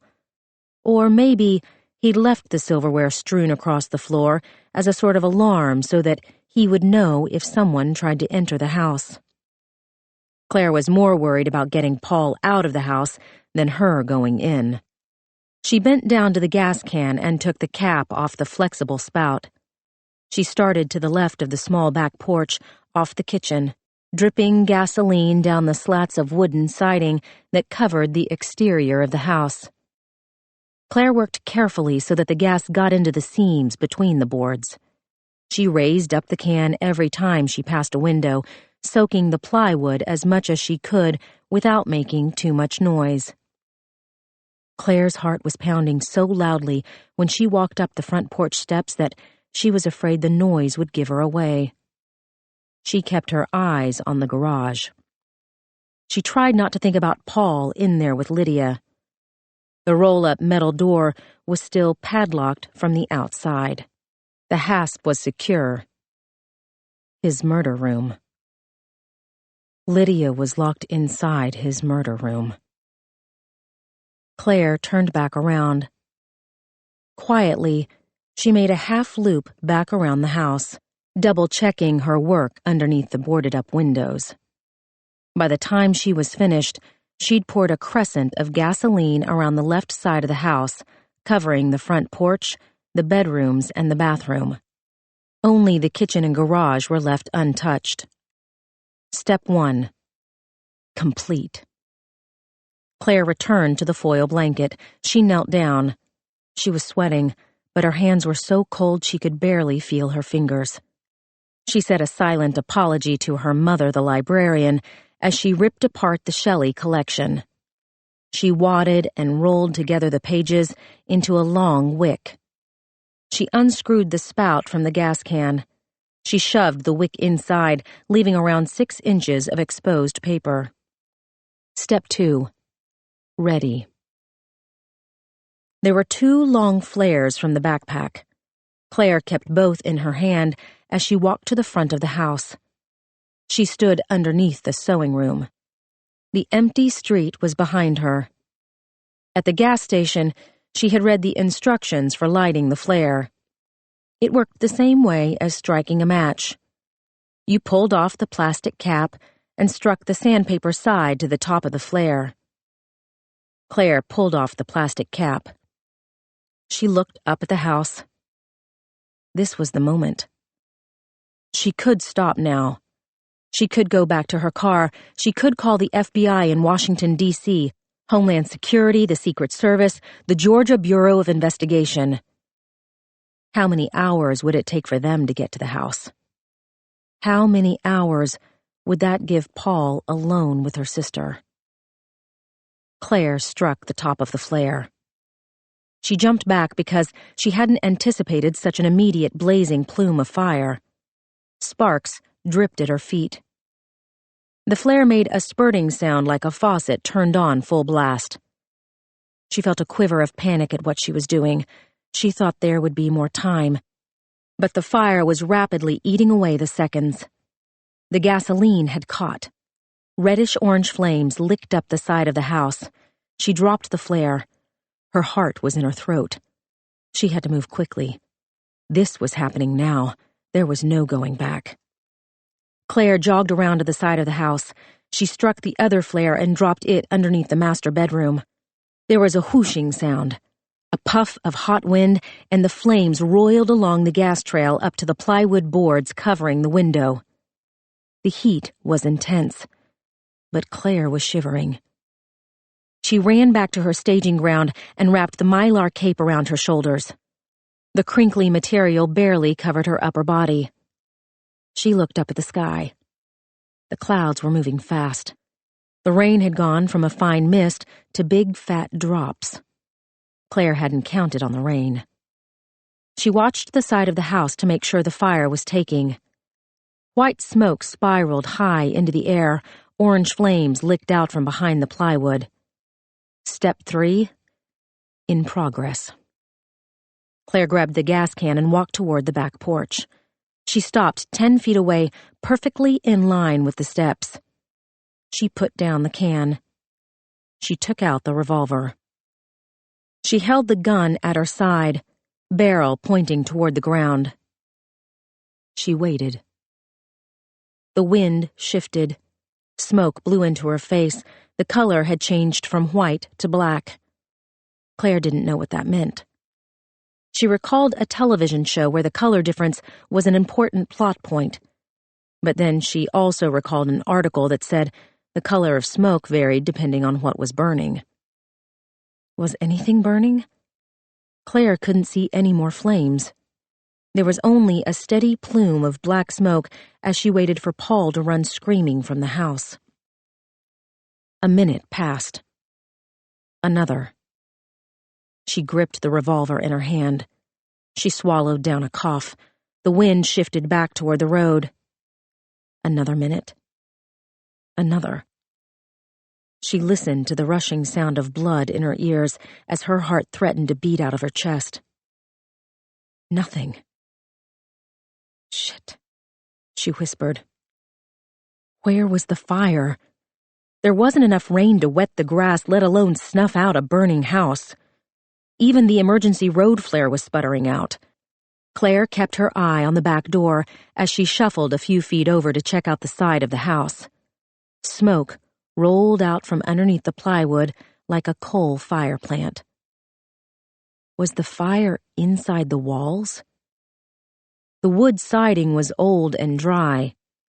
The wooden studs had been inside the walls for over 60 years. Claire had seen thousands of diagrams of residential walls, the siding on the exterior, the thin wood sheeting for strength, the thick layer of insulation tucked between the wooden studs, the sheetrock. There was at least 6 inches of material between the inside and outside of the house, most of it wood, much of it soaked in gasoline. Why wasn't the fire blazing through the house by now? The insulation. Paul had replaced all the windows. He would have pulled the old sheetrock off the walls and foamed in a fire-retardant insulation because no matter what Claire thought of, Paul was always 6 fucking steps ahead of her. God damn it, she muttered. What now? The gas can. She picked it up. There was still a swill of gasoline inside. The paper wick had sucked most of it into the fibers. This was her one and only backup plan. To light the wick and throw the can on the roof. And then what? Watch that not burn either? The point of directing the fire into a crescent was to send Paul running out the back door. If he heard something on the roof, he could just as easily go out the front or even through the garage door. Or ignore the sound as a fallen tree limb, or maybe not hear it at all because he was too busy doing whatever it was that he was doing with Lydia. Claire put down the gas can. She opened the flip phone.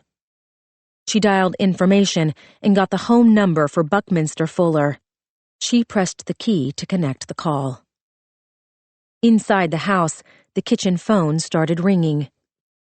The sound still felt like an ice pick in her ear. She let the muzzle of the gun tap at her leg as she listened to the rings. 1, 2, 3. This time yesterday, Claire was sitting on the back porch like a docile child as she waited for Paul to call her every 20 minutes to tell her whether or not her sister was still alive. Paul answered the phone on the 5th ring. Hello? It's me. She kept her voice quiet. She could see him through the broken kitchen door. His back was to her. There was no smoke in the room, no sign of the fire. He had taken off the red sweatshirt. She could see his shoulder blades stretching against the thin material of his t-shirt.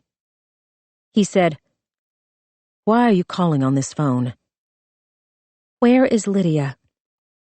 I'm really getting sick of you asking about your sister. The wind had shifted back. Smoke burned her eyes. I saw the unedited videos. Paul didn't answer. He looked up at the ceiling. Could he smell the smoke? I know, Paul. What do you think you know? He tried to stretch the phone cord to look in the hallway. A flash of light caught Claire's eye. A single flame fingered its way down from the soffit over the bathroom. She looked back at Paul. The phone was keeping him tethered inside the kitchen. I know you're the masked man. Again, he said nothing. Claire watched the finger of flame turn into a hand. The soffit blackened. The wood grain on the siding laced with soot. I know you have photographs of Johnny Jackson on the USB drive. I know you want your client list so you can keep the business going. Where are you? Claire's heart thrilled with excitement as she watched the fire trace up the plywood board covering the bathroom window. Claire. Paul wasn't talking on the phone. He was standing on the porch, looking up at the house. Smoke rolled off the roof. He didn't look terrified. He looked stunned. What did you do? Claire dropped the phone. She still held the revolver at her side. Paul looked down at her hand. He knew that she had a gun. Now was the time to raise it up. Point the barrel at him, cock the hammer. She should move quickly. She should widen her stance. She should be ready to pull the trigger before his foot hit the ground. Paul walked down the 3 steps. She remembered him walking down the stairs at home. The way he would smile at her in the morning and tell her how beautiful she was. The way he would kiss her cheek. The way he would leave her notes to find in the medicine cabinet and send her funny texts during the day. He asked, Did you set the house on fire? He sounded incredulous and secretly pleased. The exact same way he'd sounded when Claire had called him from the police station to tell him she needed bail money. Claire. She could not move. This was her husband. This was Paul. Where did you get that? He was looking down at the gun. Again, he seemed more surprised than concerned. Claire. The plan. She couldn't forget the plan. The fire was catching. The revolver was in her hand. She needed to cock the hammer, point it at Paul's face, pull the trigger. Pull the trigger! Pull the trigger! Lydia's fine. He was standing so close to her. She could smell his musty sweat. His beard was full. He had taken off the thick glasses. She could see the outline of his body underneath his white t-shirt. She had kissed his body. She had curled her fingers into the hair on his chest. He glanced back at the house. Looks like it's spreading fast. You're terrified of fire. Well, I am when it's close enough to hurt me. He didn't state the obvious, that he was outside, that it was raining, that he had acres of fields he could run to for safety. Listen, the fire won't hold off like that for long. Go ahead and give me the USB drive, and I'll leave, and you can go inside and untie Lydia. He smiled, his sweet, awkward smile that told her everything was taken care of. You'll see I didn't hurt her, Claire. I kept my promise to you. I always keep my promises to you. Claire watched her hand go up to touch his cheek. His skin felt cold. His t-shirt was too thin. He needed a jacket. She said, I thought. Paul looked into her eyes. You thought what? I thought I chose you. Of course you did. His hands gently cradled her face. We chose each other. Claire kissed him. Really kissed him. Paul moaned. His breath caught when their tongues touched. His hands trembled at her face. She could feel his heart beating. It was the same as it had always been, which was how she knew that it had always been a lie. Claire cocked the hammer. She squeezed the trigger. The explosion shook the air. Blood splattered up her neck. Paul dropped to the ground. He was screaming. The sound was feral, frightening. He clutched at his knee, or what was left of his knee. The hollow-point bullet had disintegrated his kneecap and ripped apart his ankle. White bone and strips of tendon and cartilage dangled down like bloody pieces of frayed string. She told Paul, That was for me. Claire shoved the gun down the back of her jeans. She grabbed the foil blanket. She started toward the house. Then she stopped. Fire had taken over the left side of the house. Flames were clawing at the kitchen wall. Sparks jumped up at the ceiling. Glass shattered in the intense heat. The telephone had melted. The linoleum was black. Smoke hung like white cotton in the air. Orange and red flames had filled the den as they trudged toward the hallway. Toward the garage. It was too late. She couldn't go in. Trying to help Lydia would be madness. She would die. They would both die. Claire took a deep breath and ran into the house. Chapter 23. I'm in the garage!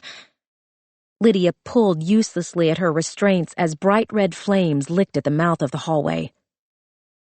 Help me! She had heard gunfire. She had heard a man screaming. Paul, she thought. Please, God, let it be Paul. I'm here! Lydia cried. She strained against the chair. She had given up hope until the phone rang, until the gunshot.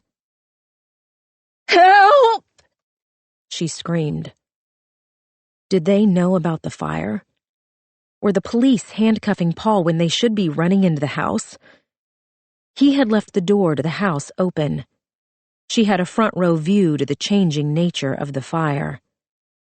The gentle flicker had turned into white-hot flames that were chewing through the walls. The carpet peeled up. Chunks of plaster melted off the ceiling. Smoke and heat roiled through the narrow corridor. Her hands felt hot. Her knees felt hot. Her face was hot. Please! Lydia screamed. The fire was moving so fast. Didn't they know she was in here? Didn't they see the flame shooting through the roof? "I'm in here!" she yelled. "I'm in the garage!" Lydia pulled uselessly at the restraints. She couldn't die like this. Not after what she had survived. She needed to see Rick one more time. She needed to hold Dee in her arms. She had to tell Claire that she had really forgiven her. She had to tell her mother that she loved her, that Paul had killed Sam, that her father had not taken his life, that he had loved them all so much and... "Please!" She screamed so loudly that she strangled on the word. "Help me!" There was a figure at the end of the hallway. "Here!" she yelled. "I'm here!" The figure got closer. Closer. "Help!" Lydia cried. "Help me!" Claire. The figure was Claire. "No, no, no!" Lydia panicked. Why was it Claire? Where were the police? What had her sister done?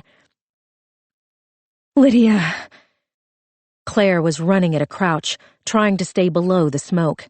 A foil blanket was over her head. Fire roiled behind her, brick red and orange flames that lapped up the walls and dug chunks out of the ceiling.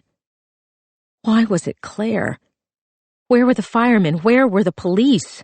Lydia frantically watched the door, waiting for more people to rush in. Men in heavy fireproof jackets, men with helmets and oxygen, men with axes. There was no one else. Just Claire. Crazy, impetuous, idiotic fucking Claire. "What did you do?" Lydia screamed. "Claire!" "It's all right," Claire screamed back. "I'm going to save you." "Jesus Christ!" Lydia could see the fire curling the paint off the walls. Smoke was filling the garage. "Where is everybody?" Claire grabbed the knife off the table. She cut through the plastic ties. "Go!" Lydia pushed her away. "I'm chained to the wall. You have to go." Claire reached behind the chair. She twisted something. The chain fell away like a belt. For a moment, Lydia was too stunned to move. She was free. After almost 24 hours, she was finally free. Free to burn alive in a fire. "Come on." Claire headed toward the open door, but the fire had already consumed their only way out. Flames melted the plastic slats on the wall. The shag carpet curled like a tongue. "No!" Lydia screamed. "God damn it, no!" She couldn't die like this. Not after living through Paul's torture. Not after thinking she was going to get away. "Help me." Claire ran at the roll-up door. The metal made a clanging sound that rattled Lydia's eardrums. Claire tried to run at the door again, but Lydia grabbed her arm. "What did you do?" she screamed. "We're going to die!" Claire jerked away her arm. She ran to the wooden shelves. She swept the videotapes onto the floor. She wrested the shelves from their brackets. "Claire!" Lydia yelled. Her sister had finally gone insane. "Claire, stop!" Claire grabbed the pry bar off the floor. She swung it like a bat at the wall. The hammer stuck into the sheetrock. She wrenched it out and swung again. Sheetrock. Lydia watched dumbly as Claire took another swing at the wall. Like everything else in the garage, the concrete block wall was for show. The actual garage walls were made of sheetrock and wooden studs, and beyond those studs there would be siding, and beyond that would be freedom. Lydia snatched the pry bar out of Claire's hands. Every muscle in her body screamed as she lifted the 10-pound metal bar over her head. She put her full weight into the swing, bringing it down like a hammer. She swung again and again until the sheetrock was gone and hard pieces of foam chipped out like snow. Lydia took another swing. The foam was melting. The metal bar cut through like butter. Claire yelled, "Use your hands!" They both grabbed handfuls of smoldering foam. Lydia's fingers burned. The foam was returning to its liquid state, releasing pungent chemicals into the air. She started coughing. They were both coughing. The smoke was thick inside the garage. Lydia could barely see what they were doing. The fire was getting closer. Heat blistered at her back. She frantically pulled at the boiling insulation. This wasn't going to work. It was taking too long. "Move!" Lydia backed up as much as she could and ran at the wall. She felt her shoulder crunch against the wood siding. She backed up and ran again, angling her body between the studs so she could get to the outside part of the wall. Lydia backed up to make another run. Claire screamed, "It's not working!" But it was. Lydia felt the boards crack against her weight. She backed up again. Daylight showed through the splintered wood. Lydia ran full bore at the wall. The wall buckled. Something popped in her shoulder. Her arm hung uselessly at her side. She used her foot, kicking with every ounce of her remaining strength until the wooden slats popped off their nails. Smoke funneled toward the fresh air. Lydia turned around to get Claire. "Help me!" Claire's hands were full of videotapes. The fire was so close that she looked luminescent. "We have to get them out." Lydia grabbed her sister by the collar and pushed her toward the narrow opening. Claire couldn't fit through the gap with the tapes. Lydia slapped them out of her hands. She pushed Claire again. Her feet slipped. Her shoes were melting into the concrete. Lydia made one last push. Claire went flying outside. Lydia was right after her. They both landed hard on the driveway. The sudden fresh air shocked Lydia's system. Her collarbone had cracked against the concrete. She felt like a knife had jammed into her throat. She rolled onto her back. She gasped for air. Videotapes rained down around her. Lydia swatted them away. She hurt so bad. Everything hurt so bad. "Hurry!" Claire was on her knees. She was reaching her hands back into the garage, trying to save the videotapes. One of her shirt sleeves caught on fire. She shook out the flame and kept reaching in. Lydia tried to push herself up, but her left arm wouldn't work. The pain was almost unbearable as she lifted herself with her right hand. She grabbed Claire by the shirt and tried to pull her away. "No!" Claire kept reaching for more tapes. "We have to get them!" She used both hands to gather the tapes the same way she used to gather sand to make castles. "Liddy, please!" Lydia got on her knees beside Claire. She could barely see more than a few inches in front of her. Smoke was furling out the opening. The heat was suffocating.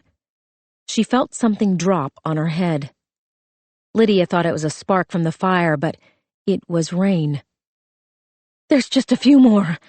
Claire kept pulling out the tapes. "Get them away from the house!" Lydia used her good hand to toss the videos out into the driveway. There were so many. Her eyes scanned the dates on the labels, and she knew the dates corresponded to missing women, and that the women had families who had no idea why their sisters, their daughters, were gone. Claire fell backward as flames shot out from the garage. Her face was black with soot. The fire had finally engulfed the garage. Lydia grabbed her collar and pulled her away from the house. Claire stumbled as she tried to stand. Her melted shoes fell off her feet. She banged into Lydia. The jolt sent pain straight up into Lydia's shoulder, but it was nothing like the hacking coughs that racked her body. She bent at the waist and let out a stream of black water that tasted like piss and cigarette ash. "Liddy," Claire rubbed her back. Lydia opened her mouth and let out another foul black stream that made her stomach spasm. Mercifully, there wasn't much more. She wiped her mouth. She stood up. She closed her eyes to fight the dizziness. "Lydia, look at me." Lydia forced open her eyes. Claire stood with her back to the garage. Fire and smoke raged behind her. But she was looking at Lydia, not the fire. She had her fingers pressed to her mouth. She looked stricken. Lydia could only imagine what her sister was seeing. The bruises, the welts, the electrical burns. Claire said, "What did he do to you?" "I'm okay," Lydia said, because she had to be. "What did he do?" Claire was shaking. Tears cut white tracks into the soot on her face. "He promised he wouldn't hurt you. He promised." Lydia shook her head. She couldn't do this now. It didn't matter. None of it mattered. "I'm going to kill him." Claire's bare feet pounded into the ground as she stalked around to the back of the house. Lydia followed, holding her useless left arm as still as she could. Every step sent her collarbone clashing against the base of her throat. Her joints had filled with gravel dust. Rain had turned the soot on her skin into a wet, black ash. Claire was just ahead of her. She had a revolver stuffed down the back of her jeans. Lydia recognized the gun, but not the fluid way Claire pulled the weapon, cocked the hammer, and trained the sights at the man crawling on the ground. Paul had pulled himself about 20 feet away from the house. A streak of dark blood showed his progress through the wet grass. His right knee was a bloody pulp. His ankle was shattered. The bottom half of his leg hung at an unnatural angle. Bone and sinew and muscle glistened in the light from the still roaring flames. Claire had the gun pointed at Paul's face. "You fucking liar!" Paul kept moving, using his elbow and hand to pull himself away from the fire. Claire tracked him with the gun. "You said you didn't hurt her." Paul shook his head, but he kept crawling. "You promised me." He finally looked up. "You promised," Claire said, sounding petulant and devastated and furious. Paul managed a shrug. "At least I didn't fuck her." Claire pulled the trigger. Lydia screamed. The noise from the gun was deafening. The bullet had torn open the side of Paul's neck.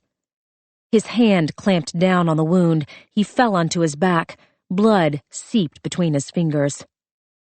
"Jesus Christ," Lydia breathed. It was all she could say. "Jesus Christ." "Claire." Paul's voice gurgled in his throat. "Call an ambulance." Claire trained the gun at his head.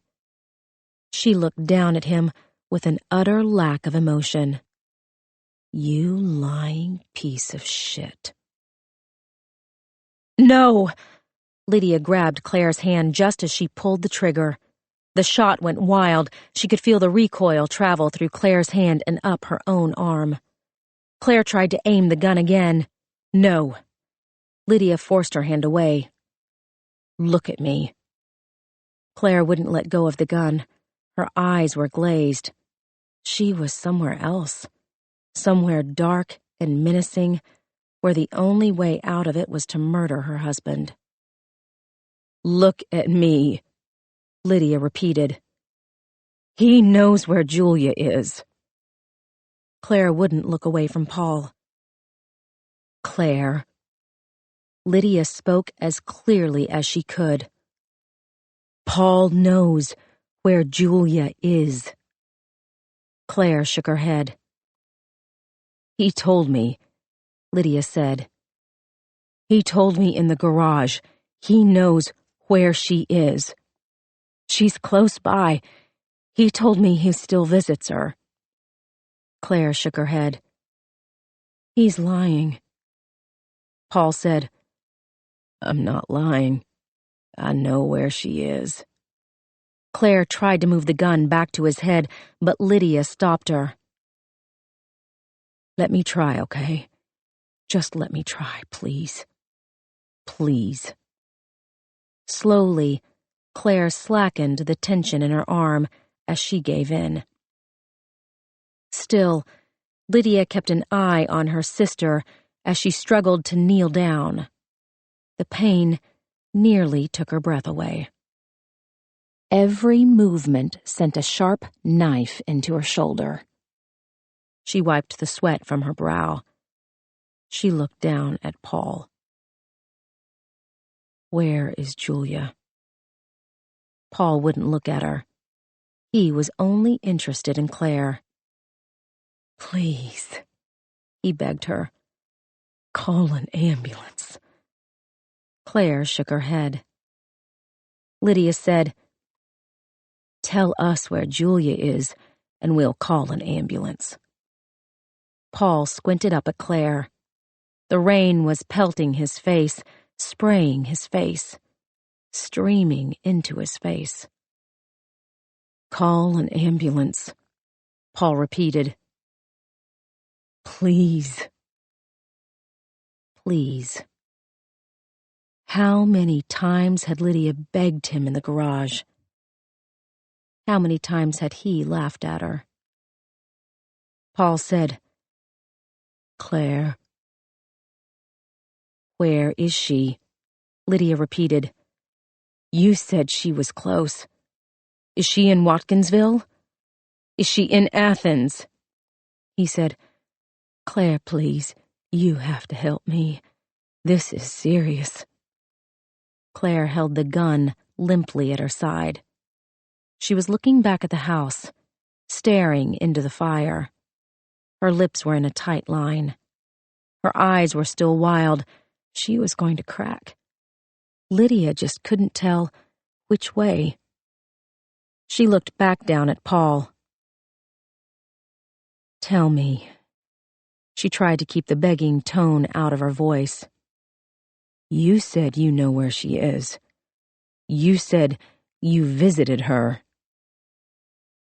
Rotten bones with long strands of dirty blonde hair and those stupid bracelets. Claire. Paul was losing too much blood. His skin had turned a waxy white. Claire, please. Just look at me. Lydia didn't have time for this. She jammed her fingers into his shattered knee. Paul's screams pierced the air. She didn't let up. She kept pressing until her fingernails had scraped raw bone. She said, Tell us where Julia is. He hissed air between his teeth. Tell us where she is! Paul's eyes rolled back in his head. His body started to convulse. Lydia took away her hand. He gasped for air. Bile and pink blood dribbled out of his mouth. He pressed the back of his head into the ground. His chest was heaving for air. He made a choking sound. He was crying. No. He wasn't crying. He was laughing. You don't have it in you. Paul's bloody white teeth showed between wet lips. Worthless fat bitch. Lydia jammed her fingers into his knee again. She could feel her knuckles bend as they curled around the broken shards of bone. This time, Paul screamed so loud that his voice broke. His mouth was open, air was passing through his vocal cords, but there was no sound.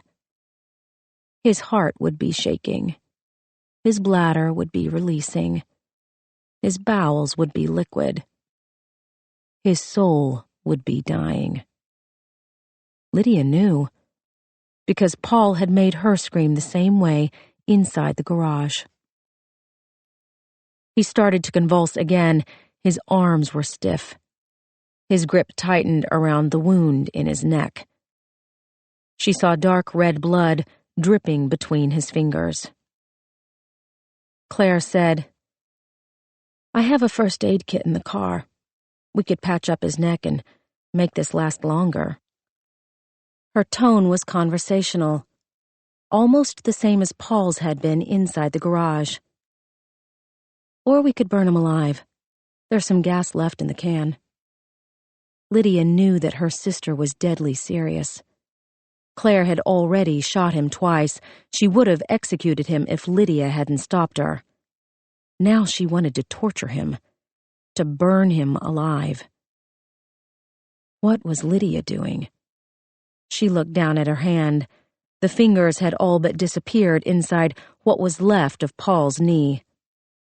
She could feel his tremors resonating straight into her heart, into her soul. She forced herself to withdraw her hand. Taking away his pain was one of the hardest things she had ever done.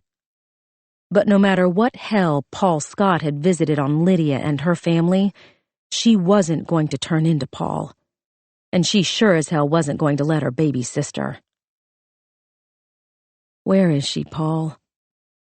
Lydia tried to appeal to what little humanity Paul had left. "You're going to die. You know that. It's just a matter of time.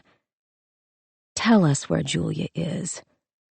Do one decent thing before you go." A thread of blood slipped from Paul's mouth. He told Claire, "I really did love you."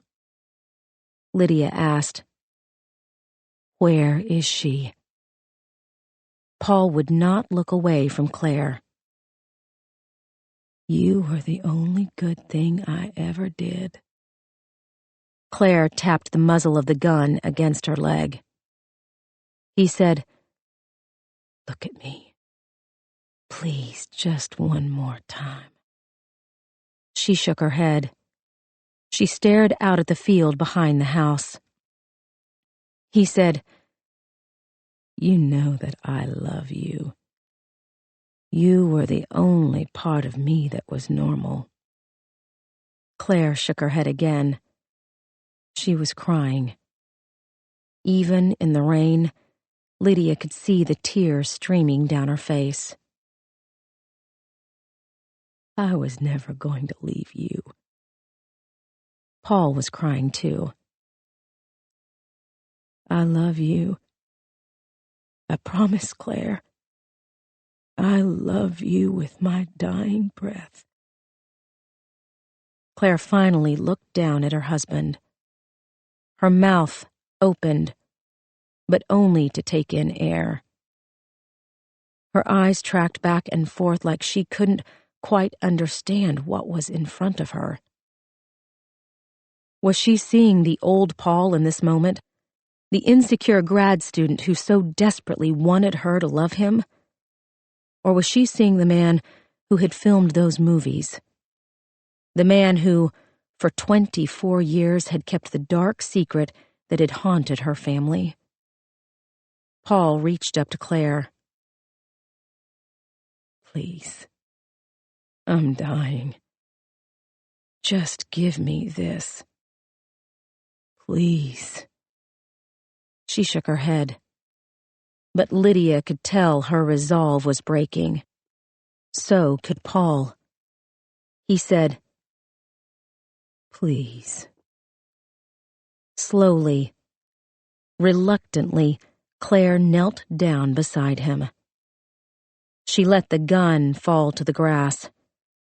She placed her hand over his. She was helping him staunch the wound, helping him stay alive.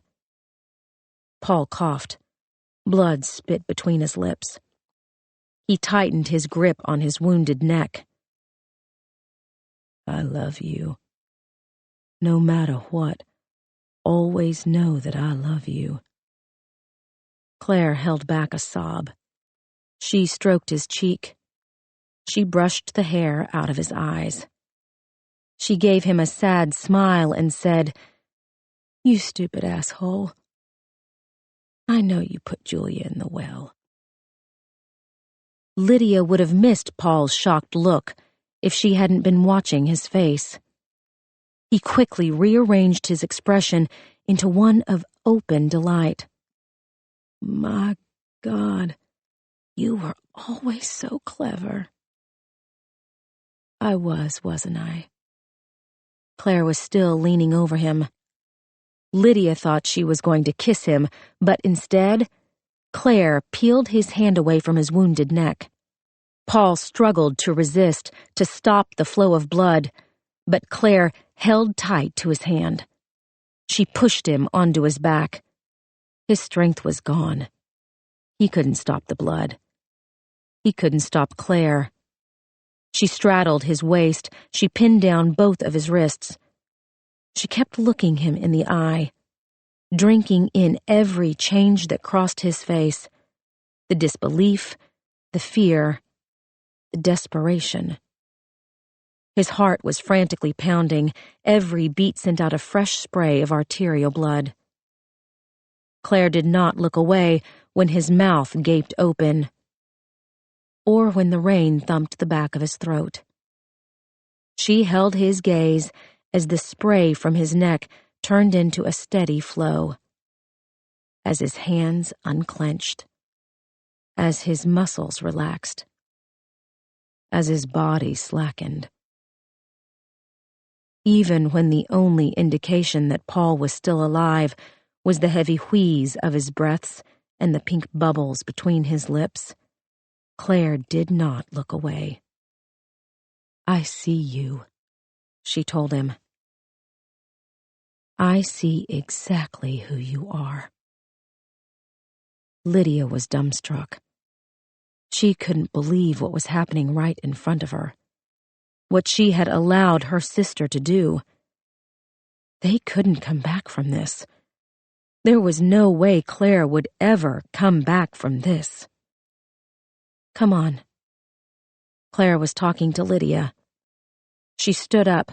She wiped her bloody hands on her pants like she'd just come in from the garden. Lydia still couldn't move. She looked at Paul. The bubbles had stopped. She could see the flames from the house reflecting in the glassy black of his irises.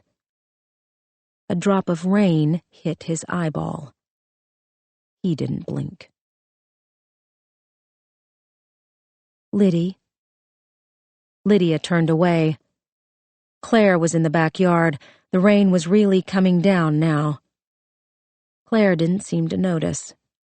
She was kicking at the grass, pushing her way through the overgrowth. "Come on," Claire called. "Help me." Somehow, Lydia managed to leverage herself up. She was still in shock. That was the only reason the pain didn't stop her. She forced herself to put one foot in front of the other. She made herself ask Claire, "What are you doing?" "There's a well!" Claire had to raise her voice to be heard over the rain. She was kicking at the weeds with her bare feet, making wide circles on the ground. "The property taxes said the house was on city water." Her excitement was barely contained. She had the same breathlessness as when she used to tell Lydia a story about the mean girls at school. "I did a painting for Paul years ago. It was from a photograph of the backyard. He showed it to me when we were first dating, and he said he loved the view because it reminded him of home and his parents and growing up at the farm, and there was a barn in the picture, Liddy. A big, scary barn, and right beside it was a well with a roof over it. I spent hours trying to get the color right. Days, weeks. I can't believe I forgot about that fucking well." Lydia pushed away some tall weeds. She wanted to believe her. She longed to believe her. Could it be that simple? Could Julia really be here? I know I'm right. Claire kicked at the ground under the swing set. Paul kept everything the same in the house, everything. So why would he tear down the barn except to hide the evidence? And why would he cover the well if there wasn't something in it? You saw his expression when I said that about the well. She has to be here, Pepper. Julia has to be in the well. They were all so close, Lydia. Do you want me to tell you how close? Lydia started kicking through the wet weeds. The wind had changed direction again. She couldn't imagine a time when she would smell anything but smoke. She looked back at the house. The fire was still going strong, but maybe the rain would keep it from jumping into the grass. Liddy!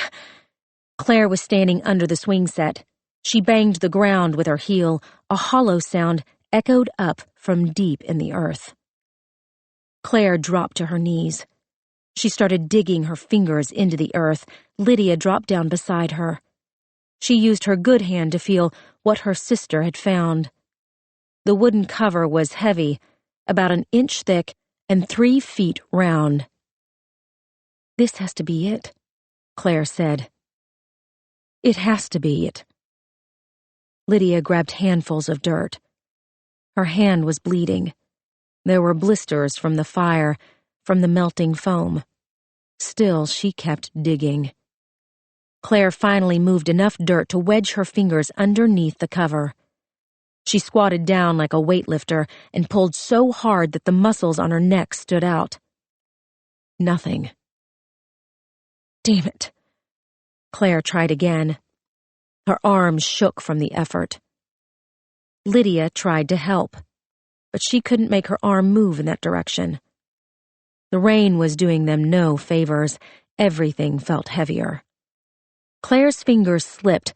She fell backward into the grass. Shit! She screamed, pushing herself back up. Try pushing it. Lydia braced her feet against the cover. Claire helped, using the heels of her hands, putting her back into it. Lydia felt herself slipping. She dug in the heel of her good hand and pushed so hard that she felt like her legs were going to break in two. Finally, eventually, they managed to move the heavy piece of wood a few inches. Harder, Claire said. Lydia didn't know how much harder she could push. They tried again, this time with Claire beside her using her feet. The cover moved another inch. Then a few more. They both pushed, screaming out in pain and the effort until the cover had moved enough so that their legs were dangling over open earth. Dirt and rocks fell into the mouth of the well. Rain splattered against water. They both looked down into the endless darkness. Damn it! Claire's voice echoed back up. How deep do you think it is? We need a flashlight. There's one in the car. Lydia watched her sister sprint away in her bare feet. Her elbows were bent. She hurtled over a fallen tree. She was so intent on moving forward that she wasn't stopping to look back at what she had left in her wake. Paul. She hadn't just watched him die. She had taken in his death like a hummingbird drawing nectar. Maybe that didn't matter. Maybe watching Paul die was the sustenance that Claire needed. Maybe Lydia shouldn't worry about what they had done to Paul. She should be more concerned about what Paul had done to them. To their father. To their mother. To Claire. To Julia. Lydia looked down into the gaping blackness of the well. She tried to listen for the rain hitting the water at the bottom, but there were too many drops to follow the path of just one. She found a pebble on the ground. She dropped it into the well. She counted seconds. At 4 seconds, the pebble splashed into the water. How far could a rock travel in 4 seconds? Lydia reached down into the darkness. She ran her hand along the rough rocks, trying not to think about spiders. The rocks were uneven. Mortar was chipping away. If she was careful, maybe she could get a foothold. She leaned in farther. She swept her hand back and forth. The mortar felt dry. Her fingers brushed across a vine. Except it was too delicate to be a vine. It was thin, metal. A bracelet, a necklace? Carefully, Lydia tried to pick the chain away from the wall. The resistance changed, and she guessed it was stuck on something. She couldn't reach her other hand down to pull it away. She looked back over her shoulder. Claire was in the distance. The flashlight was on. She was running. Her feet were going to be cut up from the forest. She probably couldn't feel it now because of the bitter cold. Lydia groaned as she leaned farther into the well. She let her fingers walk along the chain. She felt a solid metal piece, almost like a coin, stuck between the rocks and the wall. There was a shape to it. Not round, but maybe oval. She traced her thumb along the smooth edges. Carefully, Lydia pried out the coin, rocking it gently back and forth until it came loose from the crevice. She wound the chain around her fingers and pulled her arm out of the well. She looked down at the necklace in her hand. The gold locket was shaped like a heart and engraved with a cursive L. It was the sort of thing a boy would give you in the 9th grade because you let him kiss you and he thought that meant you were going steady. Lydia couldn't remember the boy's name, but she knew that Julia had stolen the locket from her jewelry box, and that she was wearing it the day she had disappeared. Claire said, "It's your locket." Lydia rolled the cheap chain between her fingers. She had thought it was so expensive. He'd probably paid $5 for it at the Ben Franklin. Claire sat down. She turned off the flashlight. She was breathing hard because of the run. Lydia was breathing hard because of what they were about to do. Thick smoke rolled across the faint sunlight. The air was frigid. The condensation from their combined breaths mingled together over the locket. This was the moment. 24 years of searching, longing, knowing, not knowing, and all they could do was sit in the rain. Claire said, "Julia used to sing Bon Jovi in the shower. Do you remember that?" Lydia let herself smile. "Dead or alive?" "She always ate all the popcorn at the movies." She loved licorice. And dachshunds. They both made a sour face. Claire said, "She liked that gross guy with the mullet. What was his name? Brent Lockhart?" Lockwood, Lydia remembered. Dad made him get a job at McDonald's. He smelled like grilled beef. Lydia laughed because Julia the vegetarian had been appalled. She broke up with him a week later. She let him get to second base anyway. Lydia looked up. "She told you that?" "I spied on them from the stairs." "You were always such a brat." "I didn't tattle." "For once." They both looked back down at the locket. The gold had worn off the back. "I meant what I told you on the phone. I forgive you." Claire wiped rain out of her eyes. She didn't look like she would ever forgive herself. "I sent out an email. Tell me later." There were so many more important things to catch up on. Lydia wanted to watch Dee meet her crazy aunt. She wanted to hear Rick and Helen discussing the inherent evil of e-books. She wanted to hold her daughter. She wanted to gather up her dogs and her cats and her family and be made whole again. Claire said, "All Daddy ever wanted was to find her." "It's time." Claire turned on the flashlight. The light reached down to the bottom of the well. The body had come to rest in a shallow pool of water.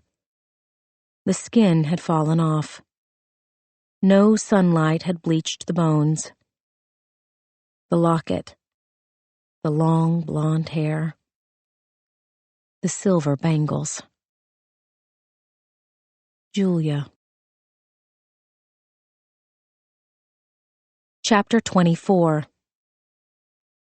Claire lay on Julia's bed with her head propped up on Mr. Biggles, Julia's favorite stuffed animal.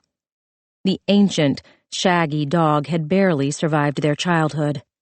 Genate after bath splash suffused his stuffing. His legs had been dipped in Kool-Aid as payback for a purloined book. Part of his nose had been burned off in a stealthy bit of retribution for a stolen hat. In a fit of pique, someone had snipped the fur on his head down to the cotton batting. Lydia didn't look much better. Her singed hair was growing back, but 6 weeks out from their ordeal, her bruises were still a nasty black and yellow. The cuts and burns had only recently started to scab.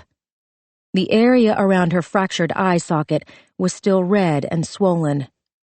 Her left arm would be in a sling for another 2 weeks, but she had become remarkably adept at doing almost everything with one hand, including folding Julia's clothes. They were in the house on Boulevard. Helen was making lunch in the kitchen. Claire was supposed to be helping Lydia pack Julia's things, but she had easily fallen back into the old pattern of letting her older sister do everything. Look how tiny she was. Lydia smoothed out a pair of Jordache jeans. She splayed her hand at the waist. Her thumb and pinky finger were only inches from the sides. I used to borrow these. She sounded astonished. I thought I was so fat when she died. When she died. That's what they were saying now. Not when Julia disappeared or when Julia went missing. Because the DNA had confirmed what they had known in their hearts all along. Julia Carroll was dead. Last week, they had laid her to rest beside their father. The ceremony was small, just Claire, Helen, Lydia, and Grandma Jenny, who kept freaking Lydia out by telling her she was just as pretty as she remembered. They had taken Jenny home after the burial and met Dee and Rick at the Boulevard house. Christmas was only a week away. They were presents under the tree. They sat at the long dining room table and ate fried chicken and drank iced tea and told long-forgotten stories about the departed. The way Sam used to hum every time he ate ice cream, and how Julia had forgotten all the notes before her first piano recital. They heard stories about Dee, too, because they had missed 17 years of her life, and she was such an interesting and bubbly and smart and pretty young girl.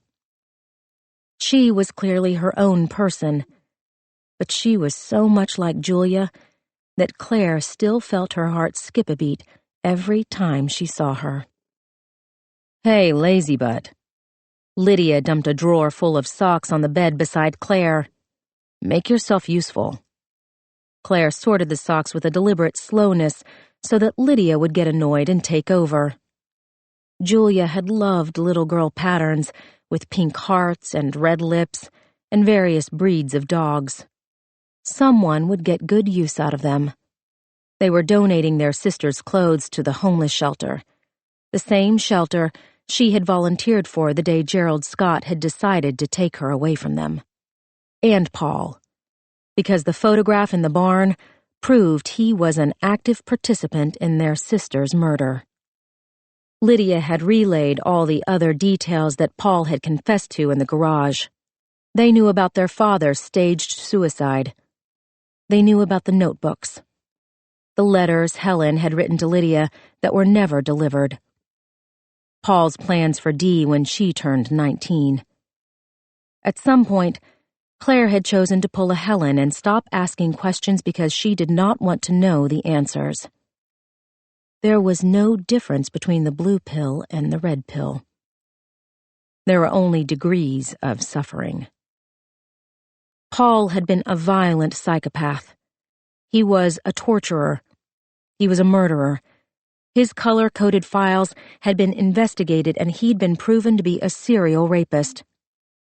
The files in the basement storage area had led the FBI to offshore accounts with hundreds of millions of dollars deposited from customers all around the world.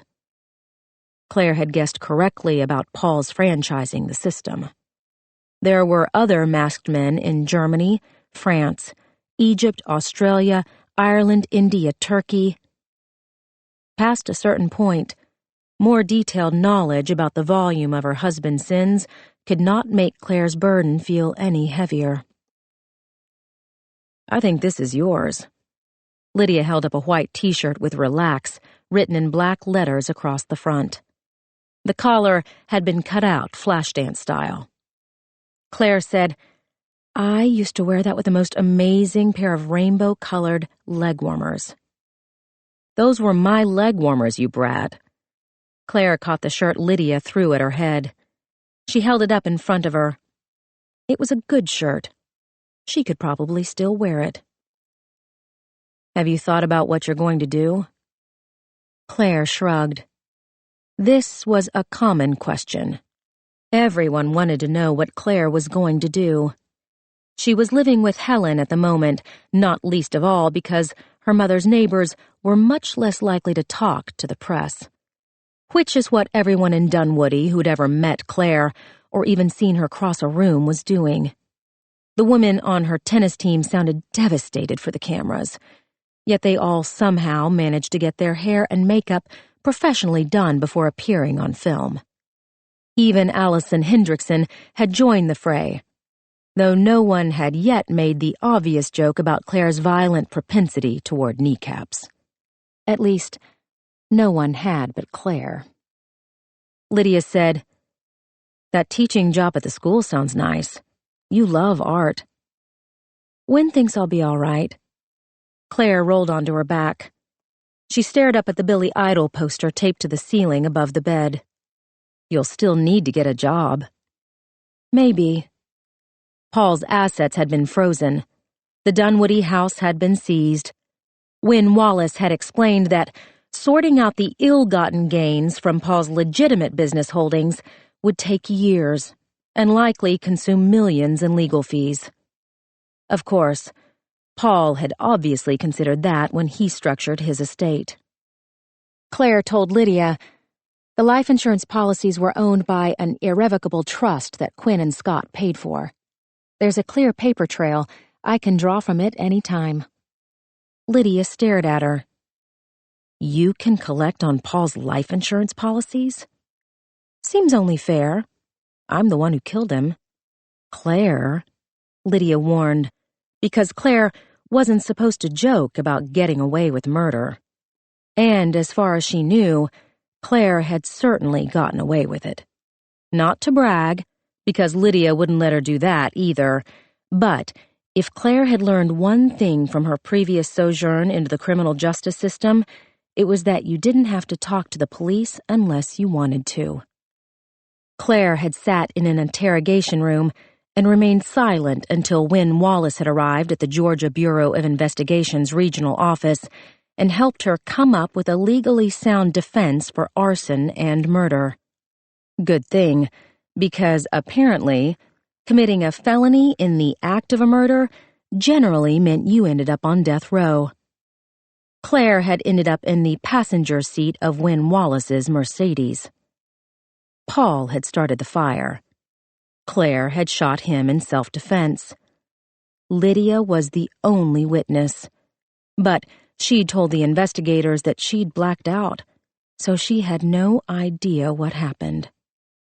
Between the rain and the firemen who soaked the smoldering embers of the Fuller house, there wasn't a lot of pesky evidence to poke holes in the story. Not that anyone was paying close attention to Claire's crimes by then. Her timed email with the Tor link was already making the rounds. The Black and Red had picked it up first, then the Atlanta Journal, then the blogs, then the national news stations. So much for her fears that no one would click an anonymously sent link. Her biggest regret was that she had included Huckleberry in the email list, because, according to witnesses, Sheriff Carl Huckabee had been sitting at his computer reading Claire's email when he grabbed his chest and died of a massive heart attack. He was 81 years old. He lived in a nice house that was paid off. He'd seen his children and grandchildren grow up. He'd spent summers fishing and winters at the beach and pretty much enjoyed all of his other twisted hobbies with absolutely no impediments. If you asked Claire, Huckleberry was the one who'd really gotten away with murder. "Hey," Lydia threw a sock at Claire to get her attention. "Have you given any more thought about seeing a real therapist? With a poster of Rasputin and a beard down to his knee? More like kid fears." Claire laughed. They had been listening to Indigo Girls on one of the hundreds of mixtapes Julia had kept in a shoebox under her bed. "I'll think about it," she told Lydia, because she knew that the 12-step program was important to her sister. It was also the only reason Lydia was able to stand there folding Julia's clothes instead of curling into a ball in the corner. But, as Claire had told her court-appointed therapist during their last mandated session, her quick temper had ended up leading them to Julia. Maybe one day, maybe with a real therapist, Claire would work on her anger issues. God knew there was plenty enough to work on. But, for right now, she wasn't inclined to get rid of the very thing that had saved them all. Who the hell would? Lydia said, "Did you see the news?" "Which news?" Claire asked, because there was so much that they could barely keep up with it. "Mayhew and the other detective were denied bail." "Falk," Claire provided. She didn't know why they were still holding Harvey Falk. He was absolutely a bad cop, but he was just as clueless as Adam Quinn had been about Paul's illegal business. At least, that's what Fred Nolan had told Claire after the big boys came down from Washington and interrogated both men for 3 weeks. Could she believe Fred Nolan? Could Claire ever believe another man for as long as she lived? Rick was nice. Lydia had finally asked him to move in with her. He was taking care of her. He was helping her heal. And yet, how many times had Claire done the same thing for Paul? Not that she thought Rick was a bad man, but she'd thought Paul was a good man too. At least she was certain on which side of the line Jacob Mayhew fell. His house had been raided. The FBI had searched his computers and found links to almost all the movies that Paul had ever created, plus many of the international ones. Claire had guessed correctly about the scale of the operation. Between Mayhew's computer, the contents of the USB drive, and the VHS tapes from the garage, the FBI and Interpol were working to identify hundreds of victims who had hundreds of families all over the world who might one day find their way back to peace. The Kilpatricks, the O'Malleys, the Van Dykes, the Dykmans, the Abdullahs, the Capadias. Claire always repeated aloud each of their names from each of the news stories, because she knew what it was like all those years ago when people had opened their newspapers and skipped over Julia Carroll's name. Congressman Johnny Jackson's name was not one that anyone could avoid. His involvement in the snuff porn ring was still the lead story in every newspaper, web-page news report, and magazine. Nolan had confided that there was some kind of plea deal being worked out to keep the congressman off death row. The U.S. Department of Justice and Interpol needed Johnny Jackson to corroborate the details of Paul's business in various courts of law around the world, and Johnny Jackson did not want to be strapped to a gurney while a prison doctor jammed a needle into his arm. Claire was sorely disappointed that she would not be able to sit in the viewing room and witness every single flinch and whimper and sob as Johnny Jackson was put to death by the great state of Georgia. She knew what it was like to watch a bad person die, to feel their panic swell to a crescendo, to watch the dawning in their eyes when they realized that they were completely powerless. To know that the last words they would ever hear were the ones you said to their face. That you saw through them. That you knew everything about them. That you were disgusted. That you did not love them. That you would never, ever forget. That you would never, ever forgive. That you would be fine. That you would be happy. That you would survive. Maybe she really should consider going into therapy sooner. Jesus Christ! Lydia grabbed the socks away from Claire and started folding them. Why are you so distracted? Fred Nolan asked me out. Are you fucking kidding me? Claire tossed her a stray sock. It's weird how the guy who seemed like he was into snuff porn was actually the only guy who wasn't into snuff porn. You're not going to go out with him. Claire shrugged. Nolan was an asshole, but at least she would know it going in. Jesus Christ. Jesus Christ, Claire mimicked. Helen knocked on the open door. Are you two squabbling? They both answered, No, ma'am. Helen smiled the relaxed smile Claire remembered from her childhood. Even with the press hounding her, Helen Carroll had finally found peace. She picked up one of Julia's socks from the pile on the bed. There were 2 kissing dachshunds embroidered around the band. Helen found the match. She folded them together. The Carrolls weren't sock rollers. They paired them together in a drawer and assumed they would manage to stay that way. Lydia said, Mom, can I ask you something? Of course. Lydia hesitated. They had been apart so long. Claire had keenly noticed that their rapport wasn't as easy as it once was. Helen said, It's all right, sweetheart. What is it? Lydia still seemed hesitant, but she asked, Why did you keep all this stuff when you knew she wasn't coming back? That's a good question. Helen smoothed Julia's quilt before sitting down on the bed.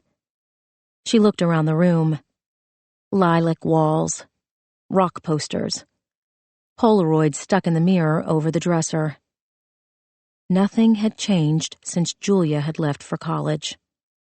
Not even the ugly lava lamp that everyone knew their mother hated. Helen said, It made your father happy to know it was the same. That her room would be waiting for her if she ever came back. Helen rested her hand on Claire's ankle. After I found out she was dead, I guess I just liked coming in here. I didn't have her body. There was no grave to visit. She invoked Grandma Jenny's words. I suppose this was the only place where I could come to leave my grief. Claire felt a lump come into her throat. She would have liked that. I think so. Lydia sat down beside Helen. She was crying. So was Claire. They were all crying. This was how it had been since they had looked down that well. Their lives had been rubbed raw. Only time could thicken their skin. Lydia said, "We found her. We brought her home." Helen nodded. "You did. It's all that Daddy ever wanted." "No." Helen squeezed Claire's leg. She stroked a strand of hair behind Lydia's ear. Her family. They were all together again. Even Sam and Julia. "This," Helen said. "This is all your father ever wanted." Part 7. I remember the first time you wouldn't let me hold your hand. You were 12 years old. I was walking you to Janie Thompson's birthday party. Saturday. Warm weather, though it was early fall. The sunlight was drumming at our backs. The low heels of your new shoes were clicking against the sidewalk. You were wearing a yellow sundress with thin straps. Too old for you, I thought, but maybe not. Because suddenly, you were older. So much older. No more gangly arms and lanky legs knocking over books and bumping into furniture. No more excited giggles and pained screams at the injustice of denied cake. Golden hair turned blonde and wavy. Bright blue eyes squinted with skepticism. Mouth no longer so quick to smile when I pulled your pigtails or tickled your knee. No pigtails today. Stockings covered your knees. We stopped at the street corner, and I instinctively reached for your hand. "Dad," you rolled your eyes. Your voice was older. A hint of the woman I would never get to meet. Dad. Not Daddy anymore. Dad. I knew that was it. No more holding my hand. No more sitting in my lap. No more throwing your arms around my waist when I walked through the front door or standing on my shoes while we danced around the kitchen. I would be the bank now, the ride to your friend's house, the critic of your biology homework, the signature on the check mailed away with your college application. And as I signed that check at our kitchen table, I would remember how I used to drink pretend tea from tiny china cups as you and Mr. Biggles excitedly told me about your day. Mr. Biggles. That poor, stuffed, shaggy dog had survived chicken pox, a spilled glass of Kool-Aid, and an unceremonious toss into the trash can. He was flattened by your weight, accidentally burned when placed too close to a curling iron, and sheared for reasons unknown by your baby sister. Me walking into your room as you packed for college. Honey, did you mean to throw away Mr. Biggles? You looking up from your suitcase filled with 2 small t-shirts and cutoffs and makeup and a box of tampons that we both chose to ignore. Dad. The same annoyed tone you'd used that day on the street corner when you wrenched your hand from mine. The next times you touched me would be casually, as you grabbed car keys or money, or hugged me quickly for letting you go to a concert, a movie, a date with a boy I would never like. If you had lived past the age of 19, if you had survived, would you have married that boy? Would you have broken his heart? Would you have given me grandchildren, great-grandchildren, Christmas mornings at your house, Sunday dinners? birthday cards with hearts on them, shared vacations complaining about your mother, loving your mother, babysitting your nieces and nephews, annoying your sisters, bossing them around, calling them all the time, not calling them enough, fighting with them, making up with them. Me in the center of all of this, taking late-night phone calls about croup and chicken pox and why won't the baby stop crying and what do you think, Daddy, and why does she do that, Daddy, and I need you, Daddy. Daddy.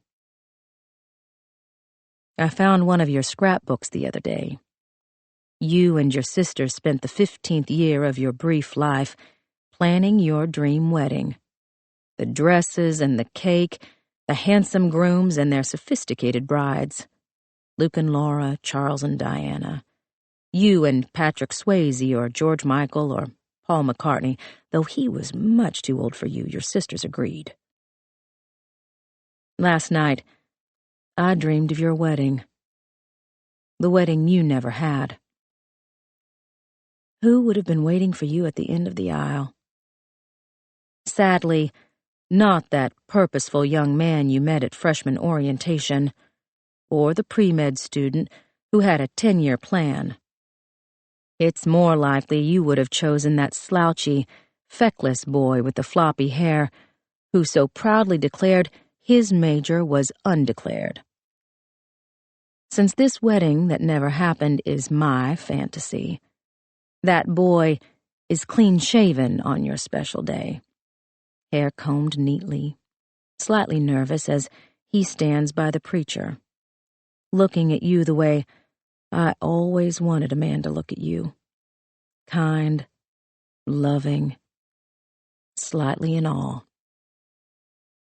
We would both be thinking the same thing, Mr. Feckless and I.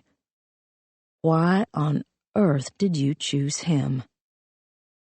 The music plays. We begin our march. People are standing. There are whispers about your beauty, your grace. You and I are a scant few feet away from the altar when suddenly I want to grab you and run back up the aisle. I want to bribe you into waiting a year, just living with him, though your Grandma Jenny would be scandalized. You could go to Paris and study Voltaire, visit New York and see every Broadway show, move back into your room with the posters on the walls and Mr. Biggles on your bed, and that ugly lamp you found at a yard sale that your mother was praying you would take with you to college. Though, even in my dream, I know that pushing you one way will send you hurtling in the other direction. You proved as much at the end of your life as you did at the beginning. And so there I am standing beside you on your phantom wedding day, holding back tears, offering you to the future you will never have. Your mother is in the front row waiting for me to join her. Your sisters are by the preacher, opposite the boy, and they are beaming and nervous and proud and tearful from the romance and also from fear of the changes they know will come. They are both maids of honor. They are both wearing dresses that were fought over long ago. They are both so proud and so pretty and so ready to get out of their tight dresses and pinching heels. You cling to my arm. You hold on to my hand tightly, the way you used to do when we crossed the street, when a scary movie was on, when you just wanted to let me know that you were there and that you loved me. You look up at me. I am startled. Suddenly, quite miraculously, you are a grown-up, beautiful woman. You look so much like your mother, but you are still uniquely you. You have thoughts I will never know, desires I will never understand, friends I will never meet, passions I will never share. You have a life. You have an entire world in front of you. Then you smile, and you squeeze my hand, and even in my sleep, I understand the truth. No matter what happened to you, no matter what horrors you endured when you were taken away, you will always be my pretty little girl. This concludes the reading of Pretty Girls by Karin Slaughter. Copyright 2015 by Karin Slaughter. This book was read by Kathleen Early. This unabridged recording was produced in 2015 by Blackstone Audio, Inc., which holds the copyright. Neither this recording nor any portion of it may be reproduced or used for any purpose without prior written authorization from Blackstone Audio, Inc. If you would like to obtain a monthly update telling you about new releases, call 1-800-SAY-BOOK. That's 1-800-729-2665. For a complete listing of our titles, visit our website at www.downpour.com. Thank you. Blackstone Audio presents Blonde Hair, Blue Eyes by Karin Slaughter. This book is read by Kathleen Early. Monday, March 4th, 1991. 7:26 a.m. North Lumpkin Street, Athens, Georgia. The morning mist laced through the downtown streets, spiderwebbing tiny, intricate patterns onto the sleeping bags lining the sidewalk outside the Georgia Theater. The doors wouldn't open for at least another 12 hours, but the Fish devotees were determined to have front row seats. Two heavy-set young men filled plastic lawn chairs by the chained front door. At their feet were beer cans, cigarette butts, and an empty sandwich bag that had likely contained a large amount of weed. Their eyes followed Julia Carroll as she walked down the street. She could feel their collective gaze clinging to her body as closely as the mist. She kept her head trained forward, her back straight, but then she wondered if she looked cold, haughty. And then she wondered with some annoyance why it mattered how she looked to these boys who were complete strangers. She never used to be this paranoid. Athens was a college town, anchored by the University of Georgia, which took up almost 800 acres of prime real estate and employed in some capacity over half of the county. Julia had grown up here. She was a student in the journalism program, a reporter for the campus newspaper. Her father was a professor at the College of Veterinary Sciences. At 19 years old, she knew that alcohol and circumstances could turn nice-looking boys into the kind of people you didn't want to run into at 7:30 on a Friday morning. Or maybe she was being silly.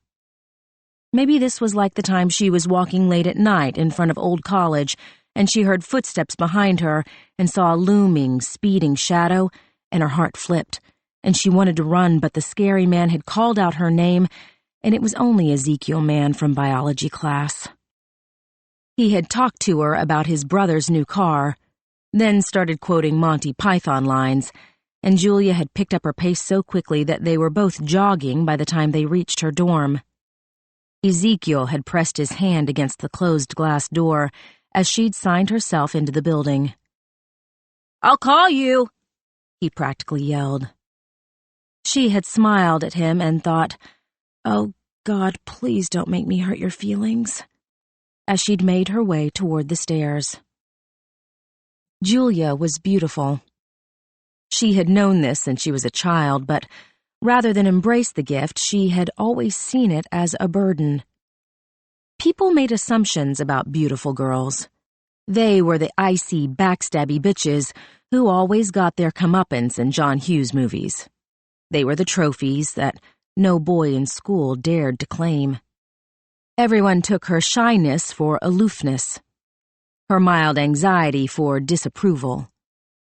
That these assumptions had left her a near friendless virgin at the ripe age of 19 went unremarked upon by everyone but her two younger sisters. College was supposed to be different. Sure, her dorm was less than a quarter mile from her family home, but this was Julia's chance to reinvent herself, to be the person she had always wanted to be. Strong, confident, happy, content, not a virgin. She squelched her natural propensity to sit reading in her room while the world passed outside her door. She joined the tennis club, the track club, and the wildlife club. She didn't choose cliques. She spoke to everyone. She smiled at strangers. She went on dates with boys who were sweet, if not terribly interesting, and whose desperate kisses reminded her of a lamprey eel burrowing its tongue into the side of a lake trout. But then, Beatrice Oliver happened. Julia had followed the girl's story on the telex at the Red and Black, UGA's campus newspaper. 19 years old, the same as Julia. Blonde hair and blue eyes, the same as Julia. College student, the same as Julia. Beautiful. 5 weeks ago, Beatrice Oliver had left her parents' house around 10 o'clock in the evening. She was on foot, walking to the store to get some ice cream for her father, who was suffering from a toothache. Julia wasn't sure why that part of the story stuck out to her. It seemed suspect.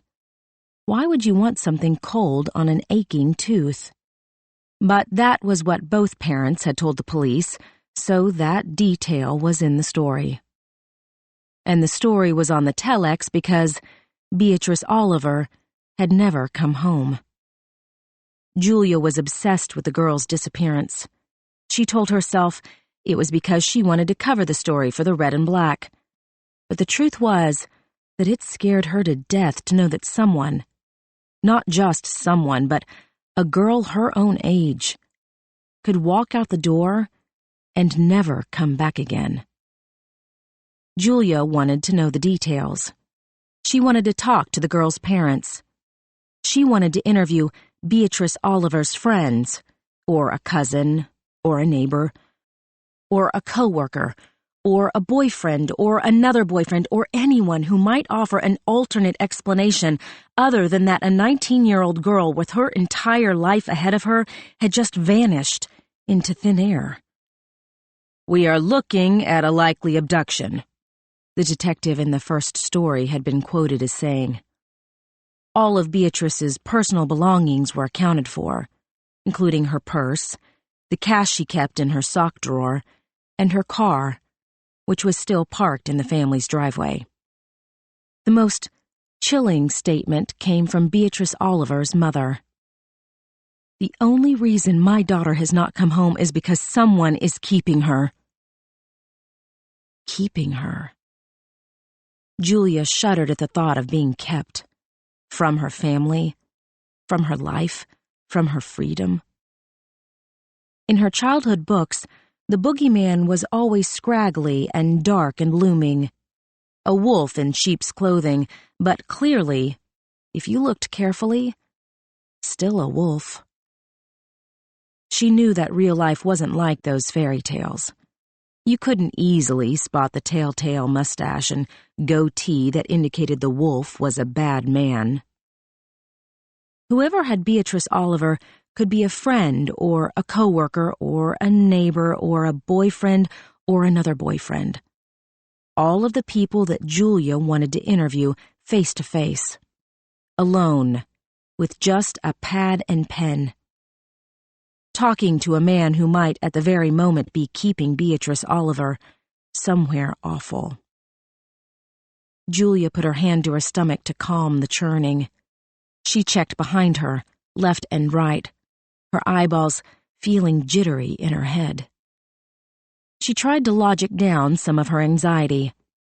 It was possible she was winding herself up for no reason. The Beatrice Oliver interviews might not even happen. Before Julia spoke to anyone, she would need to get the story assignment okayed. because a news journalist could legitimately ask questions, but a features writer, Julia's section, was just being nosy. Her biggest obstacle would be Greg Giannakos, the student editor-in-chief who thought he was the next Walter Cronkite and reminded Julia of what her father said about beagles. They love to hear the sound of their own voices. If she could get Greg on board, then Lionel Vance, Greg's minion, would follow, even though he was skulking because she turned him down for a date. The final hurdle would be Mr. Hanna, the faculty advisor, who was very nice but preferred story pitch meetings to play out like a Mexican cliff diving match on Wide World of Sports. Julia silently practiced the pitch as she turned down the next empty street. Beatrice Oliver, a 19-year-old girl who lives with her parents. No, they would be making snoring noises before she finished the sentence. A missing girl. No, lots of girls went missing. They usually showed up a few days later. A young girl was walking to the store late at night when suddenly, Julia spun around. She'd heard a noise behind her. A scraping sound like shoes scuffing the street. She scanned the area again, eyes picking out broken pieces of glass and old beer bottles and discarded newspapers. But there was nothing. At least, nothing that she should be worried about. Slowly, carefully, she resumed her walk, still checking doorways and alleys and crossing the street so she wouldn't have to pass by a massive mound of trash. Paranoid. Reporters were supposed to look at events with a cold eye toward the facts, but since reading about Beatrice Oliver, Julia's dreams had been filled with details that came not from fact, but from her own wild imagination. Beatrice was walking down the street. The night was dark. The moon obscured. There was a chill in the air. She saw the glow of a lit cigarette, heard the soft patter of shoes on asphalt, and then tasted a nicotine-stained hand clamping over her mouth, felt a razor-sharp knife at her throat, smelled the acidic breath of a menacing stranger as he dragged her toward his car and locked her in the trunk, then drove her somewhere dark and dank where he could keep her. If Julia's mother were not a librarian, she would probably blame Julia's dark imaginings on the books she was reading. The Stranger Beside Me, Helter Skelter, The Silence of the Lambs, The Witching Hour. But her mother was a librarian, so she would probably shrug and tell her eldest daughter to not read stories that scared her. Or did being scared of these things, putting voice to her terrible fears, immunize Julia from danger? She wiped sweat from her brow. Her heart was pounding so hard that she could feel the tickling of her t-shirt against her skin. She reached into her purse. Her Walkman was nestled inside the yellow scarf she had promised her sister she'd drop by the house. Her finger rested on the play button, but she didn't press it. She just wanted to feel the cassette tape inside, to summon the scrawled handwriting of the boy who had made it for her. Robin Clark. Julia had met him 2 months ago. There had been notes passed back and forth, phone calls, pages, a few group dates where their eyes lingered and their hands touched, and then they'd finally been alone, and he had kissed her so long and so well that the top of her head nearly exploded. She had brought him home once, not to meet her parents, but to pick up her laundry. Her youngest sister had laughed about Robin being a girl's name until Julia had punched her in the arm and made her stop. For once, the little brat hadn't tattled. The mixtape had songs that Robin thought Julia would like, not songs he wanted her to like. So instead of Styx and Chicago and Metallica, there was Belinda Carlisle and Wilson Phillips, and a little Beatles and James Taylor and lots of Madonna, because Robin thought that Madonna was just as awesome as Julia did. The tape was the first time in her life that a boy had seen her for who she was, rather than who he wanted her to be.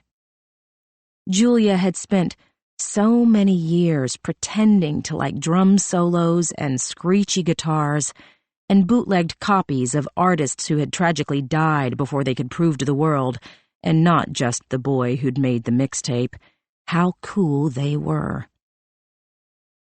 Robin didn't want Julia to pretend.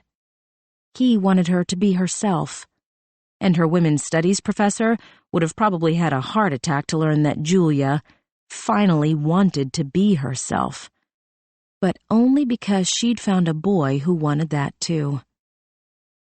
Robin, Julia whispered into the cool morning air, because she loved the way his name felt in her mouth. Robin. He was 22 years old, rangy and tall, with ropey biceps from lifting heavy trays of bread at his father's bakery. He had shaggy brown, almost black, John Bon Jovi hair, and blue eyes like a husky dog, and when he looked at Julia, she felt a deep stirring in a place that she didn't quite have a name for. There had been a few boys before Robin. They were usually older, like he was, though never as mature. The kind of guys who weren't overly intimidated by the way Julia looked because they had cars and money in their pockets. Her father had warned Julia that these boys only wanted one thing. What he didn't understand was that Julia wanted that one thing too. Second base. That was as far as she'd ever gotten, unless there was a position for pleasant rubbing. Shortstop? Brent Lockwood had been 16, almost 17, to Julia's 15, closer to 14. He had asked her father for permission to take her out, and her father had told him to get a haircut, get a job, and get back to him. That Brent would return a few days later with a buzz cut and an apron from McDonald's was the news that had surprised her father, tickled her mother, and sent her sisters into howls of laughter. Julia had been outraged. Brent's hair had been the best part of him. Henceforth, the odor of grilled meat dug into his cropped scalp like teeth. Julia was a vegetarian. Being around Brent was a wretchedly unfunny variation on Pavlov's experiment. And still, she had tried, in the back of his car, on the living room couch, because Brent was handsome and everyone knew he'd been with a lot of girls, and this was Julia's chance to get it over with. She wanted so desperately to be the sophisticated girl everyone thought she was, the one who knew her way around a boy, the one who had experience, the jaded, beautiful girl who could wrap a man around her little finger. But Brent had been in love with her, and he'd wanted to be gentle and to go slow, which, combined with the greasy French fryness of his skin, was excruciatingly boring. Robin Clark was not boring on any level. He smelled really nice, like pine with a not unpleasing bready undertone from the bakery. His skin was beautifully tan from hiking and biking all year round. He looked into Julia's eyes when she talked to him. He didn't try to solve her problems. He just listened. He laughed at her jokes, even the bad ones. Especially the bad ones. He could be dreamy, too. He wanted to be an artist, but he already was an artist. The bakery job was temporary. Julia had seen some of his work. The gentle slope of a deer's neck as it dipped its mouth toward a mountain spring. The crazy reds and oranges of a sunrise. his hand gently wrapped around the curve of Julia's hip. He had sketched this image on a napkin before making a move. He'd shown it to Julia over a cup of tea in the student center and told her that the drawing showed what he wanted to do. Her knees shook when it was time to stand. Her palms were sweaty. She had been so giddy with anticipation that by the time he actually put his hand at her waist, his fingers felt electrified against her skin. "I'm going to kiss you," he had whispered into her ear right before he did. Julia pulled her hand away from the Walkman. The homeless shelter van where she volunteered was parked at the intersection of Hull and Washington, an area of town that for unknown reasons was called Hot Corner. People were already lined up for breakfast. There were at least 30 of them, mostly men, a few women. They shuffled along in line, heads down, hands in their pockets. Everything about them said that they hated taking charity. But they needed charity. And so they were resigned to standing in line at the crack of dawn so they could have at least one hot meal. "Good morning," Candace Bender called. She was handing out tinfoil containers with scrambled eggs, bacon, grits, and toast. The large coffee urn at the mouth of the open van doors was self-serve. "Sorry I'm late." Julia wasn't late, but she had the nervous habit of starting conversations with some kind of apology. She grabbed a stack of blankets from the van and took in the line of people. Someone was missing. "Where's Mona No Name?" Candace shrugged. Julia stepped back to get a closer look at the line. Her fear rose exponentially as she checked each face. "Don't see her?" Candace asked. Julia shook her head. She had done this long enough to know that people moved on, but she could not hold back the sinister thoughts that came seeping in. Mona was young, just a few months older than Julia. Compared to the others, she took better care of herself, bathed more, wore nicer clothes because she wasn't wasting all of her money on drugs. She'd been thrown out of the foster system on her 18th birthday and ended up doing the things some girls had to do in order to survive. When Julia had asked for her last name, Mona had defiantly declared, "Bitch, I ain't got no name." "Mona No Name it is," Julia had said, because she had been in a bad mood and slightly hungover from an impromptu evening of picklebacks and cheese crackers. To her great shame, the moniker had stuck. "Mona wasn't here last night," one of the women said as she took a clean blanket. Julia asked, "When did you see her last?" "How the hell would I know?" They didn't look out for each other, the women. There was competition. There was gossip.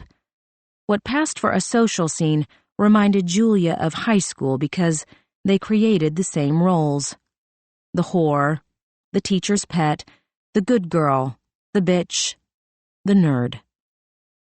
Mona was the bitch because she was pretty. She still had all of her teeth. She wore makeup. She didn't look homeless. Delilah was the whore because she was older and more experienced, and also because she really was a whore. Currently, there was a total of 8 women in the group, and unlike with Beatrice Oliver, who had been abducted on a trip to get ice cream for her father, Julia knew that the dark things her mind conjured about the homeless women's lives were more than likely correct.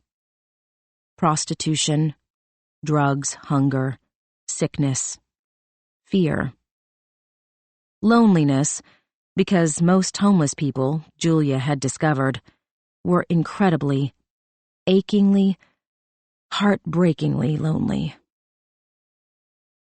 "I seen Mona go into the woods," Delilah said. "Say about 10, 11 last night, just before the rain come." Julia nodded to let her know she'd heard. Delilah was scary because she was unpredictable, given to screaming, crying, humming incessantly, or laughing so loudly that your ears rang like a bell. She was an addict and had been on the streets for longer than Julia had been volunteering at the shelter. Delilah kept pictures of her grown children in her pocket and carried a kit of syringes she used only on herself. In the last 4 years, Julia had graduated high school, gotten into college, finished her freshman year with honors, and was promoted to editor of the feature sections at the Red and Black. In that same time, Delilah had been rolled repeatedly, which was what the homeless people called being robbed. She had lost all of her front teeth in a fight. Patches of her hair were falling out from lack of nutrition, and weird purpley-brown lesions had leached up from her skin.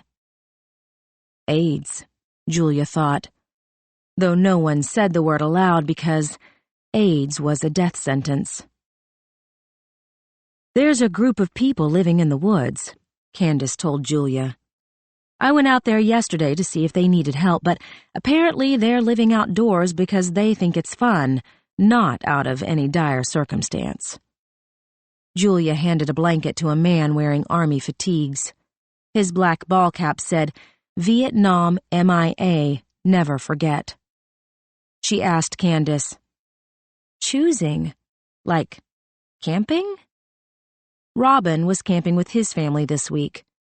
Julia hadn't been invited, but that was only because it would be weird to go on a sleepover date with his entire family. "Mona doesn't strike me as the camping type. The sheriff is calling them a cult." Candace gave an exaggerated frown. Like Julia's mother, she was a former hippie with a healthy skepticism of authority. "They're all around your age, maybe a little older. If you ask me, I'd say it's more like a commune. They dress alike, they talk alike, they act alike. It's a regular Patty Duke show." Julia suppressed a shudder. More like the Charles Manson show. Why would Mona go off with them? Why wouldn't she? Candace had finished handing out meals and turned to the blankets. "Their plan, inasmuch as there is one, is to walk the Appalachian Trail to Mount Katahdin," they said, "but it sounds more like an excuse to stop bathing and screw like rabbits." "I'm in," Vietnam bellowed. Julia asked Candace, "Where are they camping?" "Just past the Wishing Rock." So nowhere near where Robin and his family were camping this week. "What do you think of that?" Candace asked. She was a retired schoolteacher, still desperate for a young mind to mold. Leaving home, abandoning all of your worldly possessions, living off the land. Could you see yourself doing that? Julia shrugged, though she could more easily see herself walking on the moon. "They're free spirits, right? That's kind of romantic." Candace smiled. This was obviously the right answer. Julia grabbed a trash bag out of the box. She went about collecting the empty tins and coffee cups. She had no idea why it didn't bother her to clean up after these people, when retrieving so much as a dirty sock that one of her lazy younger sisters had left on the stairs sent her into fits of rage. She had started volunteering at the shelter shortly after her 15th birthday. It was summer. She was bored. There weren't any books she wanted to read. Her sisters were driving her crazy. She was sick of babysitting. She was sick of being in charge. She was sick of waiting to be an adult. "Let's see if you've got what it takes to do this," her father had told her in the car on the way to the shelter. "What?" Julia had snapped, because she didn't know what this was. That her father was taking her to the bad side of town where she would be expected to wait on smelly, crazy homeless people. The shelter was meant to be a life lesson, like the time her parents made them all choose one gift from Christmas to donate to the children's home, and it couldn't be socks or underwear. Julia hated life lessons. She hated being forced to do things. She hated being tricked into getting in the car with her dad, who'd told her they were going to check on a new litter of puppies. She was stubborn, like her mother, her father said, and she was contrary, like her father, her mother said, and she was opinionated, like her parents, her grandmother said, and she was bossy, like her grandmother, her sisters said. And those were the only reasons she had stuck it out at the shelter those first few months. "I'll show him I can do this," Julia had silently seethed against her father, throwing herself into cooking and cleaning and doing laundry in a way that filled her mother with so much wryness that her lips were locked into a permanent zigzag. "Julia wash the dishes?" Her mother's voice trilled like the bell on a bike. "Julia Carroll, the older girl who lives here in this house?" What kept Julia going back to the shelter was hard to explain. She didn't particularly enjoy laundering filthy clothes or scrubbing toilets. And yet, 2 or 3 times a week, she forced herself out of bed at 7 in the morning and walked to Skid Row or to the shelter on Prince Avenue so that she could hand out food and blankets or clean up after drug addicts, mental cases, and other lost souls. Because of how she looked, people tended to want Julia.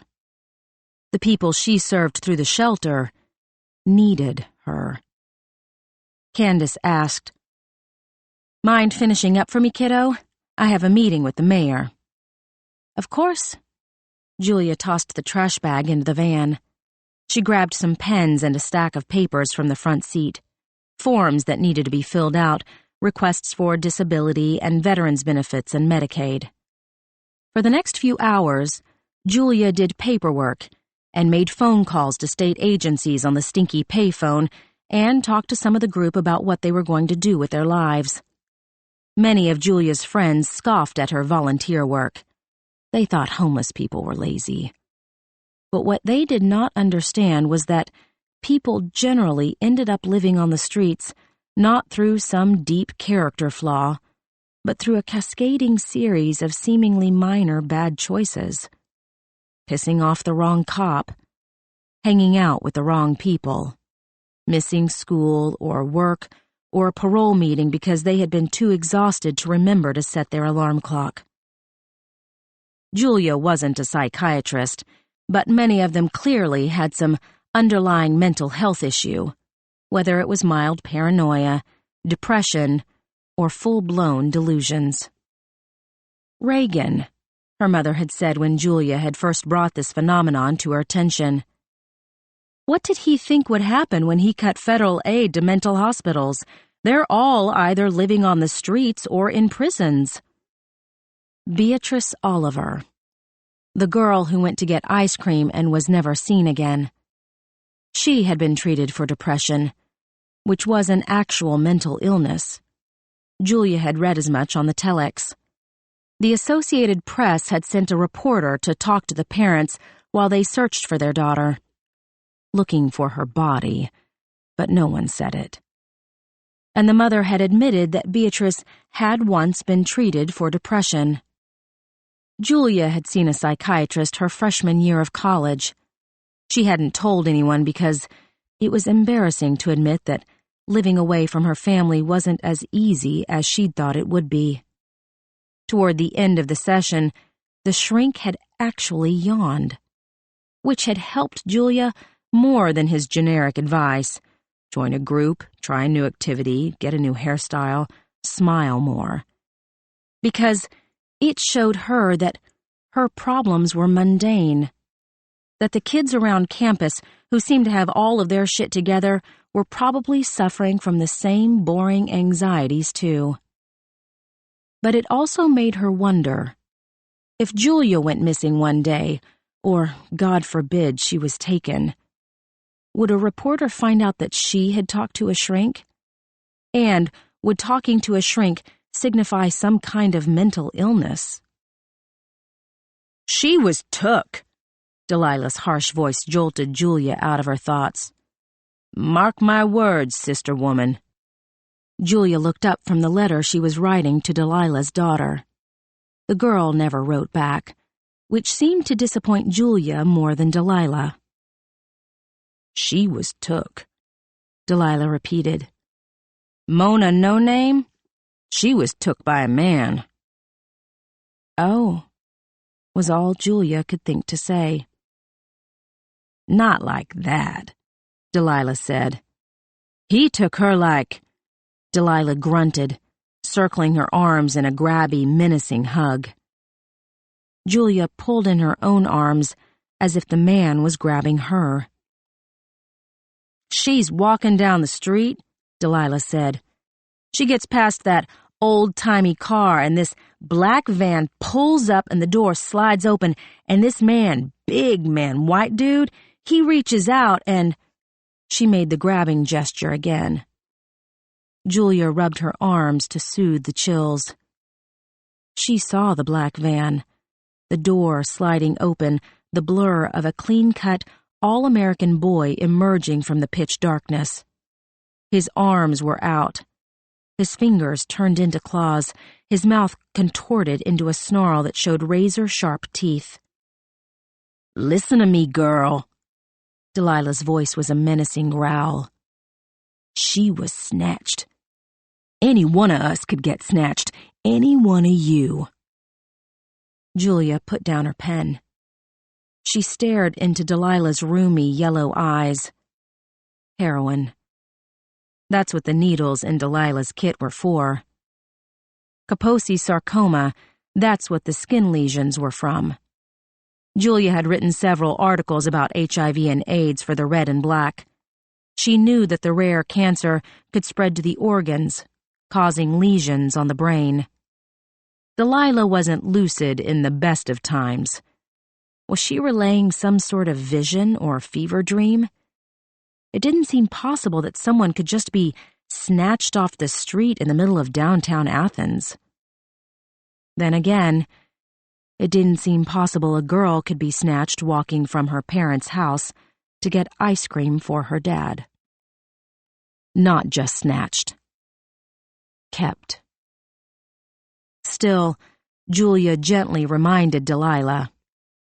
"Before, you said that you saw Mona go into the woods." "The van had dirt caked around the tires, grass and shit. Bet my right tit he took her into the woods." She leaned closer. Her breath reeked of rot and cigarettes. "Men do things to girls, darling. They get some time with them. They do things you don't want to know about." Julia felt every single hair on the back of her neck zing to attention. "Ha!" Delilah laughed, because that's what she always did when she got a rise out of somebody. "Ha!" She grabbed her belly. No sound came from her mouth, but her head tilted back in an approximation of hilarity. Her empty gums glistened in the creeping sunlight. Julia rubbed the back of her neck, soothing down the hairs. Beatrice Oliver. Mona No Name. They lived within 20 miles of each other. They were both pretty. They were both blonde. They were roughly the same age. They had both been walking down the street one night. Had they both been seen by an evil man who decided to take them? The same evil man? Two different evil men. Were those men now both at home with their families? Were they each separately making breakfast for their kids, or shaving their faces, or kissing their wives goodbye? All the while, smiling to themselves as they considered what they would do later on to the girls they had taken. "Hey," Delilah poked Julia's arm. "You gonna finish that? I got places to go." Julia picked up the pen. She finished the letter to Delilah's daughter, signing it, as usual, with love, though Delilah never told her to. 10:42 a.m., Lipscomb Hall, University of Georgia, Athens. Less than 30 minutes after returning to the dorm, Julia awoke to the insistent beeping of her pager. She blindly rummaged in her purse to stop the annoying noise. Her hand got wrapped up in the yellow scarf she'd meant to drop off at the house for her sister. She finally found the button and stopped the beeping. She rolled onto her back. She stared up at the dorm room ceiling. Her heart was beating so hard that she could feel it in her throat. Julia pressed her fingers to her carotid artery and counted each thump until the ticks slowly wound down to normal. She had been dreaming about Beatrice Oliver again. Except this time, instead of watching Beatrice from afar, Julia found herself standing in for Beatrice. She was talking to her father, Julia's father, about his toothache. Then she was volunteering to go to the store for ice cream. Then Julia's mother was giving her some cash. Then Julia was walking down the street. Only instead of standing in for Beatrice Oliver, she was suddenly Mona No-Name. And it was dark, and there was a chill in the air, and she saw an old-timey car, and then a man's sweaty hand clamped around her mouth, and her feet were lifted off the ground, and she was dragged into the dark, menacing maul of the open van door. Julia put her hand to her mouth, wondering what it would feel like to suddenly be silenced. She traced her fingers along her lips, and the touch got lighter, and before she knew it, the sweaty, evil man slipped her mind, and she was only thinking of Robin. His soft lips pressing against hers. The surprisingly rough texture of his cheek brushing against her neck. His big hands so tender on her breasts. And the feelings this brought because he knew how to touch her. He wasn't grabbing her or twisting her or humping her like a stray dog. He was making love to her. He was going to make love to her. Julia decided it right then and there. Her mother, who seemed to relish having frank and awkward conversations about everything from sex to drugs, had told Julia that it was okay to be intimate with whomever she wanted. The important thing was to make sure that she really wanted to. Julia really wanted to have sex with Robin Clark. Not that she needed her mother's permission. Julia rolled over onto her side. Nancy Griggs, her roommate, had left for pottery class 20 minutes ago. Julia had pretended to be asleep. They had gotten into a huge fight over the weekend because Julia had lectured Nancy about not staying out late at bars and making sure that someone trustworthy walked her back to the dorm. Nancy had rolled her eyes, which had made Julia turn strident, which never helped any situation. Even as she yelled at her best friend in the entire world, Julia had been aware that she sounded like her mother. For the first time in her life, she didn't care. Beatrice Oliver probably could have benefited from a strident lecture or two about checking your surroundings, making sure you didn't get snatched off the street by a depraved madman when you walked to the store late at night to get ice cream for your father. "Go to hell," had been Nancy's clipped response. "Just because you have a boyfriend now doesn't mean you know jack shit." That was what Nancy was really angry about. Julia had never been in love before. Was she in love? She had never had a steady date. Robin was steady. In their nearly 15-year friendship, Nancy had always been the one who had the boyfriends, who was worldly in all the ways that Julia could only read about. Julia was reminded of one of her grandmother's sayings, "Your jump rope has turned into a leash." Robin. Julia bolted up in bed, heart racing again, too much saliva in her mouth. She grabbed the pager from her purse. Maybe it was Robin. Maybe he was standing by a payphone in the woods right now waiting for her to call. She pressed the button to make the number scroll. Julia wanted to throw the pager across the room. Not Robin. but probably one of her stupid sisters who had left the message 55378008, which upside down spelled boobless. Very funny, Julia muttered, thinking at this time of day it had to be her middle sister, Pepper, because her goody-goody baby sister would never miss school. She swung her legs over the side of the bed, letting her feet tap the floor. She stared at Nancy's messy side of the room. They had bought their sheet sets together at Sears and picked out the curtains and various posters that decorated the dorm with the money they'd both saved from babysitting.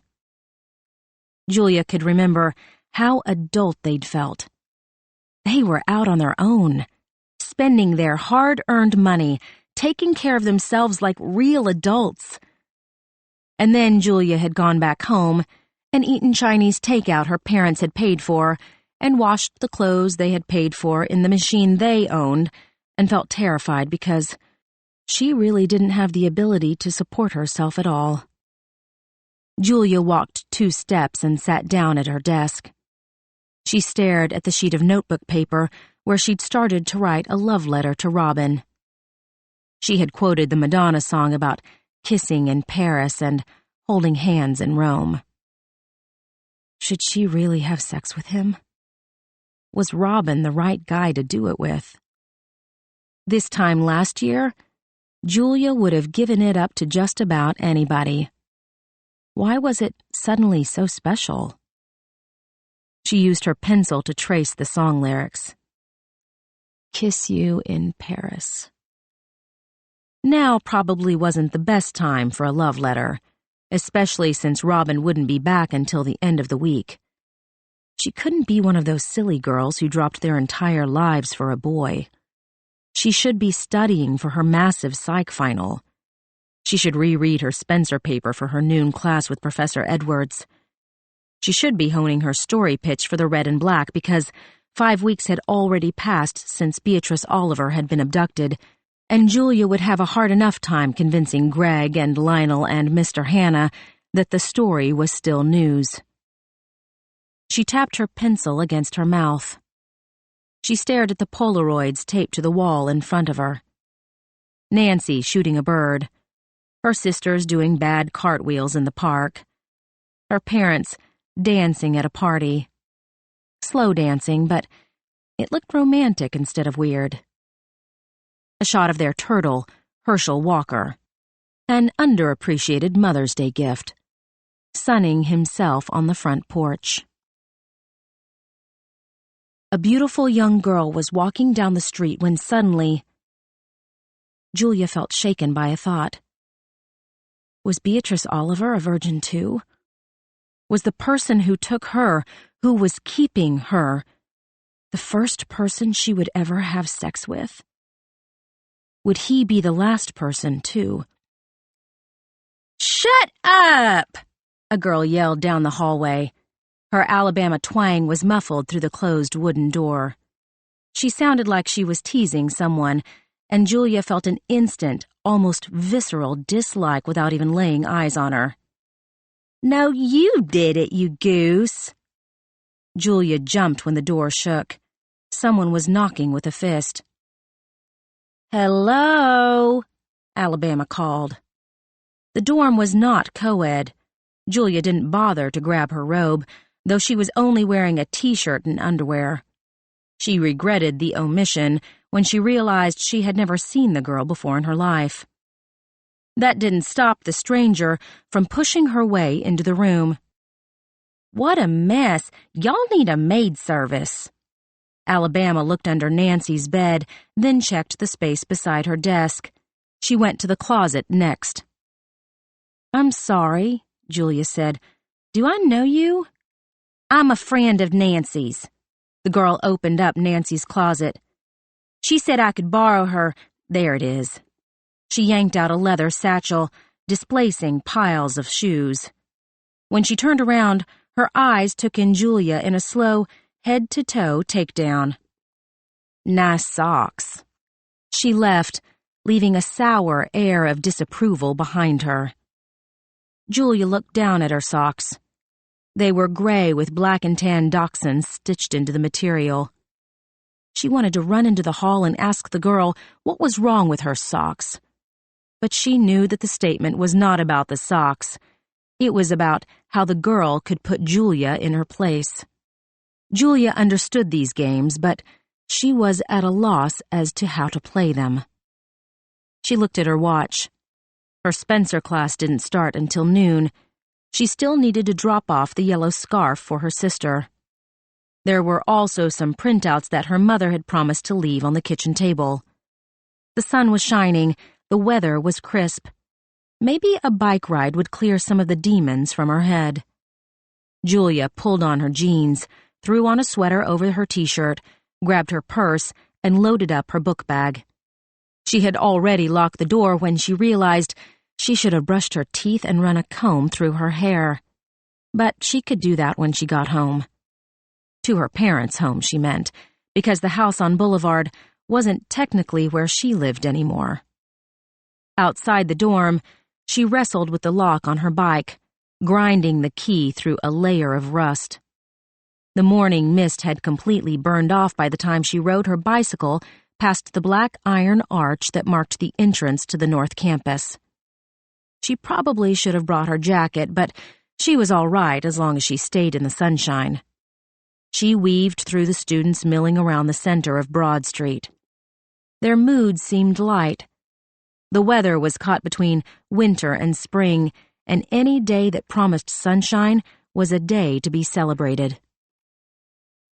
The distance between Julia's dorm and the house was less than 15 minutes, but it always felt like the ride took longer going there than it did coming back. Turning the corner onto the tree-lined streets of her childhood always brought a sense of nostalgia. Julia rose up from her seat as she coasted down Boulevard. The stately Victorians and ranch houses were as familiar to her as the back of her hand. Mostly professors lived in the area, but her mother claimed some of the old-timers had been here since before Jesus lost his sandals. She nodded to Mrs. Carter, who still kept her garden hose handy in case a kid tried to cut through her wide front yard. She crossed to the opposite side of the street in anticipation of the Barton's yappy Springer Spaniel who, no matter how many times he practically choked himself, completely forgot he was chained to a tree every time a person went past. She turned into the driveway of her parents' yellow Victorian. Pepper's bike was leaned against the front porch, which didn't mean anything because Julia's middle sister was 16 years old and had plenty of friends who could drive her to school. Her baby sister's pink bike was gone, because perfect little Sweet Pea was always exactly where her mother and father expected her to be. Sweet Pea. Julia's youngest sister was neither sweet nor pea-shaped, more like a pointy stick. The nickname had come because she had refused to eat anything but sweet peas the summer she turned 8 years old. It was an adorable piece of family lore, like Pepper being called Pepper because Grandma said she had hell and pepper in her hair.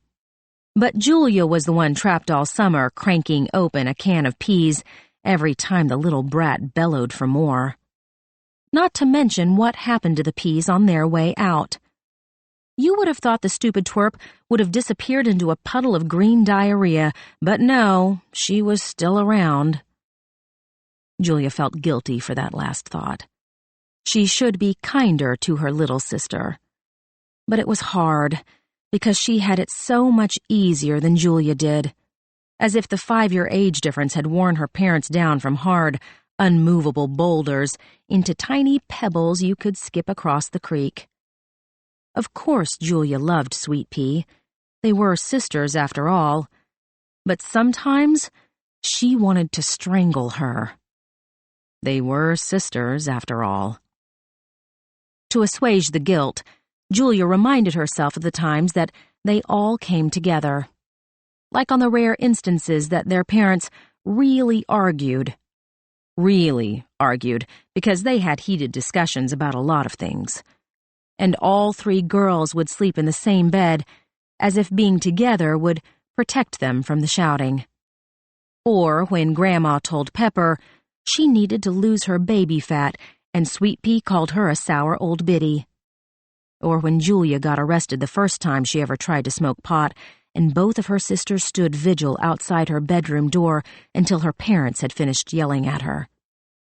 Or when they all sobbed like babies when Charles and Diana got married because it was so romantic how much they loved each other, and all the Carroll sisters hoped for in life was that their sisters would find the same kind of forever love, preferably with a wealthy prince.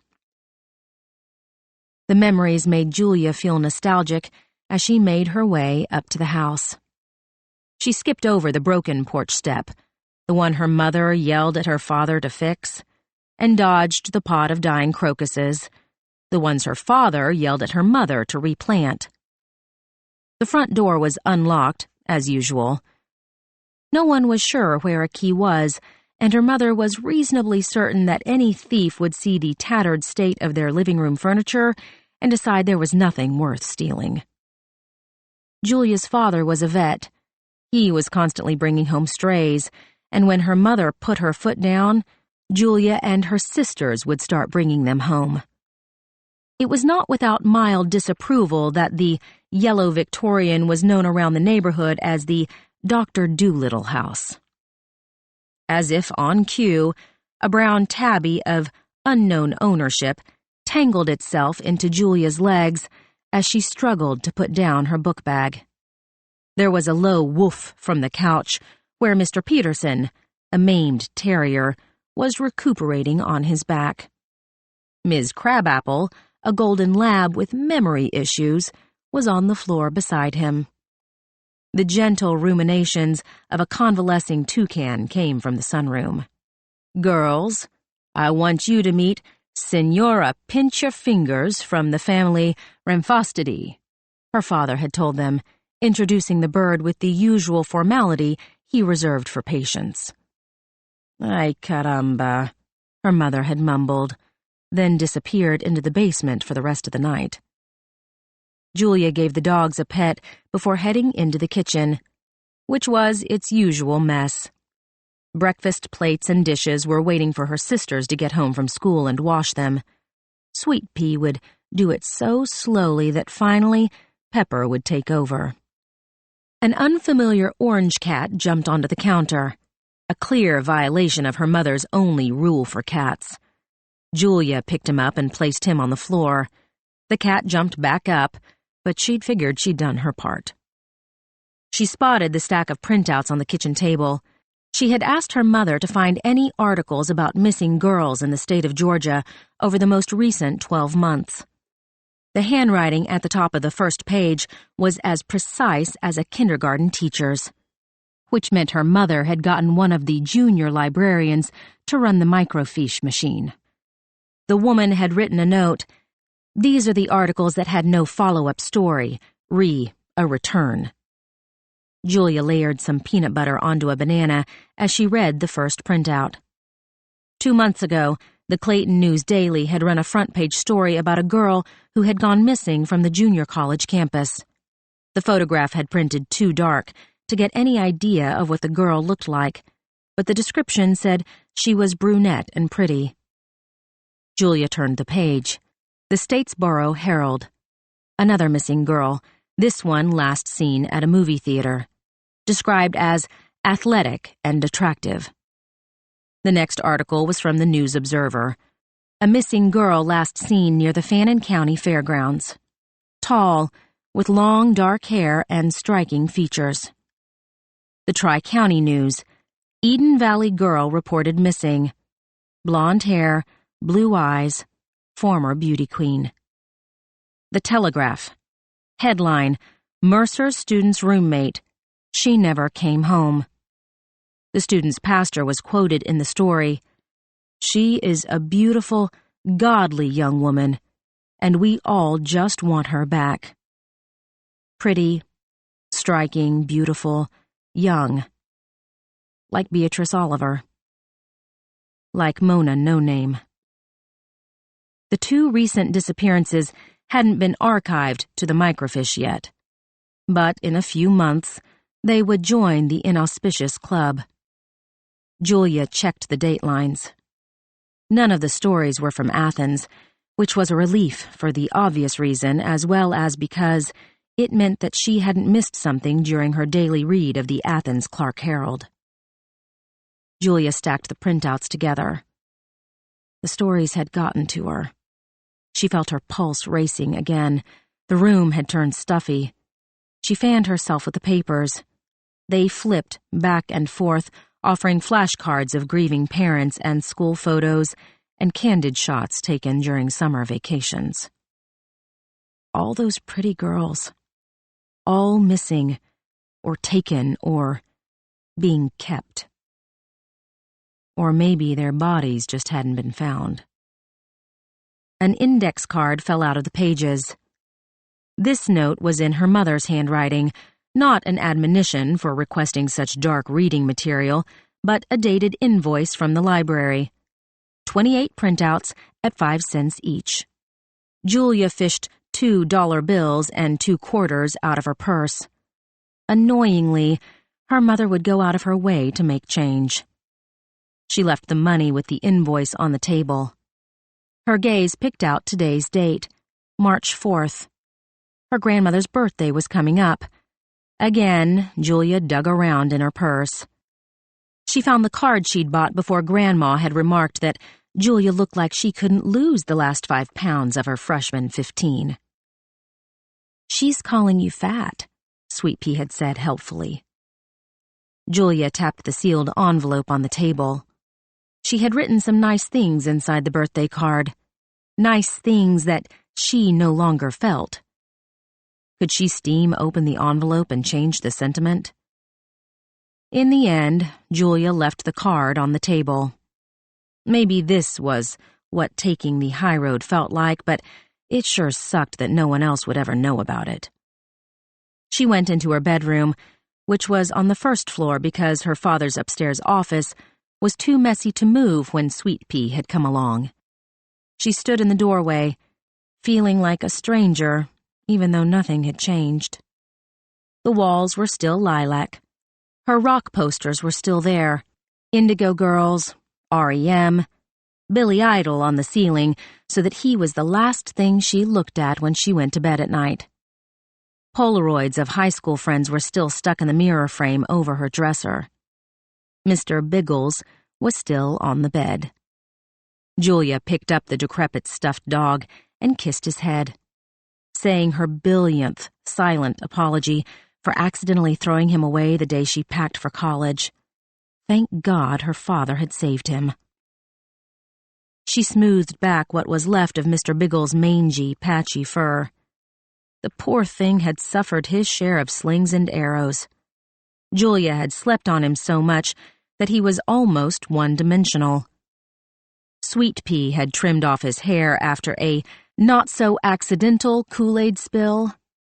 Pepper had cinched his nose with a curling iron, and Julia had tried to pretend it was funny when, actually, she was dying inside.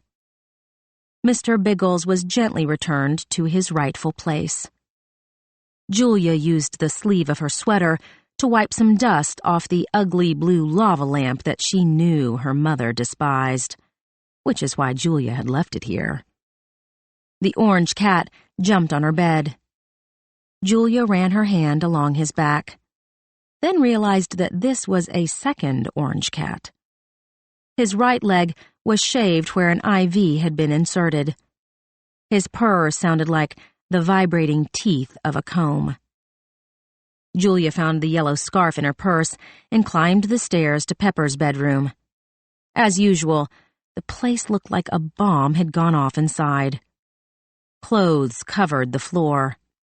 Books were splayed page down. A sin, their mother said. The walls were painted dark gray. The curtains were almost black. That the room felt more like a cave was completely by design. That their mother was infuriated by the effect was also by design. Julia put her hand to her neck. She had borrowed Pepper's gold locket months ago, but her sister had not noticed that it was missing until last Friday. There had been a heated fight where Julia had claimed she hadn't taken it, then another heated fight when Pepper had realized that Julia was actually wearing the locket and had tucked said locket underneath her shirt to hide it. Instead of giving it back, Julia had stormed out of the house and slammed the door. "You stole my straw hat!" she had yelled over her shoulder, as if the locket theft was a tit-for-tat. Why had she been so childish? And why couldn't she just give the locket back now? There was Pepper's makeup vanity spilling over with trinkets that she had worn once, if that, then discarded. Silver and black bangles.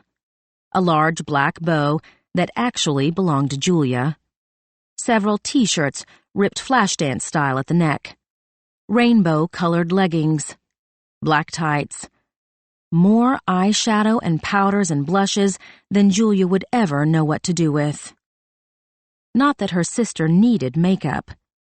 If Julia was beautiful, Pepper was voluptuous. Far more preferable to Julia's thinking. Her middle sister was curvy and, now that she was getting older, sensuous in a way that made their father's friends say really stupid things around her. It wasn't just how Pepper looked. There was something about her attitude that drew people in. She always said what was on her mind. She did whatever she wanted. She didn't worry about what other people thought. She was certainly more experienced than Julia. She'd tried pot in the 6th grade. At a party last week, she'd snorted coke on a dare, which was terrifying if not slightly impressive. The gold locket had been a gift from a boy who had gone all the way with Pepper in the back of his father's Chevy. At least, that's what Pepper had said. And why would she lie about something like that? Julia tucked the locket back under her collar. She slid some of the black and silver bangles over her wrist, because she had bought hers at the same time, and there was no telling whose were which. She grabbed the black bow. She left the yellow scarf on the bed, hoping her sister would see it amongst the discarded clothes. She was turning to leave the room when she heard a low moan. Julia felt her eyebrows furrow at the familiar noise. Had the poor old lab gotten stuck in a corner and forgotten how to get out? Was one of the cats about to hork up a hairball? The moan came again, low and drawn out, kind of like the satisfied sound a person makes when they manage to fully stretch themselves out. Julia stepped into the hallway. She noticed that her parents' bedroom door was closed. A sliver of light showed under the jamb. She heard the moan again, and she ran down the stairs before she heard it a 4th time and had to pour acid into her ears to cleanse herself of the memory. Yuck, she mumbled, jerking her bike away from the front porch. Yuck, yuck, yuck. The entire ride back to campus was filled with thoughts of anything but her parents having sex. The Iran-Contra hearings, which Julia had stayed home from school to watch with her father. The first dog she had, Jim Dandy, a golden retriever with a permanent limp because her father said, some jackass assumed a dog could understand physics and let him ride untethered in the back of a pickup truck. Sweet Pea's 13th birthday party last year. How excited they all were that she was finally a teenager. Except for her mother, who drank some of her father's beer and turned maudlin. The way Grandpa Ernie used to pull out his guitar after Sunday dinner, and they would all dance to whatever song he was playing, even if no one recognized the tune. By the time Julia got back to campus, it was exactly noon. She chained up her bike in front of the Tate Student Center and ran to her Spencer class. Professor Edwards was already lecturing at his podium, and he met Julia's harried entrance with a hard stare. "I'm sorry," she apologized as she made a beeline for her desk in the back. "I forgot my paper and had to go back to my dorm." She started to sit down, but he stopped her. Bring it here." He had his hand out, his fingers flexed back and forth, indicating she should move, and he was not kidding around. Julia made the 1,000-mile journey back to Professor Edwards. She put her 12-page paper in his hand. Blots of whiteout scabbed the typewritten essay. She started to turn back around, but he said, "Stay here. This won't take long."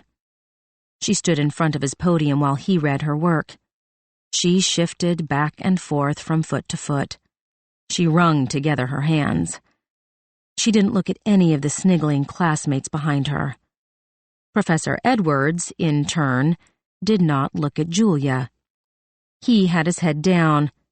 He flicked the pages with a sharp jerk of his wrist. Sometimes he nodded. More often he shook his head. Edwards was younger than most of her teachers, probably in his mid-30s, but there was a tiny bald spot on top of his head that the girls talked about. Not because it made him less attractive. It must be acknowledged that Professor Edwards was very attractive. But because they always knew they could use it as a weapon if he ever tried anything with them. Because Professor Edwards had a reputation for trying things. It was one of those pieces of advice that got passed down through the classes. Don't walk under the arch or you won't graduate. SAE stands for Sexual Assault Expected. Don't find yourself alone with Professor Edwards unless you want him to make stray remarks about how pretty you are, what a great ass you have, how your breasts are perfect, or how close his apartment is to campus. "What's the order of monks who shave their heads in a circle?" Nancy Griggs had asked when they heard the advice from a graduating senior. "Franciscan?" Julia had guessed, thinking it was something her mother would know, but that if she told her mother, her father would probably show up at her Spencer class with a shotgun. "Right," Nancy had said. "When he makes a pass at you, ask him if he's a Franciscan monk because of the bald spot on his head." When, not if. All of the girls assumed that Professor Edwards had a thing for Julia. The truth was that he'd never made a pass at her, but the rest of the truth was that he didn't have to say anything about her ass or her breasts because his eyes did all of the commenting. The real tragedy, other than that he got away with it, was that Edwards was actually a great teacher. Julia had coasted through high school on her writing. Edwards challenged her to put more effort into her work. He spotted her bullshit from miles away. He rewrote her sentences, explaining the rhetorical difference. He made her want to be better.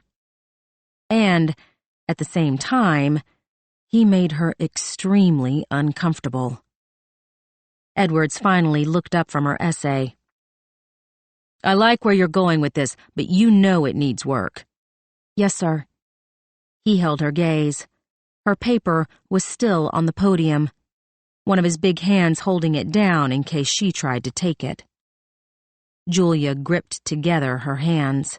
Her face was flush. She was sweating.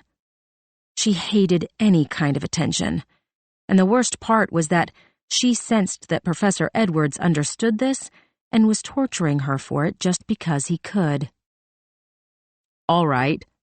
He clicked his pen and started marking up the pages with quick strokes that cut into the pulp of the paper. "Don't need this." He slashed an X through 2 paragraphs she had spent hours on. "And this."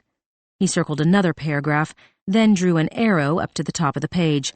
"Move it here, then move this here, and actually, this paragraph on the back should move up to the beginning, right around here. And this is redundant. This too.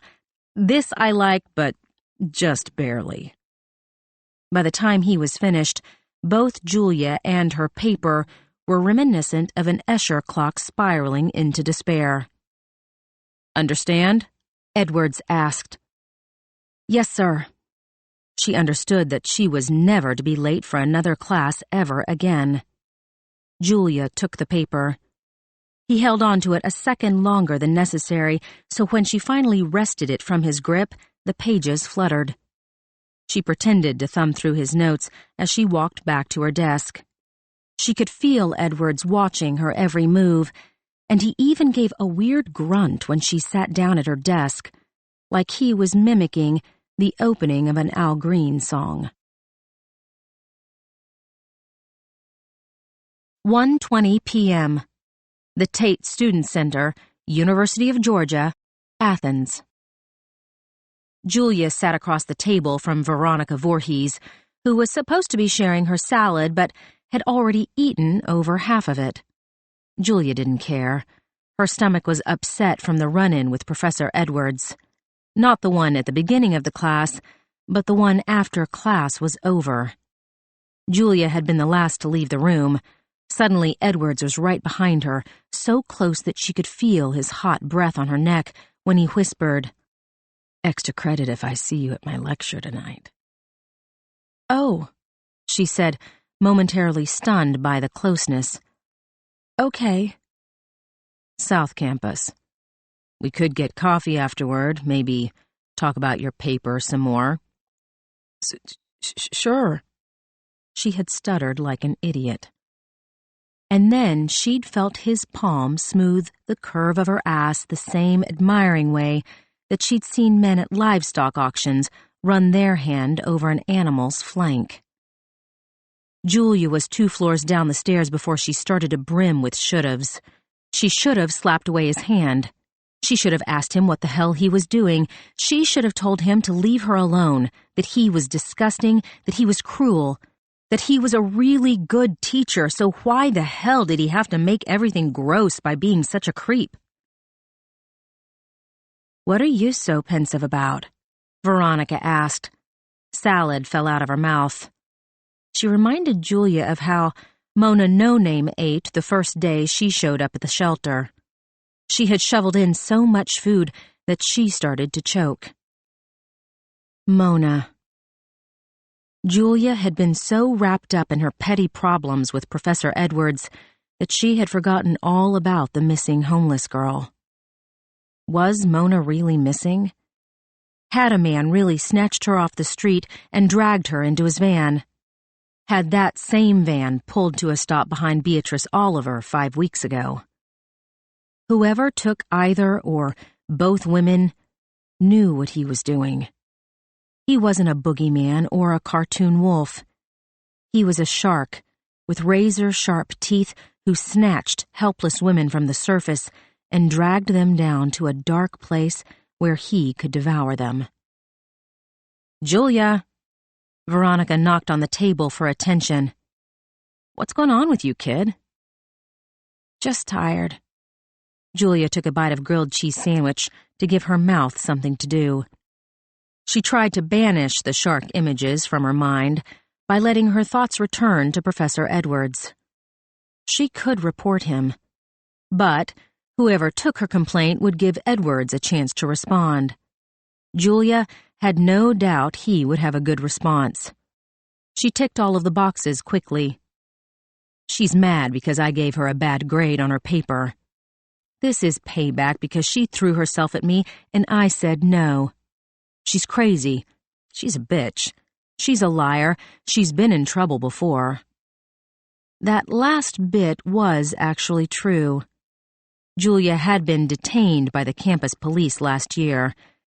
Some of the graduating seniors at the Red and Black had dared Julia to do something more than write a damning op-ed about the agricultural college's foray into genetically modified organisms. She hadn't realized that she was the only person not on speed until after they'd all broken into the lab and destroyed some equipment. "Their pupils are bigger than my dick," the campus cop had told his partner. Julia had never seen a real penis before, but she had no doubt that he was correct. In the cold light of the cop's flashlight, her fellow criminals were obviously stoned out of their minds. "Hey, beautiful!" Ezekiel Mann stood behind Julia's chair. His clammy hands rubbed her shoulders. "Where did you go?" Julia hadn't gone anywhere, but she said, "Sorry." "No problem." His fingers dug into her skin. "You got time for that game of pool?" Julia was standing up before he finished the sentence.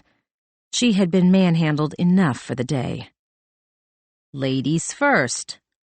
He placed a cue stick in her hand. Julia took the stick because people were watching and she didn't want to seem rude. She was really good at pool. Her grandmother had taught her.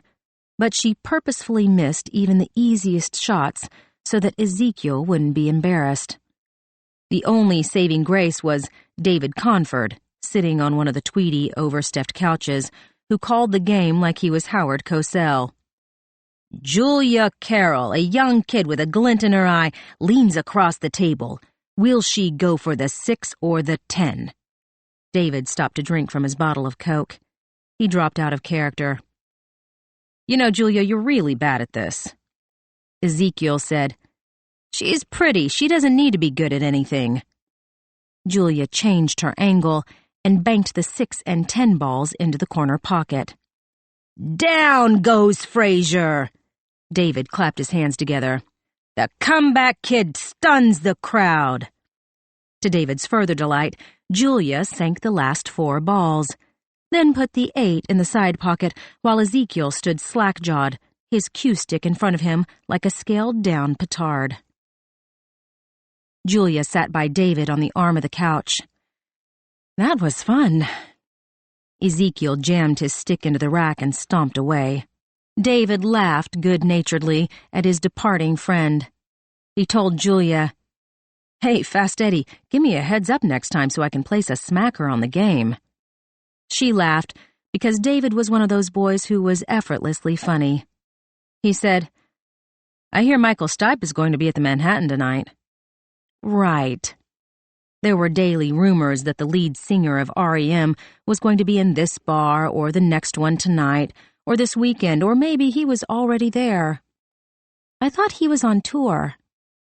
"Just calls him like I sees him, sweetheart." David got up from the couch. "Maybe I'll see you there?" "Maybe," Julia said, but just to be nice. The student center was clearing out. Julia grabbed her purse and her book bag. Instead of getting on her bike, she headed toward the red and black offices a few buildings away. She felt buoyed by the pool game. She had let herself win at something. And she wanted to take advantage of the slight boost to her ego and present her pitch for the Beatrice Oliver story. The 28 printouts her mother left on the kitchen table had brought the focus of Julia's pitch to a fine point. People always said they wanted hard news, but what they really wanted was to be scared. These girls were all so normal, so innocent, so familiar. They could have been your mother or your cousin or your girlfriend. A daughter vanishes from a movie theater. A sister disappears at the fairground. A beloved aunt drives off in her car and is never seen again. Julia knew what mattered in Beatrice's story, the same details that had haunted her all these weeks. A beautiful girl disappeared while getting ice cream for her ailing father. Julia smiled. She repeated the line to herself as she walked down the long hallway to the red and black offices. And then she coughed in the perpetual hazy film of smoke that drifted out of the open doorway. They were all supposed to be reporters, but no one was about to do a story on the dangers of secondhand smoke because their advisor would rather take early retirement than give up his Marlboro Reds. Mr. Hanna called the journalism room his bullpen, which seemed to Julia a glorified way of saying he wasn't going to clean the mounds of papers from his desk, from the corners, and especially from the loaded bookshelves that ran around the periphery of the room. Julia loved the mess. She loved the horrible smells, the nicotine and ink and that weird blue stuff that came out of the mimeograph machine. She loved the clacking of the telex and the whir of the printer and the shush of spray mount and zwip of the paper cutter and the hum of the 2 Macintosh computers on the long table at the back of the room. She especially loved Mr. Hanna because he had worked at the New York Times, the Atlanta Constitution, and the LA Times all before pissing off so many people that the only place left to spout off his big mouth was inside the halls of academia. Tenure, he often told them, is the last bastion of free speech. Despite his scraggly, unkempt appearance, Mr. Hanna had done pretty well by moving to Athens. UGA's Grady College of Journalism was nationally renowned, which was fantastic if you were a parent who didn't want to pay out-of-state tuition, and horrible if you were an aspiring journalism student who wanted to live somewhere other than the town in which you grew up. Mr. Hanna smiled when Julia walked into the room. "There's my pretty girl." Somehow, he made the word seem like a gesture of affection rather than a creepy come-on. "Where is my riveting piece on the coming privatization of the cafeteria's meal services?" Julia handed him her article. He scanned it while she stood there, the overhead light reflecting her typed words back onto the lenses of his eyeglasses. "It works," he said, which was the best any of them could ever hope for. "What else you got for me? I need some news." "I was thinking," Julia began, even as she felt the opening line she had so deftly crafted just moments ago slip out of her brain and float into the ether. "A girl, a beautiful girl, was..." And Mr. Hanna clapped together his hands. And Julia's skull was an empty, brainless Tupperware bowl. She was vibrating with anxiety. She felt like she was going to burst into tears. "Julia?" "Yes." She cleared her throat. Her tongue had turned into a bag of wet salt. She went to the facts, because the facts mattered. "There was a girl who disappeared. She lived about 15 minutes from here." "And?" "Well, she's gone. Abducted. The detective on the case said, probably ran off with a boyfriend." Someone interrupted. Julia looked over Mr. Hanna's shoulder. Greg Giannakos, Lionel Vance, Budgie Green. Their heads stuck up above the production partition like prairie dogs.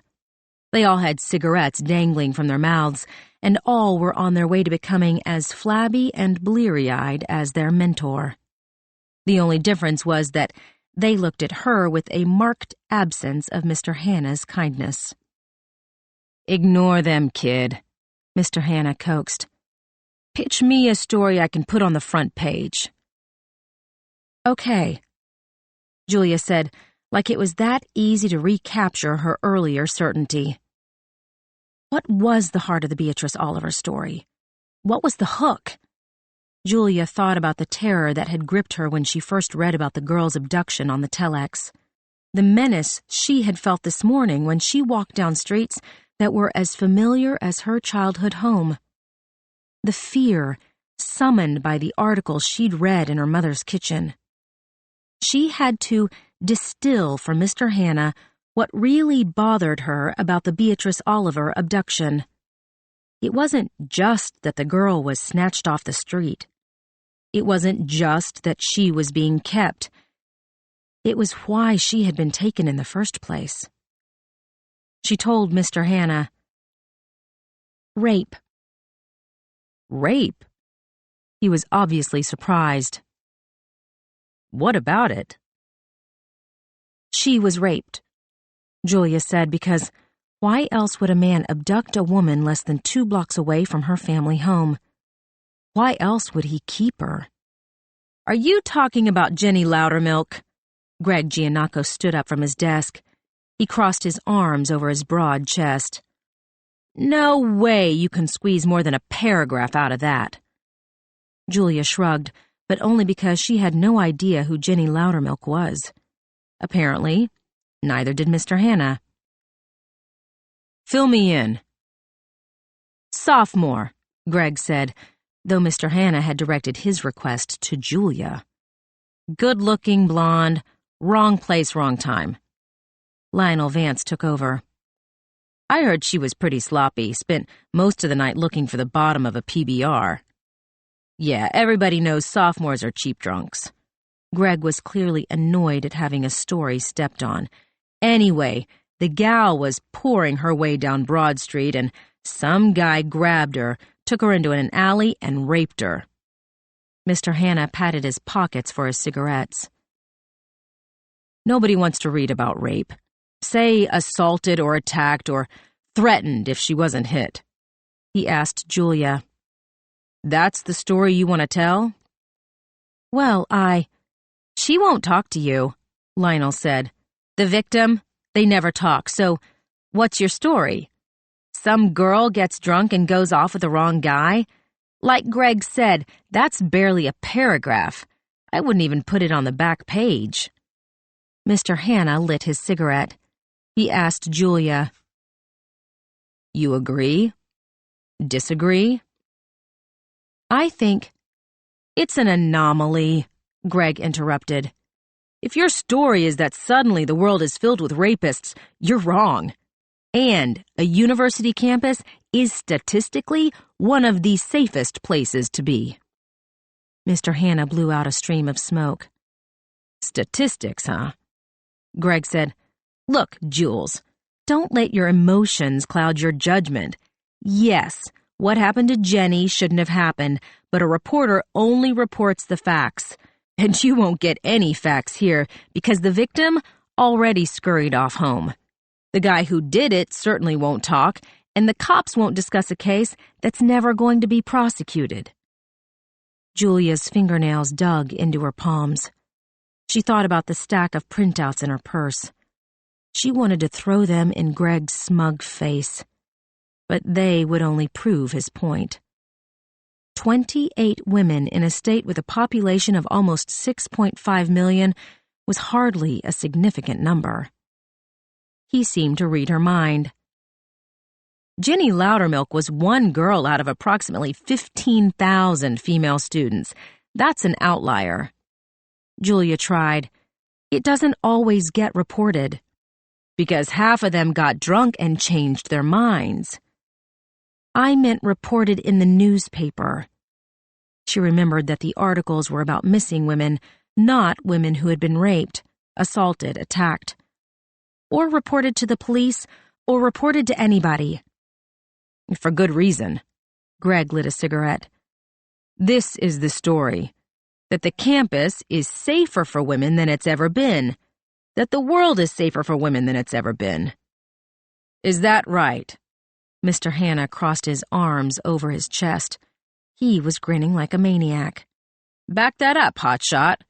Give me your statistical proof that the world is safer for women, other than because it looks great through your Wonderbread Viewmaster. I will. Greg went to one of the Macintoshes at the back of the room. He turned on the machine and sat down. We've got all the crime statistics from the last 10 years on a set of discs. I'm gonna die of old age by the time that thing boots up. Mr. Hanna stood at the metal shelves behind his desk. He traced his finger along the spines of several books until he found what he was looking for. The FBI is mandated by the United States Congress to collect all relevant crime data from a set number of police forces around the country at least once every year. He plucked out several books. 1989 is the most current report I've got. He handed one of the volumes to Julia. Budgie, Mr. Hanna called to the only boy who hadn't joined the fray. We need a non-English major for our computations. Get thee to the chalkboard. Julia, he gave Julia a nod. Population of the United States in 1989? She cracked open the book and thumbed through the index. She found the page number, then the correct page, and read 252,153,092. Half that, Budgie. Men don't count in this equation. It's not half, Budgie said. Women are slightly less than 51% of the population. L'chaim. Mr. Hanna tapped his cigarette ash into a styrofoam cup. but half whatever you get from your 51% because they don't collect data below the age of consent. Julia thought she'd heard wrong. She looked down at the book in her lap and ran her finger down to the methodology. Forcible rape includes assaults or attempts to commit rape by force or threat of force. However, statutory rape, without force, and other sex offenses are excluded. You should have that number a third time, Greg said. At least that many women have buyer's remorse. Whoa there. Mr. Hanna held up his hand like a referee calling a foul. No conjecture allowed. Let's stick to the data, he instructed Julia.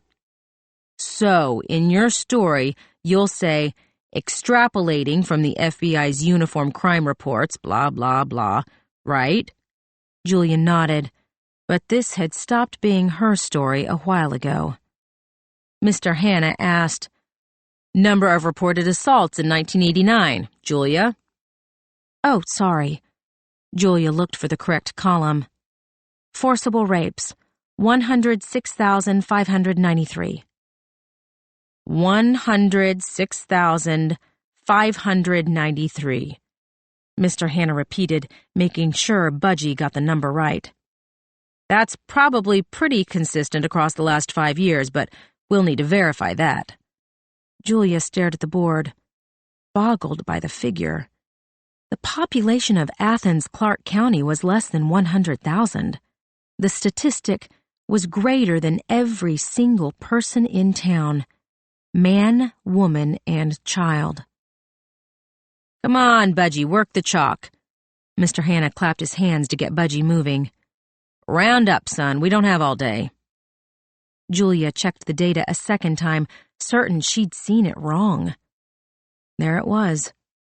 106,593. She stared at the numbers until they blurred.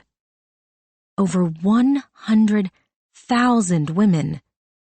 And that was just the ones who were over the age of consent, and had actually reported the crime, and had been threatened with violence. What were the other sex offenses that didn't count? What about the women who didn't go to the police? Why did the crime only make the newspapers if the girl wasn't around to tell her story? Got it. Budgie underlined the number so many times that the chalk broke in two. At the current levels, women in the United States have a 0.0434% chance of being assaulted. That's around 43 per thousand. Mr. Hanna was as familiar with the population number of Athens as Julia was. He summed up. So, transferring that number to our own fair city, that's roughly 22 women a year, which is around one assault every 2.5 weeks. Julia closed the book. Were Beatrice Oliver and Mona No Name 2 victims for the list? Jenny Loudermilk made 3. Setting aside that it was already March, and there were probably others, that left at least 19 more Athens women who would be raped before 1992 rolled in. And then the clock would reset, and the countdown would start all over. Greg spiked his cigarette into a Coke can. Less than half of 1% seems pretty rare to me. He crossed his arms over his chest.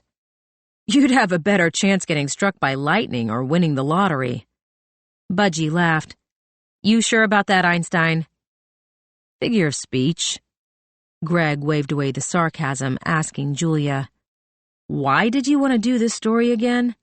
That's like 100,000 people out of almost 300 million. A drop in the bucket. Nobody cares about that. It's not news. Julia wasn't given time to answer. What about murder? Lionel took the book from Julia. Let's do murder. I want to know my chances. Pretty high if your parents find out you're failing trig. Budgie grabbed the chalk. Okay, population goes back up to 200,500,000. AIDS, Julia said. They all turned to look at her. You said it didn't matter because it's only 100,000 people. She willed her voice to remain steady. Around the same number of U.S. AIDS cases were diagnosed in 1989, but the stories on the cover of Time, Newsweek, every newspaper in the country has some kind of story every day, and the president gives speeches about it. Congress does hearings, the Americans with Disability Act ensures. People can't lie about having AIDS, Greg interrupted. Julia felt a bolt of fire pass through her body. If you want to speculate, then speculate that the handful of liars are more than canceled out by all the women who never come forward, or the women who are underage, or the women who weren't beaten during... The Surgeon General of the United States has called AIDS an epidemic. Greg's tone was infuriatingly pedantic. And you don't say diagnosed with AIDS, you say diagnosed with HIV, the virus that causes AIDS. Julia mumbled a rare curse under her breath. Greg pretended not to hear. And also, people die from AIDS. Women don't die from assault. Lionel said, part of their vaginas do. Hey, Budgie threw the eraser at his head. Don't be an asshole. Mr. Hannah asked Julia, what's the lead?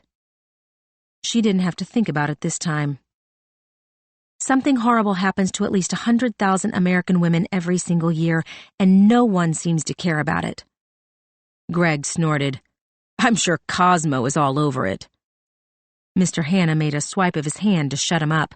He told Julia, keep boiling it down. In news reporting, when something bad happens predominantly to males, it's an epidemic worth national attention, but when something bad happens to women... Oh, come on, Greg groaned. Why does it always have to come down to how shitty men are? It's not, we get it, Greg said. You're a feminist. I didn't. You hate us because we have dicks. Stop interrupting me! The sound of Julia's fist slamming against the desk echoed like a gunshot. I don't hate you because you have a dick. I hate you because you are a dick. The room went utterly and completely silent. Julia took a stuttered breath, as if she'd just poked her head up above the water. Oh, burn! Lionel punched Greg in the arm. Score 1 for the Ice Queen. She didn't, Greg said. It's not. Julia spun on her heel and headed toward the door. Her hands were shaking. She felt trembly and annoyed and, underneath, slightly proud of herself because what a fantastic parting shot. Hey, Mr. Hannah caught up with her in the hallway. Julia turned around. I'm sorry, Good reporters never apologize. Oh, she said, because nothing more cogent came to mind. I want the draft of that story on my desk by 10 Friday morning. Julia's mouth opened. Nothing came out. She had stopped breathing again. She needed to breathe. That doable? Yes, she said. I also haven't, I can put it in your article, 1,200 words. 1,200 is the front page. He winked at her. You got this, kid. She watched him cut through the thick smoke as he returned to the bullpen. The front page. Panic set in the moment she started walking down the hallway. Julia put her fingers to her neck. Her pulse was ticking like a bomb. Her vision tunneled to the light coming through the glass doors 30 yards away. Mr. Hannah said that she had it, but what exactly did she have? Beatrice Oliver's story wasn't tied up in this new one. Not really. Beatrice was gone. She had probably been abducted. The detective had said as much. But anything past that was speculation. Ditto for the printouts in Julia's purse about the 28 missing women. They had vanished. That's all anyone could say about them. They were young, they were beautiful, they were striking, and they were gone. How was that news? Jesus, she mumbled. It wasn't news. At least, not enough news. This was what Julia got for running her mouth without thinking. She had been so flustered and so angry and so tired of being talked over and dismissed, and Greg had taken a stray comment and goat-roped her into a loaded political commentary when all Julia was really saying was that it was a story when something, anything, happened to 100,000 people every single year. But why in the hell had she said that AIDS only affected men when Delilah was a perfect contradiction? She hadn't said it only affected men. She'd said it predominantly affected men. And she hadn't said it was worse than AIDS. She'd said that it was awful on its own without any other comparisons, and that no one wanted to write about it. No one even wanted to call it what it really was. Assaulted, attacked, threatened. No wonder Jenny Loudermilk had left town. How could any woman talk about something horrible that had happened to her if she wasn't even allowed to call it by its real name? That was the story. A crime without a name. Victims without a voice. Julia pulled a notepad and pen out of her book bag. She needed to write some of this down before she forgot it. What's poppin', Soda? She almost dropped her pen. Robin was leaning against the wall. His hands were in his pockets. He was wearing a flannel shirt and acid-washed jeans, and his hair was a mess. Julia felt a silly grin break across her face. I thought you were camping this week. My little sister forgot her asthma inhaler. He grinned back. She's got enough to last until tonight. That's nice. I mean, nice that you got it for her. I haven't been by the house yet. He leaned down, letting his forehead touch hers. I was hoping I would run into you. Her heart flopped in her chest. How did you know I was here? I asked around. Oh. You look pretty. She should have combed her hair, and brushed her teeth, and worn something nicer, and lost 5 pounds. Damn her stupid grandmother. Look. Robin held her hand like he was admiring a piece of china. I don't know if this is the right thing or wrong thing to say, but my entire family is out in the woods right now, and the house is empty, and they don't expect me back for at least another 2 hours, and I'd really like to spend some time alone with you. She nodded, and then her heart flopped again when she realized why it mattered that his parents' house was empty and he had 2 hours to fill. He touched his nose to hers. Does that sound like a good idea? Julia was speechless again for all the wrong reasons. This morning, she'd been so certain that she was ready for this, but now she felt the early tremors of an anxiety attack. Could she really do this? Should she really do this? Would Robin still want to be with her if she gave in to him? And could she call it giving in to him if it was something she wanted too? Because she wanted it. Even underneath her panic, she knew that she wanted it.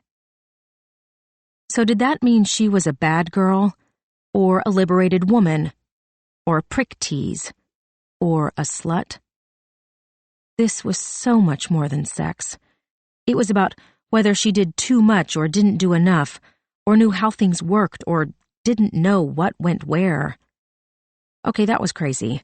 Of course she knew the basics, the what goes where. But there were other things to do, to use, to touch or put in your mouth or to lick or bite. Or was her sister just lying about that because it sounded painful? And the fact was that Julia was 19 years old and she had no idea what she was doing. For the love of God, she hid her birth control pills inside a shoe at the back of her closet because she didn't want Nancy Griggs to tell everyone that she was loose.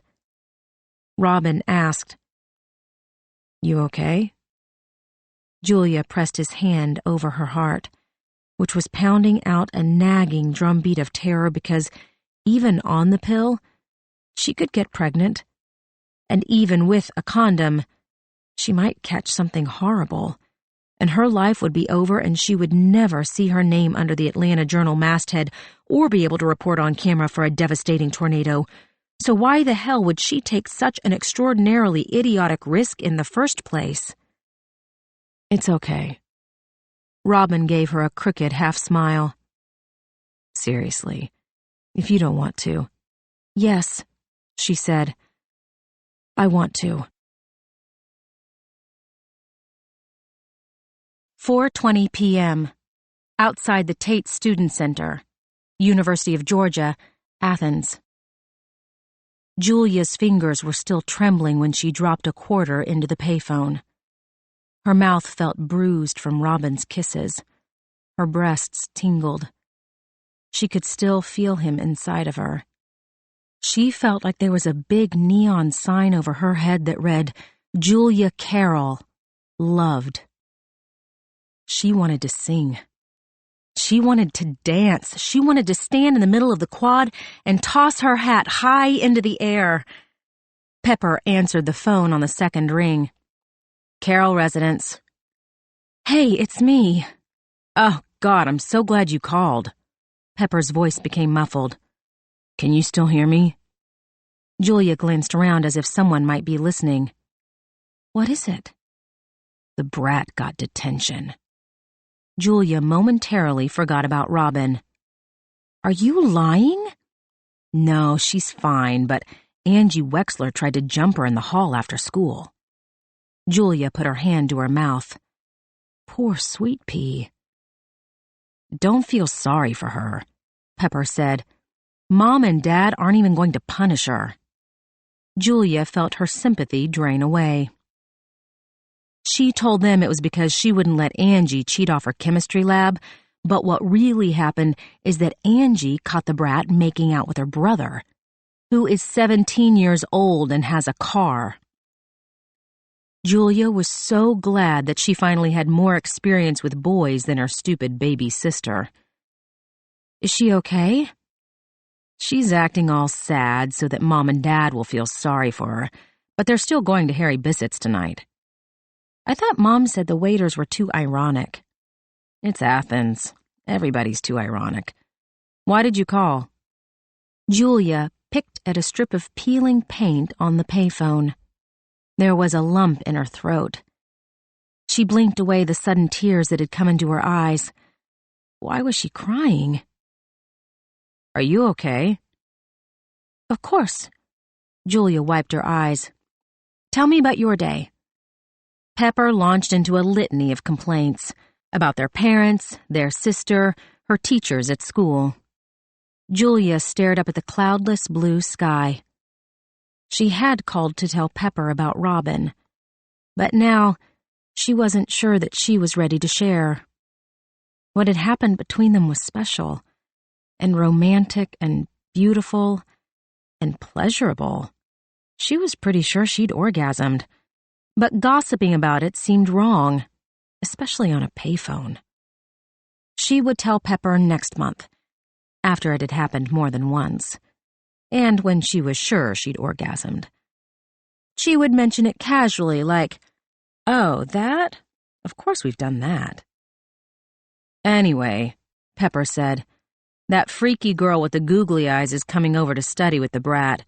I'll probably go practice with the band."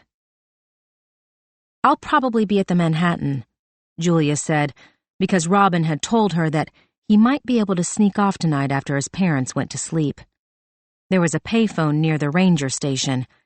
He would page Julia with 3 1s if he could make it, and 3 2s if he couldn't. The thought of waiting around her dorm room for her pager to beep was excruciating. "Hey, Space Cadet, you there?" Pepper sounded exasperated. "I asked if you borrowed my bangles." Julia lifted her wrist. The silver and black bangles slid down her arm. "Check the brat's room." "I'll do it later. She's really upset." Pepper lowered her voice again. "And you better believe I'm going to stop by Angie Wexler's house tonight and scare the shit out of that little snot-nosed bitch and her stupid pedophile brother." "Good." Julia leaned her head against the wall. Pepper was so much better at intimidating people. Julia much preferred to stay in the background and cheer people on. "Hey, do you ever wonder what's going to happen to us when we're old?" Pepper barked a surprised laugh. Where did that come from? Julia knew where it had come from. Being held by Robin, seeing the way he looked at her, listening to him talk about how he liked working at the bakery, and maybe if his art career didn't take off, he could see himself working with his dad, maybe one day teaching his own son the business. His own son. Julia could give him that. She wanted to give him that. She told Pepper, "Like 20 years from now, what are our lives going to be like?" "Talking about hemorrhoids and trading tips on how to keep our dentures clean?" "Do the math, dipshit. We'll be Mom's age." "Mom wears orthopedic shoes." Julia groaned. She was right. But they were too cool to get old like that. Pepper said, "You'll be married to a great guy who loves you, and I'll be divorced from an asshole who left me when his music career took off." Julia smiled, because Pepper might be right. The brat will be married to some computer geek who worships the ground she walks on and has at least $500,000 in the bank. She'll probably cheat on him with my asshole ex. You could be the asshole who leaves her husband when her music career takes off. Maybe, Pepper said, but she didn't sound convinced. "Listen." Julia glanced around again to make sure no one could hear her. "About the coke." "I know." She didn't know. Julia had seen it happen.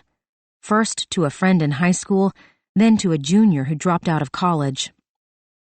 It can go from being fun to being a problem really fast. Don't worry. We've got a top-flight homeless shelter in town. Lydia. Pepper was quiet. No one ever called her by her real name. "I'd better go. I told Her Highness I would bring her some cocoa." "Kiss her for me." Pepper made a smacking sound before she hung up. Julia left her hand on the receiver long after she'd hung up the phone. Pepper liked cocaine. She had used it twice since that fateful party. She liked pills. She liked being with the band. She liked checking out and floating into the oblivion. And she especially liked it when there was a cute guy around. It wouldn't be a problem, though.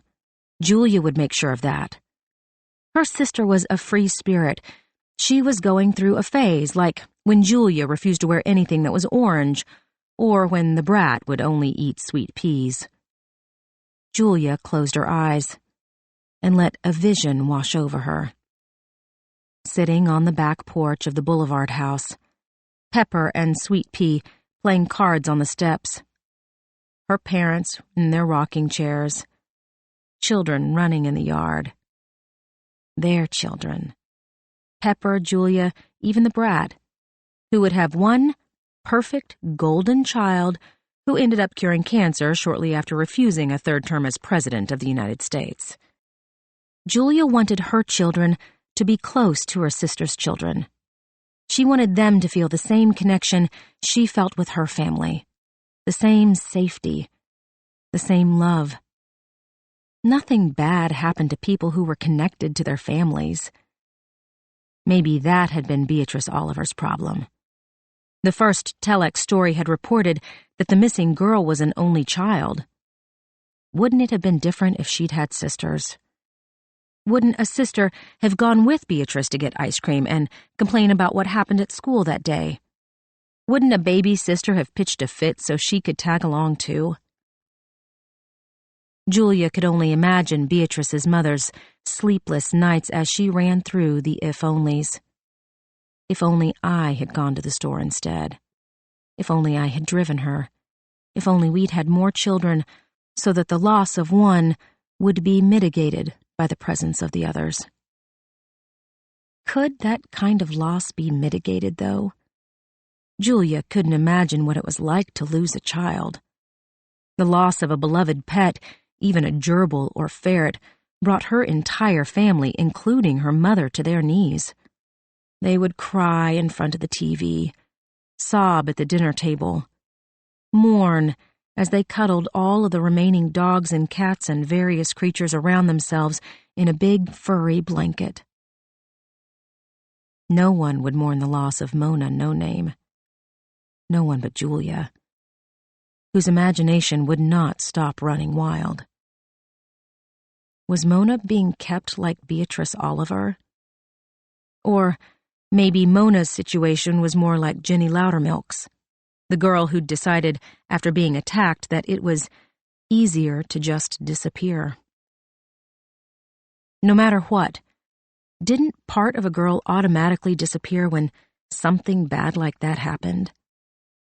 Didn't a rapist take away the girl, the woman she was going to be, and replace her with someone who was afraid for the rest of her life? Even if Beatrice Oliver was freed, even if she was still alive, how could she go back home after being raped? How would she be able to look her father in the eye? How could she not wince for the rest of her life every time a man, even a good man, looked at her? Julia wiped underneath her eyes with the tips of her fingers. Maybe Greg Giannakos was right about letting your emotions get in the way of a story. She found her bicycle still chained to the rack, but she couldn't jam the stupid key into the rusted lock. Julia shoved her hands into her pockets and trudged back toward her dorm. The grounds crew was working on a section of lawn that had been destroyed by a group of rugby players. Julia gave the men a wide berth, holding her breath as the smell of fertilizer filled her nostrils. She tried to map out the rest of her night. She should take a sleeping bag to the library. She had to study for her psych exam. She needed to redo her Spencer paper. She needed to find some more statistics for her story. Her front page story. God, what had she gotten herself into? A draft by Friday? She'd be lucky if she had an outline. "You going back?" Nancy asked. She had come out of nowhere. She laughed when she saw Julia startle. "It's just me, silly." "Let's go out tonight." Worrying about everything tomorrow sounded like a really good idea. "I heard Michael Stipe is going to be at the Manhattan." Nancy's eyes narrowed. "I heard he was supposed to be at the Grit. Or was it the Georgia Bar? We can still have fun. Maybe meet some cute guys, get them to buy us some drinks." Nancy bumped Julia's hip. "I thought you already had a cute guy." Julia smiled and blushed and felt relieved because she could tell that the tension between them was over. "Let's get a group together. It'll be fun." "I don't know. I need to study." "We'll go to the library. Then we'll get something to eat. Then we'll meet everybody around 9:30 tonight." The time wasn't completely random. Robin had promised he would call her pager by 10. 3 2s would mean that he couldn't sneak away. In which case, it would be nice to be at a noisy bar where she could drink and dance away her crushing disappointment. And if he sent 3 1s, then she would be closer to his parents' house, which would still be vacant, and would be vacant for the rest of the night. "What do you say?" Julia asked, because most of her friends were really Nancy's friends. "Sounds fun, right?" Nancy smiled. "Sounds awesome." 9:46 p.m. the Manhattan Cafe, downtown Athens, Georgia. Julia loved dancing, mostly because she was terrible at it. People stopped to watch. They looked at her not because she was attractive, but because she was making a fool of herself. As her father said about almost every one of her previous boyfriends, it was hard to dislike a fool. "Did you see Top Gun?" Nancy nodded toward a lesser Tom Cruise standing at the bar. Julia squinted her eyes to see through the thick layer of cigarette smoke. The man wore a bomber jacket and sunglasses, even though it was warm and he was inside. "Foxy," Julia said, trying to keep as much of the beat as she could. Her dancing was never enhanced by trying to carry on a conversation. The floor was packed. People kept bumping into her, or maybe she was the one who kept bumping into them. After getting elbowed in the ribs, she finally gave up and nodded for Nancy to follow her to the bathroom.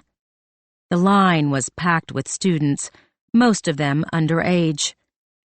Julia recognized the snippy girl from this morning who'd borrowed Nancy's leather satchel and insulted Julia's socks. Alabama was clearly out of it. She was swaying back and forth, catching herself at the last second before she fell flat on her face. No one was helping her. Maybe she'd insulted their socks, too. "Jesus," Nancy said, "have some dignity." Julia had to raise her voice over the music. "Do you know her?" "Deanie Crowder." Julia rolled her eyes in a way that indicated she wished that she didn't. "I hope she's got somebody to take her home." Julia felt her strident voice start to simmer in the back of her throat. "Why do you keep looking at your watch?" Julia looked up from her watch. "No reason, just feels later than it is." She had her pager on vibrate but still checked it. "Who's supposed to call?" "Sorry, my little sister got in trouble today." "The golden child?" "She's not so bad." Julia clipped the pager back on the inside of her pocket. She should have called Sweet Pea to check in on her. And she should have been firmer with Pepper about the drugs. She was the big sister. It was her job to look out for them. She would find time for both of them this weekend. Maybe take Sweet Pea to Wuxtry to buy an album. She really wasn't that bad once you got her alone. "Move!" somebody called from the back of the line. They inched closer to the bathroom. Julia saw herself in a floor-length mirror. She was wearing one of Robin's shirts. He'd pulled it out of the laundry basket for her. She put her hand to her neck and found Pepper's locket. The silver and black bangles fell down her arm. She would give the locket back this weekend. And the bangles. And the straw hat, because it was Pepper's anyway. "You look great," Nancy said. "No, wait. You look beautiful." Julia laughed. She was imitating the goofy guy at the taco stand who flirted with every girl who walked through the door. Nancy asked, "How about me?" "You look beautiful, too." Nancy actually looked pretty good. She had chosen to go Cyndi Lauper to Julia's Madonna. Her dark hair was spiked up. She wore a multicolored bolero jacket with gold trim. Her black crinoline skirt flared out just above her knee. Her spiky leather boots would be killing her feet by now, but the look was worth it. "Mascara?" Nancy asked. Julia studied the skin around her eyes, looking for smears. "Nope. Me?" "Marvelous." She drawled a perfect Billy Crystal. The line finally moved, and Julia went into the first stall. She felt her pager vibrate as she started to unbutton her jeans. She didn't scroll the number right away. She sat down on the toilet. She looked up at the ceiling. She looked at the posters taped to the back of the stall door. She finally looked down at the pager. She pressed the button to scroll the number. 222. Her heart broke into a million pieces. 222. Julia looked up, trying to keep her tears from falling. She sniffed. She counted to a slow 100. She looked down again because maybe she was wrong. 222. Robin couldn't get away from his parents.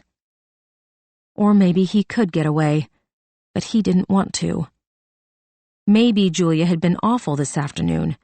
Maybe she was boring. Maybe Robin knew she hadn't orgasmed, or she had orgasmed too loudly, or breathed too hard, or sounded too silly, or...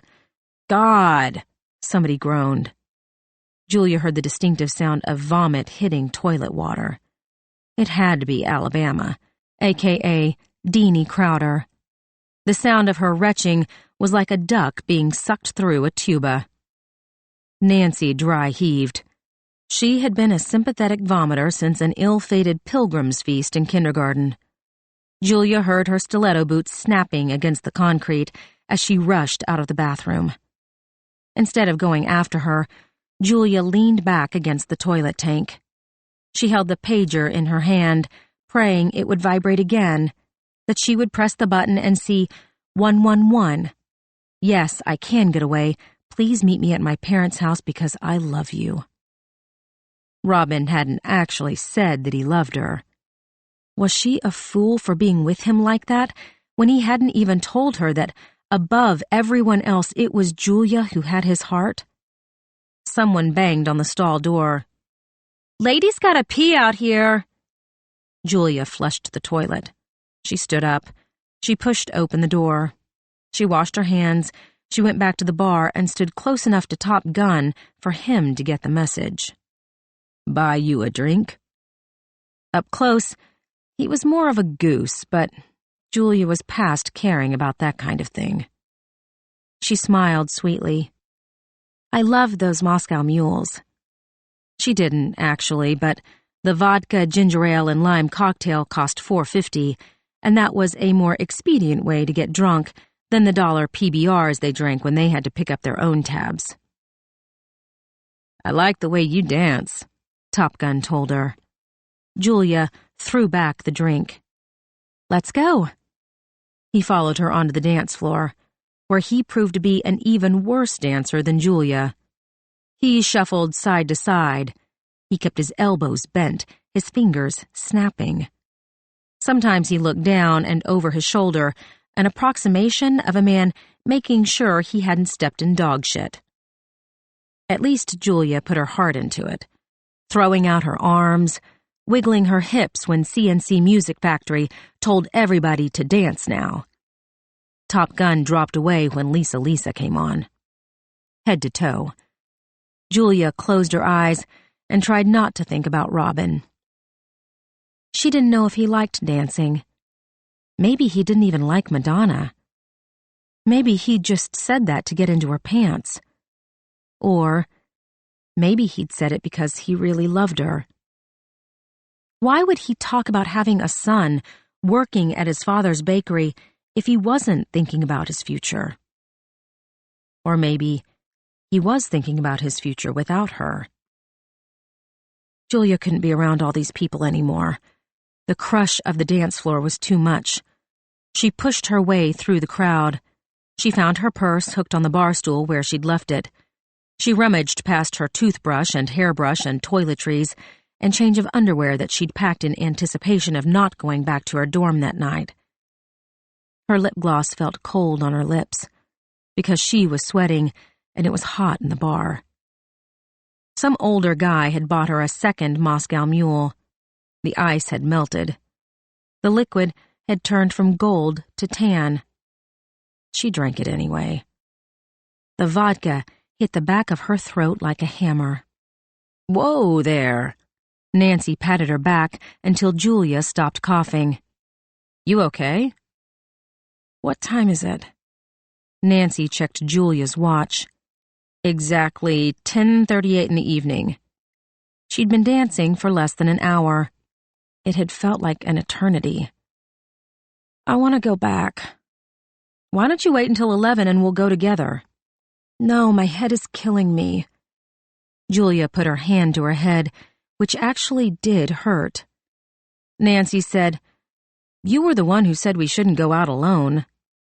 "Only if we're drunk, and I'm not drunk." Actually, Julia felt a bit lightheaded, but that was probably because her broken heart was sitting at the bottom of her stomach.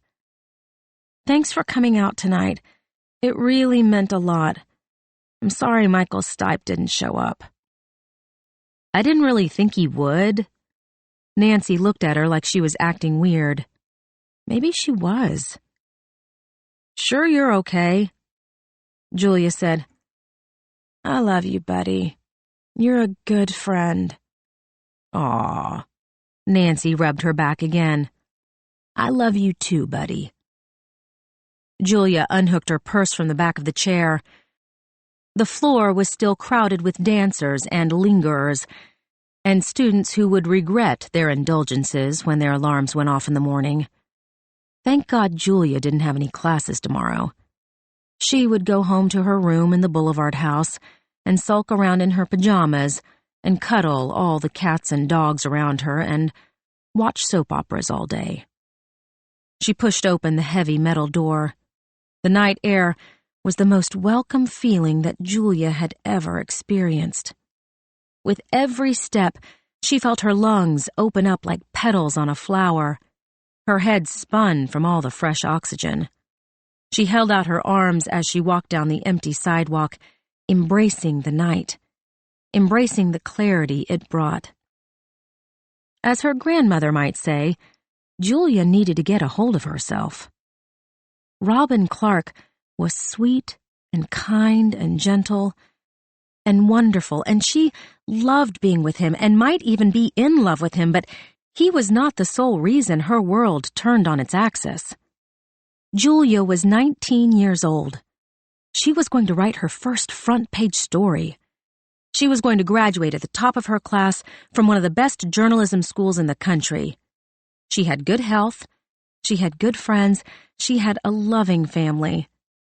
Instead of being some silly teenager whose heart rose and fell depending on how a boy felt, or might feel about her, she needed to act like a grown woman and look at the facts. Robin had called her pager to tell her he couldn't come. If he was writing Julia off, if he had just used her for sex, then he wouldn't bother to sneak to the ranger station and risk his family's wrath. Right? Because Julia knew that Robin's father took this camping thing very seriously. It was an annual affair. He closed down the bakery the first week of every March. He took his entire family into the woods so he could spend time with them. And Robin was honoring that. He was a good guy. He was like Julia's father, and Mr. Hannah, and David Conford, and her Grandpa Ernie. He wasn't like Greg or Lionel or Professor Edwards, who was probably, at this very moment, telling one of his unsuspecting students that he'd love to talk to her more about her paper over coffee, and did she know that his apartment was just across campus? The poor girl. She was probably a freshman. Young, naive. Greg had said that Jenny Loudermilk was a freshman. At least, she was until she dropped out of school. She was walking down Broad Street, and in a second, her whole life had changed. She would never again be that girl who walked around without a care in the world. 22 women in Athens would have their lives changed like that this year, and next year, and the year after. Not to mention the ones who had it happen before. It was some kind of horrible that your odds got better every time another woman was raped. Assaulted, attacked, threatened, like the clock in Times Square counting down the ball every New Year's Eve. Beatrice Oliver, number 22. Jenny Loudermilk, number 21. Mona No Name, number 20. Who would be number 19? Some sloppy, drunk freshman? The girl who was having coffee with Professor Edwards across town? Deanie Crowder, who had puked out her guts in the bathroom at the bar? Nancy would walk her home. Somebody should walk her home. Julia stumbled over a broken bit of sidewalk. Suddenly, she felt very dizzy.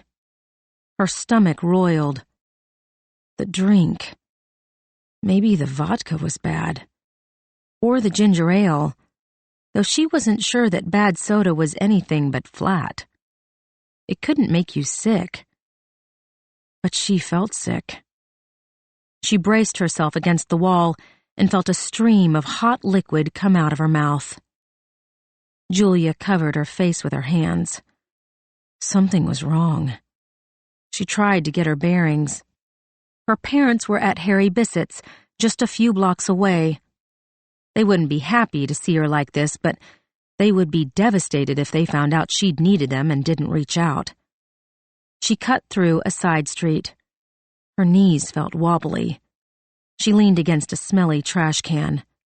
Stickers were plastered all over the side. Fish, poison, striker. She tried to read the street sign. Her eyes synthesized the words into white blotches on green. Her parents couldn't be far. She pushed away from the trash can. She tried to focus on the sidewalk ahead of her. Each step was an effort. She had to rest against an old Cadillac to catch her breath. She stared down at tail fins the size of surfboards. Her father loved the Beach Boys. They'd bought him Still Cruisin' for Christmas a few years ago. He was so much happier than when they gave him a book about being old for his last birthday. "You look lost." Julia spun around. There was a black van parked in front of the Cadillac. The side door was open. A man was in the shadows. She knew him. She had seen his face before, maybe several times before. Today, over the weekend, downtown, on campus.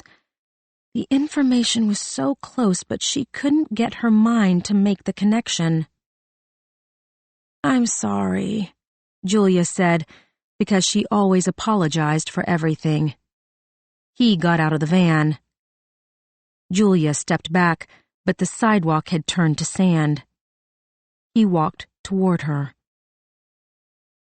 "Please," she whispered.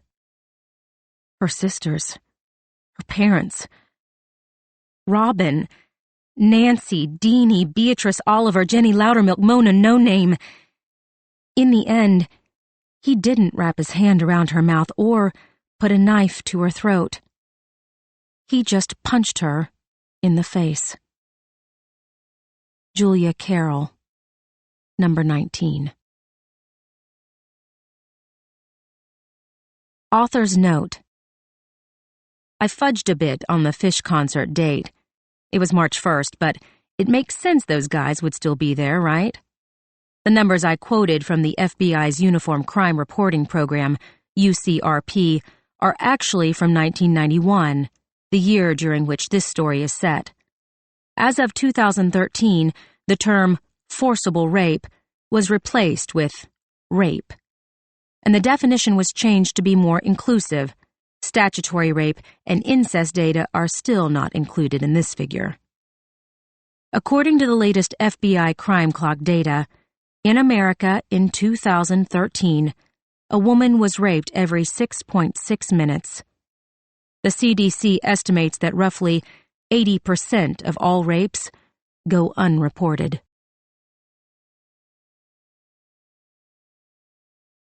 This concludes the reading of Blonde Hair, Blue Eyes by Karin Slaughter. Copyright 2015 by Karin Slaughter Publishing, LLC. This book was read by Kathleen Early. This unabridged recording was published by arrangement with Victoria Sanders and Associates, LLC, and was produced in 2015 by Blackstone Audio, Inc., which holds the copyright. Neither this recording nor any portion of it may be reproduced or used for any purpose without prior written authorization from Blackstone Audio, Inc. If you would like to obtain a monthly update telling you about new releases, call 1-800-SAY-BOOK. That's 1-800-729-2665. For a complete listing of our titles, visit our website at www.downpour.com. Thank you.